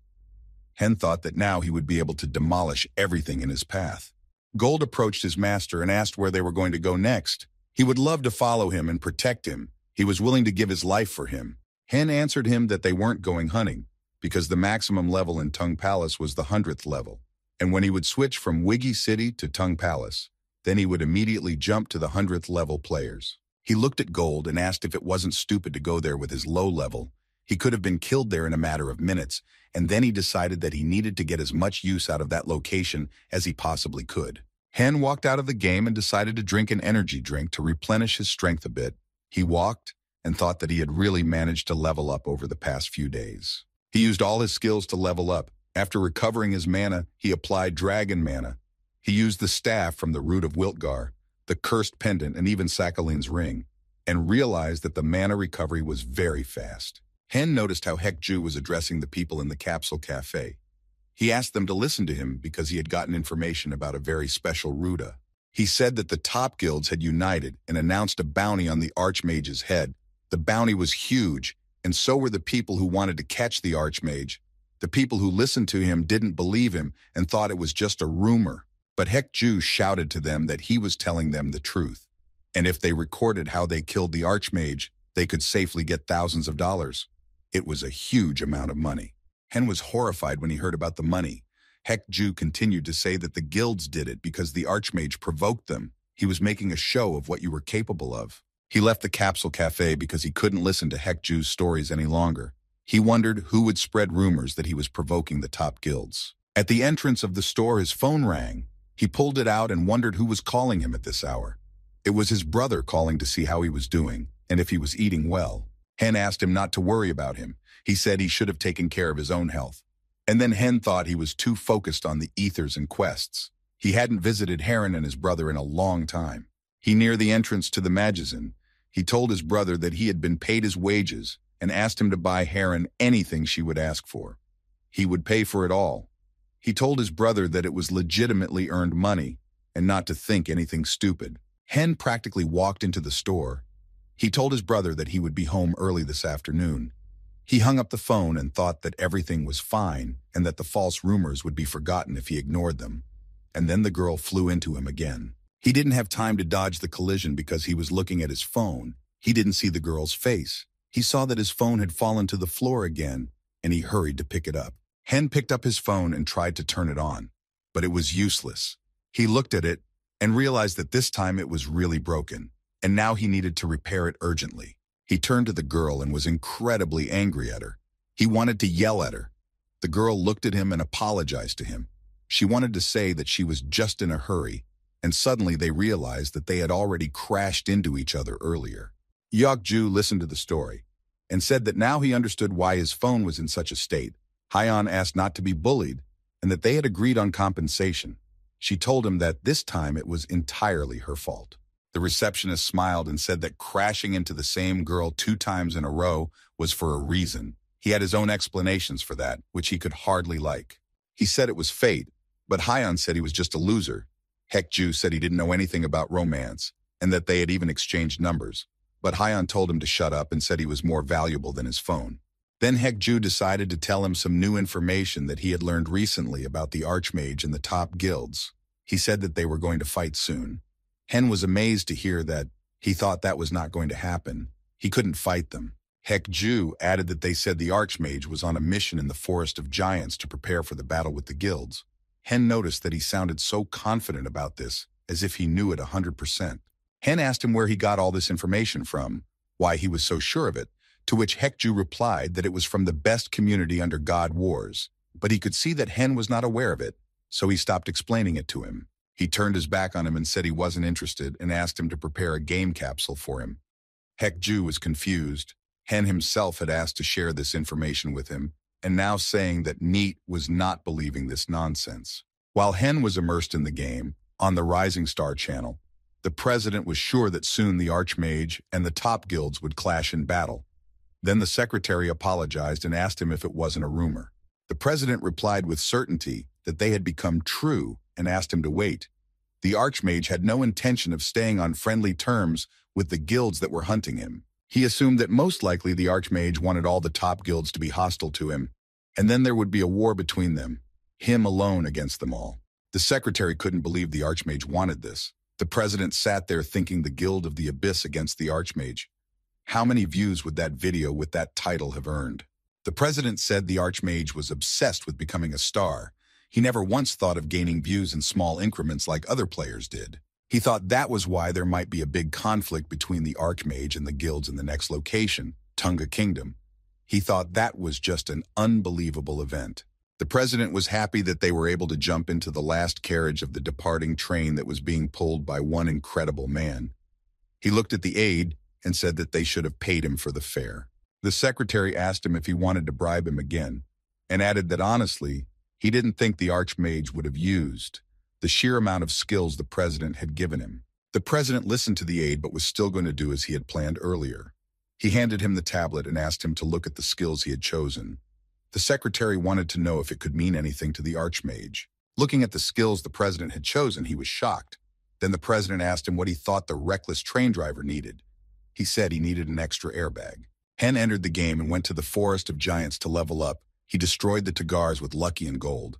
He was in a hurry to clear the forest quickly so he wouldn't run into any guild players. He leveled up level after level, and finally he reached the level he wanted. After that, he was able to unlock a card from the Dragon of War. But Hen went into his inventory and immediately changed his equipment. He put a black set on himself. In addition to himself, Hen decided to equip Gold as well. He felt he was not protected enough, so he put a black T-Gar set on him, and now he wasn't worried about him. Gold was unbelievably happy with his new equipment. Hen noticed that Lucky wanted an outfit too, but he couldn't equip items on him. Besides, if he dressed him up too, he would be left with nothing in real life. He apologized to Lucky and was notified that the Dragon of War had granted him the ability. He had to decide whether to accept the reward or not. Hen acknowledged the receipt and started begging again to get the legendary skill. And his wish was granted. He got the legendary skill Recycle. It allowed him to restore health when mana was consumed and restored mana when health was falling. Hen had never seen such a skill before. Hen thought that it appeared that the effect of this skill was to restore health by consuming mana, or conversely restore mana while losing health. He realized that this skill was needed to prolong life in dangerous situations, but didn't it make sense that a healing spell would be more likely to be used in such a case? He thought that Archmages could learn all possible spells. Hen thought that maybe he should have bought a new defense skill. His Thunder Shield was good, but his defensive abilities were a bit weak. He thought that he had an overabundance of mana, and so could use a Mana Shield. Mana Shield was a skill that created a shield out of mana, reducing its stats every time the shield absorbed damage. And this way, Hen would be protected from enemies' attacks and he wouldn't have to buy a new skill. Hen thought that if he added recirculation, the Mana Shield would absorb all the damage, and his health could regenerate a little bit when he expended mana. But he remembered the cost of the Mana Shield card. It was over $1,000, so he couldn't afford it. It was too expensive for him. Then Hen decided to take a little break from the game. He turned to Lucky and Gold and suggested that they finish for the day. He said goodbye to them and left the game. But after a few minutes, Hen came back into the game. He had no face on him. He was very worried. Lucky and Gold could not understand what was happening. And then Hen shouted happily that the boss of the channel gave him a skill card, Mana Shield. The Tung Kingdom could only be accessed after passing through the Forest of Giants by going through the warp in space in Wiggy City, so it was the main arena for mid-level players. Hen knew that the Tunga Kingdom was surrounded by 4 palaces in the north, east, south, and west, with the starting point being the central palace. but it was still a long way away. Because the first thing the players saw after passing through the warp in space was the Western Palace where Hen and his team had arrived. The players standing near the palace saw the appearance of the divine beast that was with the Reptiloid. It could only mean one thing, that the Archmage had arrived in the Tunga Kingdom. They didn't know what he would do next. They were afraid that he would decide to show them immediately who was in charge. Some said that he was in the process of preparing for a war with the 10 guilds. The players thought that his first move might have been to declare war on the guilds. Hen looked at one of them and beckoned him over. The player was scared and thought that just looking at him immediately hit a nerve. They thought the rumors were true, and judging from what he thought of the other players when the guards were around, they thought he was crazy because he had made enemies of all 10 guilds. Hen didn't stop beckoning to the player who was insanely scared. He thought he just looked at him because he was curious, but he didn't expect the Archmage would destroy him for it. But Hen smiled and asked him to come over to take as many selfies with them as they wanted. He wasn't going to engage them or harm them in any way. As in all games, the newcomers could do nothing against the veterans.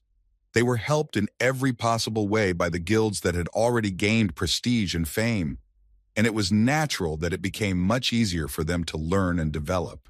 Therefore, the mage who began to conduct live broadcasts became incredibly popular and began to be discussed everywhere. Many admired him and wanted to personally meet him. Players didn't care about his personality. He was showing them a path that no one had ever gone through before. So the guilds became less popular and hunted the Archmage, and now everyone was discussing his appearance in the Western Fortress. Some thought it meant the beginning of the war. Some players said that after his arrival, he arranged something incredible, namely a selfie party. He took pictures with everyone and didn't refuse anyone. But it wasn't just him.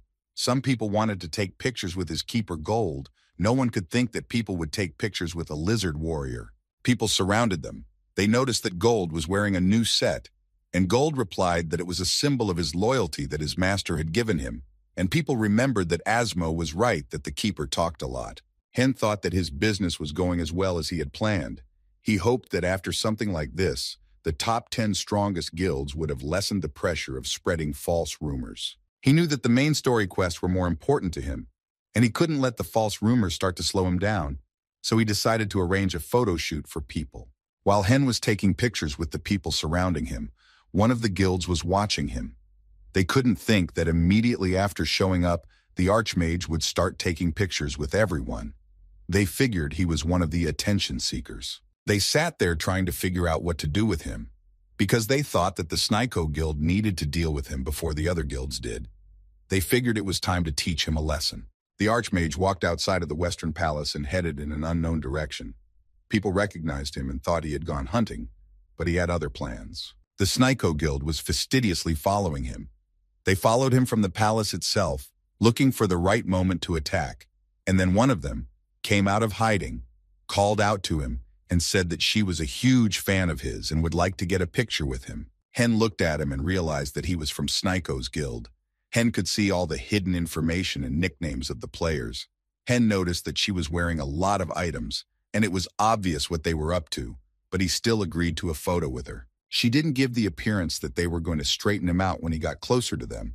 She was surprised that he had changed outfits and that he now had a non-white Wiga staff. Hen held out the staff so they could see it better and said that it was much better to beat up people like them with it. He had figured out their plans and knew why they had come to him. Snyko's guild couldn't believe he realized why they had come, but one of them said that he knew everything from the beginning. Now they had no choice and needed to fight him.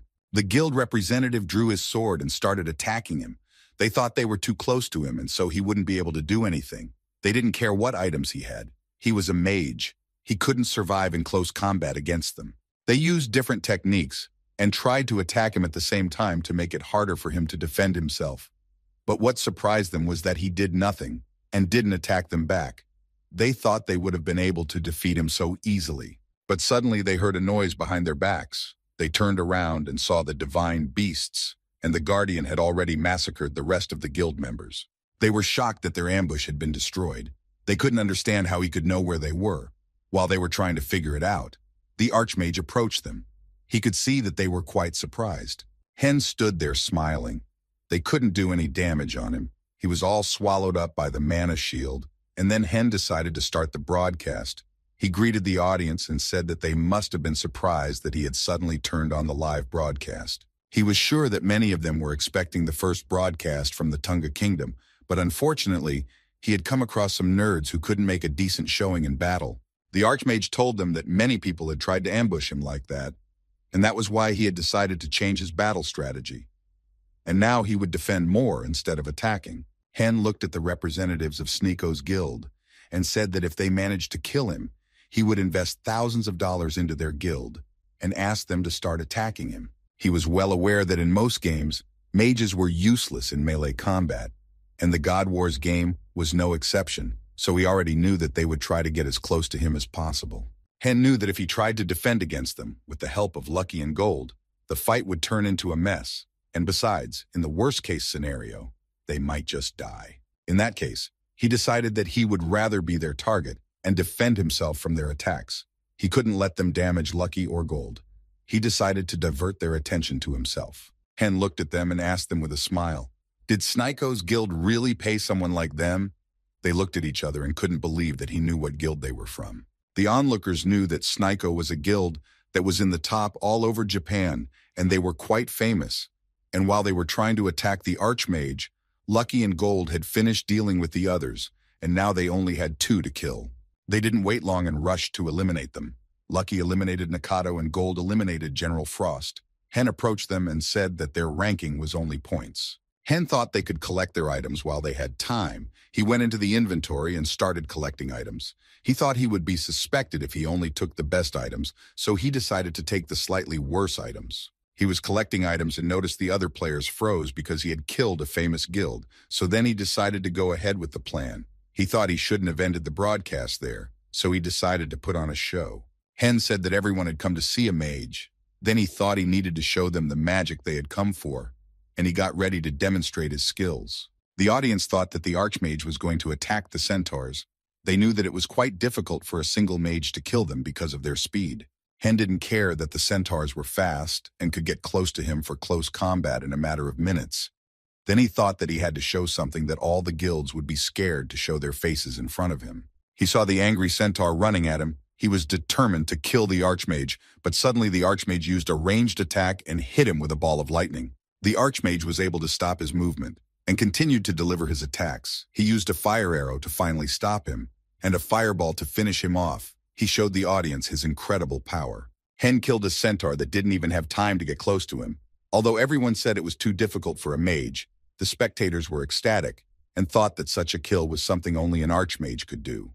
He wasn't going to stop and decided to destroy all the centaurs. He attacked them with Ice Ball and Ice Spear. His attacks went straight to the target, and the centaurs didn't have time to dodge them. The players were shocked at the way he was destroying the centaurs. They thought he drank some kind of potion, and his strength increased. One of them said she knew he was powerful. She wondered if his stamina was always this good. The onlookers were shocked that he had killed the centaurs without drinking a single potion. Some said that his weakness was his low mana reserve, but in fact that turned out to be a lie. Not long ago he was spending tens of thousands on mana regeneration potions. Hen noticed that there was still one centaur left. He destroyed it with a lightning arrow, and now he could summon a centaur guardian. After that he decided to end the live broadcast. He bowed to the audience and said goodbye to them. After the broadcast was over, Hen called Gold over to him. The system asked if he wanted to make the centaur his guardian. Hen confirmed, and the process of summoning the guardian began.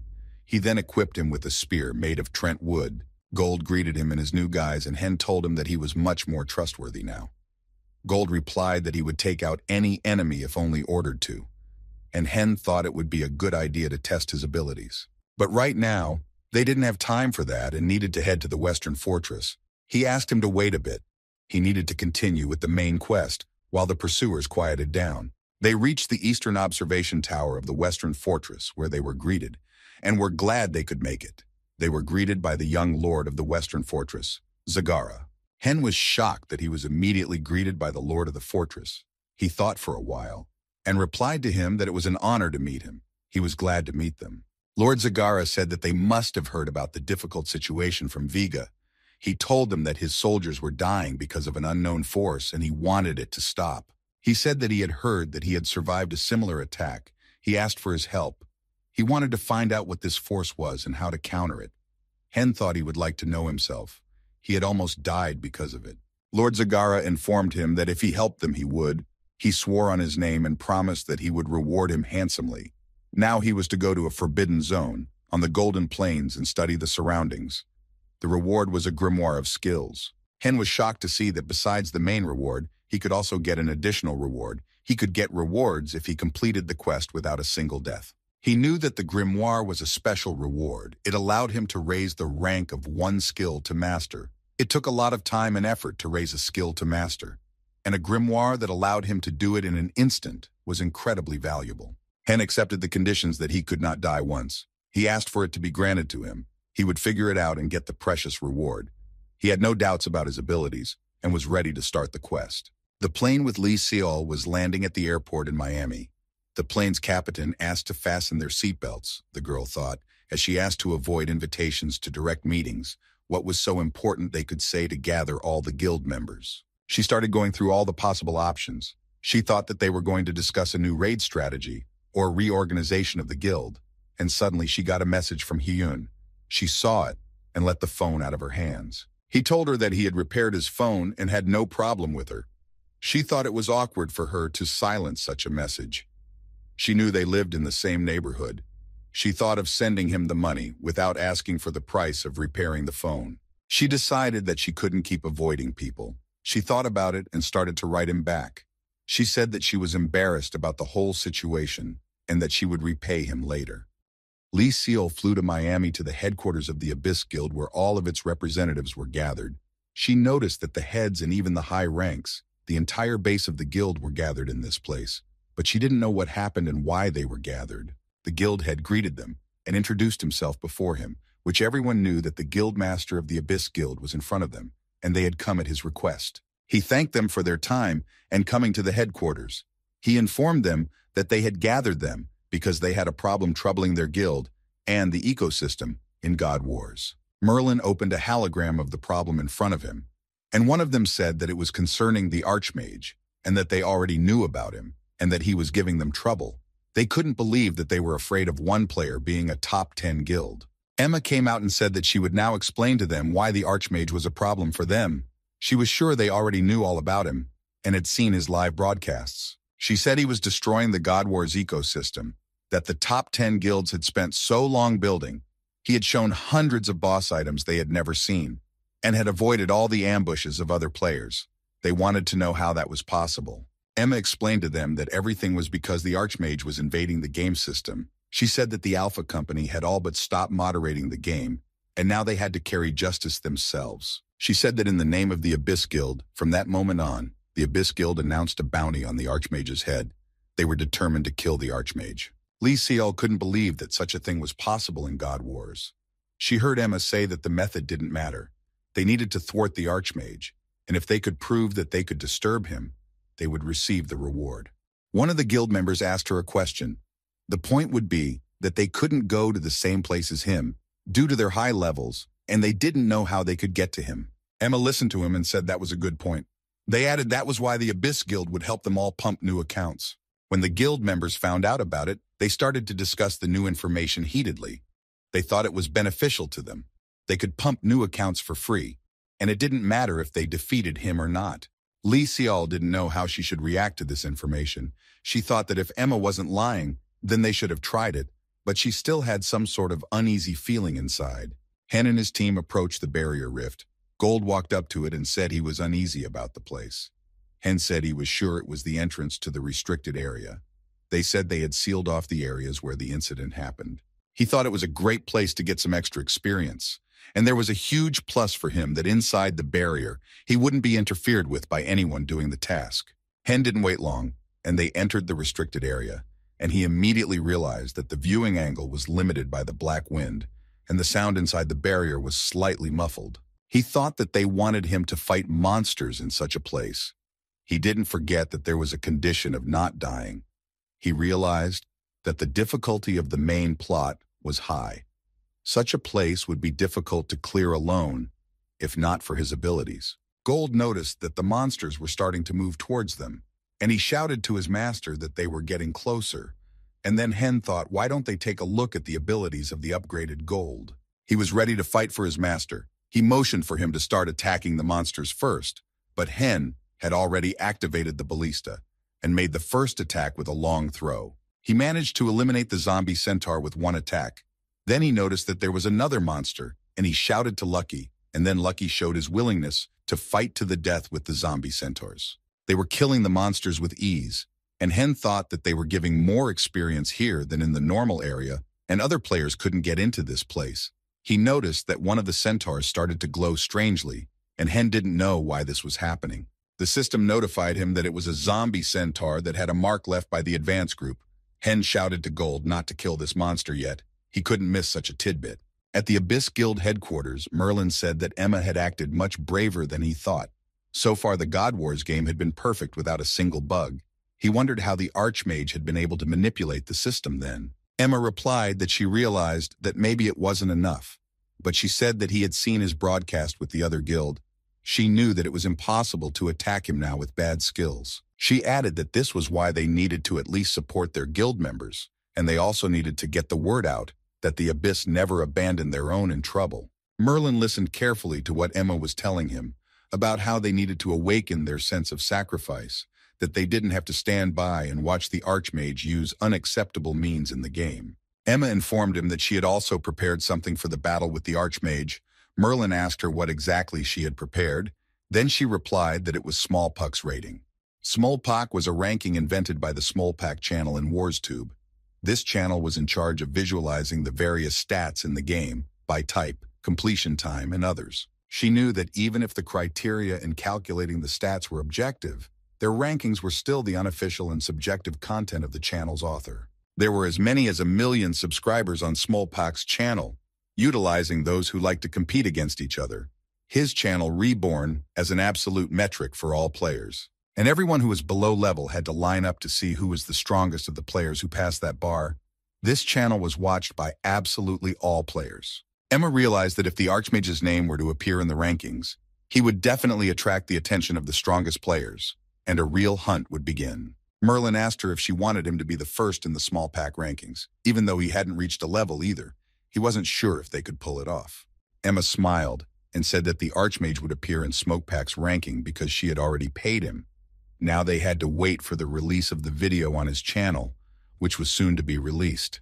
A video of Smallpuck appeared online telling the viewers that this week's winner would be below the tier.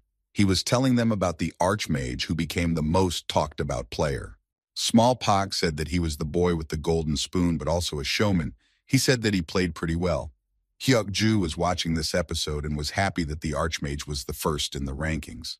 Hyeon was sitting beside him with his head in his hands. He could hear what Smallpuck was saying about him. He was completely confused. He didn't know what was going on and why there was so much interest in him. Players watched the episode and did not understand how he managed to get into the rankings, because his level was lower. They knew that usually in this section won players with about the same level. Hen thought that even guilds that didn't care about him, or established players might have targeted him.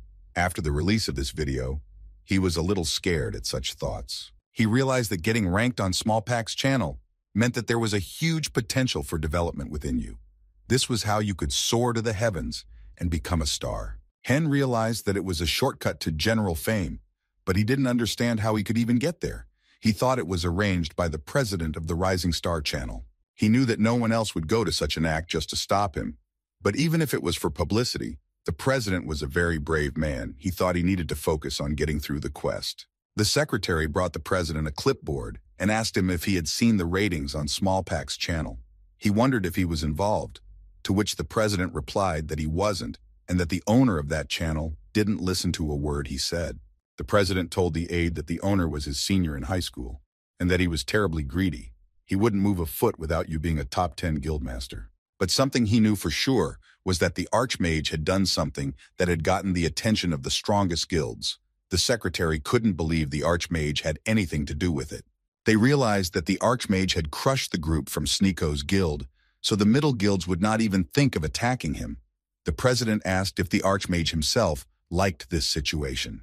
But not waiting for an answer from the assistant, he said that he did not like this situation at all, because he was crazy about attention and tried to attract it in every possible way. The secretary couldn't believe that the Archmage deliberately made himself a target for other players and guilds. He didn't think he was attracting attention this way. The president then said that if he was mentioned in Smolpak's rankings, even players who thought he was just an attention seeker would turn their gaze and run after him. The president added that even while standing still, the Archmage made sure that the victims who had elevated him would come after him themselves and try to deal with him. Then he decided they should have matched him and decided to give him another gift. But this time they would attach a letter. He thought it was time to ask a favor of the Archmage. At that time at the Zadad Palace, players were killing centaurs to level up, but some were outraged that higher-level players were hunting here. They didn't understand why they had come into the territory of low-ranked players. Apparently, they were looking for the Archmage. They were of the opinion that no matter how high the price for the Archmage's head was it fair that a group of leveled players came to fight a leveled player? One of them said that they would have caught him even at the cost of their honor, and he asked if anyone knew if they had caught him, would their names have made it into Smolpak's rankings? Their resentment grew, but there was nothing they could do. They were below their level and could just be destroyed by them. They saw that among them were players sponsored by top guilds. The players noticed that among them was Avid, who was from the Scaff Guild. He turned to his team and asked them to ignore the others. They only wanted the Archmage. They had to capture him at any cost. Avid wanted to rehabilitate himself for his defeat he had just recently received. He wanted the guild to not think he was weak. He saw Alap walk up to him. He was from the Red Snake group. Alap said hello to him and said that it was like he ran into this place when he heard the news. He laughed and added that it was the first time he came into this place after his loss. He thought that he must have revived in the Western Castle after his death. He asked him if it was hard for him to get to this place. But Awat got angry and thought that he wanted a fight. But Alap said that was not why he was here. Alap said he had heard that all the high-ranking players from the Stone Forest were converging on this place. Then Awat thought if anything went wrong, he should kill them first. He saw nothing wrong with eliminating the competition. Their conversation was interrupted by a shout that told them that the Archmage had arrived and was not far away. Then Avid thought he had finally arrived. They were far away from him and he could only see their shadows. Avid ordered the archers to check if it was the Archmage. He couldn't afford a misfire. Everyone was determined. They wanted to catch the Archmage and get a decent reward for him. In addition to the archers, Avid ordered the use of clairvoyance, that it could be accurately determined if it was the Archmage. She reported seeing the Archmage, a divine beast and guardian. But soon when the visibility improved, she said it was not them. They were facing ordinary centaurs they mistook for the Archmage and his team. They couldn't understand how two centaurs could suddenly appear in their midst. Alap said it was strange. He was sure he had definitely seen the Archmage and Lucky in their place. Avid said he was just mistaken, but he kept insisting he had seen him. He started asking everyone else if they had seen the Archmage. Hen activated the polymorph and took the form of a centaur. He was amused that he couldn't be found. Hen started a private live broadcast where the viewers were shocked that guild players could buy into such a stunt. They noted that the polymorph was a good skill. Then Hen realized that everything was going according to his plan. He thought he was going crazy when he realized that the players had come to the Golden Fields like a pack of rabid dogs just to catch him. And with them was also the Scarf Guild and the Red Snake group. He realized that these were the top guilds. They were top because their number of subscribers exceeded millions. He couldn't believe that there were level players gathered at the Golden Fields. He thought that they had lost their conscience coming to this place. Hen thought that the high-ranked players were hunting in the newbie zones, and it was like they were being aggressive. So everyone was pointing fingers at them. It was shameful for such top guilds. He realized that it was even worse than that. They were here for character and not for hunting. Not only would they have fingers pointed at them, but they would also start criticizing them. But even without looking at it, they still came. Hen sadly realized that these guilds had finally given up their pride and conscience, and everything was about catching him. It made him sad. He thought that if that was the case, he wasn't going to succeed alone in this game. But he was lucky enough to get Chain Lightning from the reward skill book when he reached a level. Hen knew that he couldn't find a better skill for fighting groups, but there would be problems regardless of the outcome. If he won, then he would be antagonized by the entire guild. But their containment could affect his completion of the main quest. Then Hen decided that he would meet them as befitted an Archmage. Hen, as a centaur, had time to look around. He was pleased to see that there were more players than he thought. And not only pleased, the players didn't even think that so many people could be here. He had a great time looking at everything and analyzing it. He was surprised that the players didn't band together to catch him faster. They acted in small groups, hoping that someone would get lucky. Hen thought that this situation was a great opportunity. While they were busy fighting amongst themselves, he could simply be overlooked, and he would have enough time to increase his distance with them. He had calculated and thought it through. He knew that the lower class would never be able to keep up with his speed. He started to run away, even though his uniform was a bit off. Hen was doing a private broadcast, and despite that, everything was pretty quiet, and it looked like the players didn't realize it was him. Hen addressed the audience and thanked them for keeping it a secret. But unsurprisingly, some of the players did hear him talking to the spectators and shouted that he had discovered him. He informed everyone that they were running away, and they were no ordinary centaurs. No one believed the player. They thought he was telling him some bullshit. But he said he was told this by a surveillance agent who managed to figure out the Archmage who was disguised as a centaur. Hen ran away thinking that now he could end the private broadcast and open the access to all willing viewers. He canceled the polymorph and reverted back to his guise. He turned to the players catching up with him and thought that now it was a catch-up show with the Archmage. He applied acceleration and started to run even faster. Now he was increasing the distance at an incredible speed. Alap ran after him as fast as he could. He couldn't tell if he was a mage. He was too fast for a mage. No one could develop that kind of speed. All the players were gathered in this place to fight, not to catch up with him.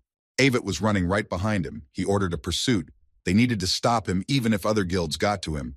The main thing was to catch up to him. Hen noticed that the audience to watch the show catch up with the Archmage was growing at an incredible rate.